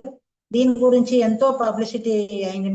మేము ఏమాత్రం పెద్దగా పబ్లిసిటీ అని ఇది కాకపోయినా కానీ దీనికి మాస్టర్సే పబ్లిసిటీ చేస్తున్నారు అనేది మాకు అర్థమవుతుంది. ఎక్కడ పోయినా కాస్మిక్ వ్యాలీ గురించి చెప్తా ఉన్నారు. ఎందుకంటే అంత చిత్తశుద్ధితోనే మేము చేస్తున్నాం ఇక్కడ మెంబర్స్ అంతా కూడా. కాబట్టి ఎప్పుడైతే అంటారు కదా, ఎంత చిత్తశుద్ధితో చేస్తే అంత ఫలితం ఉంటది. అట్లనే ఇప్పుడు ఫలితం చూస్తున్నాం. అప్పుడు కష్టపడ్డాము కానీ ఇప్పుడు ఫలితం చూస్తున్నాము, ఇంకా ఇంకా చూస్తా ఉన్నాము. మరి పిరమిడ్ కూడా ఎసెన్షియల్ పిరమిడ్ అన్నమాట. ఈ తులసి మెగా పిరమిడ్ అనేది ఎసెన్షియల్ పిరమిడ్. అందులో కూర్చొని ధ్యానం చేసినప్పుడు మనుషులు ఎసెన్షన్ పొందుతారు వెంటనే. కాబట్టి ఆ పిరమిడ్ కూడా ఎసెన్షియల్ పిరమిడ్. ఎందుకంటే మనకు ఒక్కొక్క పిరమిడ్, మెగా పిరమిడ్ ఒక్కొక్క దానికి రెడీ అవుతుంది. ఇక్కడ కాస్మిక్ వ్యాలీ అంటే సోల్ రీఛార్జర్. ఇది సోల్ రీఛార్జ్ చేసుకుంటే ఎలానో అట్లా ఇది రీఛార్జర్. కాబట్టి ఈ కాస్మిక్ వ్యాలీలో ఎవరైనా సరే మీరు 10 గంటలు బయట ధ్యానం చేసేది 1 గంట ధ్యానంలోనే మీరు పొందుతారు. కాబట్టి అక్కడ ఇక చాలా ఫాస్ట్ రిజల్ట్స్ ఉంటాయి. ఇంకోటి హయ్యర్ మాస్టర్స్ ఇక్కడ ఉన్నారు. ఇక్కడ హయ్యర్ మాస్టర్స్ ఉన్నారు. ఇక్కడ హాస్టల్ లెవెల్లో 3 కోట్ల మంది మాస్టర్స్ ఉన్నారు. 25 శక్తి పీఠాలు ఉన్నాయి. ఎక్కడ కూర్చుంటే అక్కడ ఎలాంటి ఇక్కడ ఒక్కొక్క ప్లేస్ లో ఒక్కొక్క ఎనర్జీతోని ముడిపడి ఉంటుంది. కాబట్టి ఒక చోట కూర్చుంటే అయిపోయింది అనుకోవటానికి ఉండదు. ఇక్కడ వివిధ ప్లేసుల్లో వివిధ రకాలుగా ఆ ఎనర్జీని అనేది ఇక్కడ తీసుకోవాలి. ఇక్కడ ఎంతో ఫారెస్ట్ అంటే ఇక్కడ ఫారెస్ట్ నేమి మేము చెడగొట్టకుండా దాన్ని న్యాచురల్ గా తీసుకొచ్చాము. ఇక్కడ చెట్లు చక్కగా ఎండాకాలం అయినా కూడా చెట్లు అంతా ఉండి చాలా చల్లగా చాలా బాగుంటుంది ఇక్కడ వాతావరణం. కాబట్టి ఎంతో మంది వచ్చి చూసిపోతుంటారు. ఇక్కడ అందరు కూడా అంటారు వెళ్ళేటప్పుడు పుట్టింటికి వచ్చి పోతున్న భావన కలిగి వాళ్ళు ఏడుస్తూ ఉంటారు. నన్ను పట్టుకొని కళ్ళమ నీళ్లు పట్టుకుంటారు. మాకు ఇప్పుడు పోవాలంటే పోబుద్ది అవ్వట్లేదు కానీ పోవాలి, ఉద్యోగాలు పిల్లల చదువులు అని చెప్పి చాలా మంది చెప్తా ఉంటారు. వచ్చిన వాళ్ళంతా అదే కళ్ళమ నీళ్లు పట్టుకొని వెళ్తారు. ముఖ్యంగా నార్త్ వాళ్ళు ఇంకా ఎక్కువ అన్నమాట. వాళ్ళు అసలు ఇక్కడ వచ్చారంటే అసలు చాలా అద్భుతంగా బాగా మంచిగా ఇక్కడ ఎంజాయ్ చేస్తుంటారు అనమాట. ఫుడ్ కానీ ఇక్కడ చెట్లు కానీ ఇదంతా కూడా ప్లేస్ కానీ ఈ ప్లేస్ కూడా చాలా ఎనర్జైజ్ అయి ఉన్నది. ఈ ప్లేస్ లో ఉంటే తేడా ఉంటుంది అనేది గేట్ అవతల వేరు గేట్ యువతల వేరు అనేది అందరు క్లియర్ గా తెలుసుకొని ఉన్నారు. కాబట్టి ఇక్కడ పత్రిసారి చెప్పేవారు అందరికి. అది ఎవరైనా చూసారా అని అడిగేవారు ఎవరిని కూడా. అంటే చూసాం సార్, చాలా బాగుంది సార్ అంటే అది భూతల స్వర్గం అని చెప్పేవారు సార్. ఎందుకంటే మన భూమి మీదనే ఇదొక స్వర్గధామం అన్నమాట. ఇంకా అది ఇక్కడ ధ్యానము జ్ఞానము ఇంకా సేవ, ఈ 3 మాత్రం ఇక్కడ ఎప్పుడు ఇక్కడ నడుస్తుంటుంది. దీంతోనే ఇదంతా ముడిపడి ఉన్నది. వచ్చిన వాళ్ళతో కూడా ఏదో ఒక సేవ చేపిస్తూ ఉంటాం వాళ్ళకి ఇష్టమైంది. అట్లనే మెడిటేషన్ ఎక్కువగా అంటారు.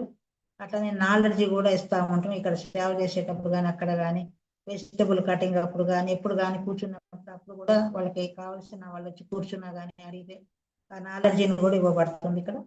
కాబట్టి ఇక్కడ ఎంతో ప్రశాంతంగా హ్యాపీగా ఉంటుంది. ఉన్నంతసేపు కూడా మనకి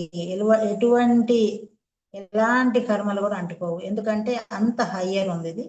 కాబట్టి ఇందులో ఉన్నంతసేపు ఎలాంటి కర్మలు కూడా అంటుకోవని మాస్టర్స్ చెప్పారు. నాకు మాస్టర్స్ ఎన్నో చెప్పారు దీని గురించి. ఇంకా బయటికి రావాల్సింది ఉంది. ఎందుకంటే నేను తెలుసుకొని ఉన్నాను కానీ వచ్చిన వాళ్ళు చూసి చెప్తున్నారు ఇప్పుడు నాకు. వాళ్ళ మాటలు నేను వింటున్నారే నాకు తెలుసు కానీ నేను అప్పుడే చెప్పలేకపోతున్నా బయటికి. వీళ్ళు చక్కగా చెప్పాడుతున్నారని అనుకుంటున్నాను. వాళ్ళు చెప్తుంటే నేను హ్యాపీగా వింటున్నాను. కాబట్టి మాస్టర్స్ ఎంతో ఇదిగా వాళ్ళు విశేష కృషి చేసి దీన్ని తయారు చేసుకుంటున్నారని నాకు చెప్పారు. కాబట్టి ఇంత గొప్ప కాస్మిక్ వ్యాలీలో ఎన్నో అనుభవాలు. ఎందుకంటే ఇక్కడ నేను ఒక రోజు నేను కిచెన్ లో బ్రేక్ఫాస్ట్ తయారు చేస్తుంటే అక్కడ వచ్చేసి నరసింహస్వామి వచ్చి కూర్చున్నాడు. ఫిజికల్ గా చూస్తాను అనమాట. ఎట్లా అంటే నేను మామూలుగా పౌరాణిక సినిమాలు చూస్తాను కానీ అక్కడ ఉంటుంది కానీ ఇట్లా ఉంటుందని నాకు తెలియదు. కానీ ధ్యానం చేస్తేనే స్టార్టింగ్ లో ఆమె లక్ష్మీదేవి కనపడుతుంది. ఇంత ధ్యానం చేస్తే ఇంట్లో ఉంటే మరి అందరు ఎందుకు ధ్యానం చేయట్లేదని నాకు చాలా పట్టుదల పెరిగి చాలా లోతుగా వెళ్ళి ధ్యానంలో తెలుసుకోని అన్ని విషయాలు ఇంకా బయటకు వెళ్ళి ఎక్కడ కూడా వదిలిపెట్టకుండా ధ్యానం చేపించడం మొదలు పెట్టాను అనమాట. అయితే పత్రిసారు ఇక్కడికి వచ్చినప్పుడు కాశ్మీర్ వ్యాలీకి వచ్చినప్పుడు చెప్పారు, 2 బిరుదులు ఇచ్చారు నాకు. ధ్యానం నక్సలైట్, పని రాక్షసి అని. ఈ 2 బిరుదులు ఇచ్చారు. ఎందుకంటే పని కూడా అట్లా ఫాస్ట్ గా అయిపోతుంది ఇక్కడ. ఏ పని పట్టుకున్నా కానీ అది ఫాస్ట్ గా అయిపోవడం అనేది జరుగుతుంది. ఎందుకంటే ఇక్కడ ఎంతో మంది మాస్టర్స్ యొక్క సహాయం జరుగుతూ ఉంటుంది. వాళ్ళు ఎంతో సహాయ సహకారాలు అందిస్తారు హాస్టల్ గా ఫిజికల్ గా. కాబట్టి మేమంతా కూడా ఇక్కడ ఎంతో మంది ధ్యానం విపరీతంగా చేస్తూనే ఉంటారు. ప్రతిరోజు ధ్యానం నడుస్తూనే ఉంటుంది ఇక్కడ. కాబట్టి ఈ యొక్క పిరమిడ్, తులసి మెగా పిరమిడ్ కోసం అందరూ కూడా దానికి మాస్టర్స్ చెప్పారు 11 crores అవుతుందని, 11 కోట్ల డబ్బు అవుతుంది దానికని చెప్పారు. కాబట్టి ఇప్పుడు మాకు పిల్లర్స్ అను స్లాబ్ మొదలైంది. దానికి ముందు స్లాబ్ ఒకటి ఉంది వేసేది, దాని మొదలైంది. కాబట్టి ఈ యొక్క మీరు వచ్చి దర్శించి, లేదా మీరు మాది నెట్ లో కూడా ఉంటుంది పెట్టి కాస్మిక్ వ్యాలీ అని కూడా యూట్యూబ్ కానీ నెట్ లో చూడండి కాస్మిక్ వ్యాలీ ఇంటర్నేషనల్ అని అంటే. కాబట్టి దాంట్లో కూడా చూడండి, మీరు వచ్చి కూడా ఇక్కడ స్వయంగా చూడొచ్చు. పిరమిడ్ మొదలవుతుంది. మీరు మీ అందరి యొక్క సహాయ సహకారాలు అడుగుతున్నాం మేము. కాబట్టి ఆ పిరమిడ్ కోసం మీరు మీకు ఇష్టమైన, మీకు నచ్చిన దానికోసం మీరు డొనేట్ చేయగలరని ప్రార్థిస్తున్నాను. ఇంకోటి ఏంటంటే ఇక్కడ చాలా అద్భుతంగా ఉంటుందండి, అందరూ కూడా చూడాలి. పత్రిసారి చెప్పారు ప్రపంచంలో ఉన్న వాళ్ళందరూ ఇక్కడికి వస్తారు అని చెప్పారు ఒకసారి నాకు. కాబట్టి ఇక్కడ వచ్చే వాళ్ళంతా కూడా వాళ్ళు చాలా ఫీల్ అయ్యి వెళ్తుంటారు. కాబట్టి అందరూ రండి. ఇప్పుడు నేను ఇది వినే వాళ్ళంతా కూడా పత్రిజీ ఛానల్లో వినే వాళ్ళంతా కూడా వ్యూవర్స్, మరి ఇక్కడ కాస్మిక్ వ్యాలీకి రండి, దర్శించుకోండి, మీకే అర్థమవుతుంది. కాబట్టి ఇక్కడ అందరిని ఒకసారి నేను ఆహ్వానిస్తున్నాను. ప్లీజ్ వెల్కమ్ కాస్మిక్ వ్యాలీ కోసం రండి. పద్మా మేడంకి అందరికీ చెప్తున్నాను, పద్మా మేడం గారికి అందరూ కూడా రావచ్చు. మీరందరూ కూడా వరలక్ష్మి మేడం, పద్మా మేడం అందరూ ఇప్పుడు నేను ఫస్ట్ లో వచ్చినప్పుడు ఉన్నారు వాళ్ళంతా రావాలి ఒకసారి. కాబట్టి మీరు చూడాలి ఇక్కడ వచ్చేసి అని కోరుకుంటున్నాను. ఓకే అండి, ఓకే. ఇంకా ఎన్నో అనుభవాలు ఉన్నాయి కానీ మనకు టైం ఉంటుంది కాబట్టి దానికోసం చేస్తాము. ముగిస్తున్నానండి. Thank you so much, Saroja ma'am, for sharing such a wonderful experience with all of us. How you have evolved and your spiritual experiences with Patriji and our astral masters. It is so inspiring for us to continue our meditation practice. And now I would like to invite a few masters so they can share their experiences with Patriji meditation channel. So first I would like to invite Akhila madam. 1 minute, Swati. Thank you so much, Saroja Yes, madam. Thank you so much, Saroja madam. Saroja madam general గా phone ఎత్తారు అసలు. వాళ్ళందరూ ఒకసారి చూడాలి కదా. తప్పకుండా madam, నేను India వచ్చిన తర్వాత వస్తాను మేడం, తప్పకుండా. మన ఖమ్మంలో కూడా మా ఇంటికి వచ్చారు ఫస్ట్ లో, ఇప్పుడు రాలేదు. అవును, వచ్చాక గుర్తుంది మేడం నాకు. ఆఫ్టర్ లాంగ్ టైం అప్పుడు చూడడం, మళ్ళీ ఇప్పుడే మిమ్మల్ని చూడడం. మీరు అప్పుడప్పుడు రావచ్చు. తప్పకుండా మేడం, తప్పకుండా వస్తాను. Thank you madam, thank you so much madam. Thank you.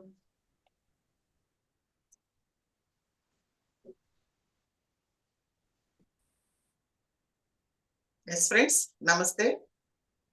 ముందుగా మనందరి గురువు జగద్గురు బ్రహ్మర్షి పితామహ పత్రిజీకి స్వర్ణమాల మేడం హృదయపూర్వకంగా శతకోటి ధన్యవాదాలు తెలియజేసుకుంటూ, మరి ఎంతో అద్భుతంగా పత్రిజీ మెడిటేషన్ ఛానల్ ను ఇంత అద్భుతంగా ఆర్గనైజ్ చేస్తూ ఎంతో మంది హృదయాల్ని ఆకట్టుకుంటూ, ఎంత అద్భుతంగా ఎవరికైతే ఏది కావాలో అది ఎక్కడ దొరుకుతుంది అంటే పత్రిజీ మెడిటేషన్ ఛానల్లో దొరుకుతుంది అన్నటువంటి అనుభూతి నాకు కలిగింది, నేను షేర్ చేసుకుంటూ ఉన్నాను. అలాంటి అద్భుతమైన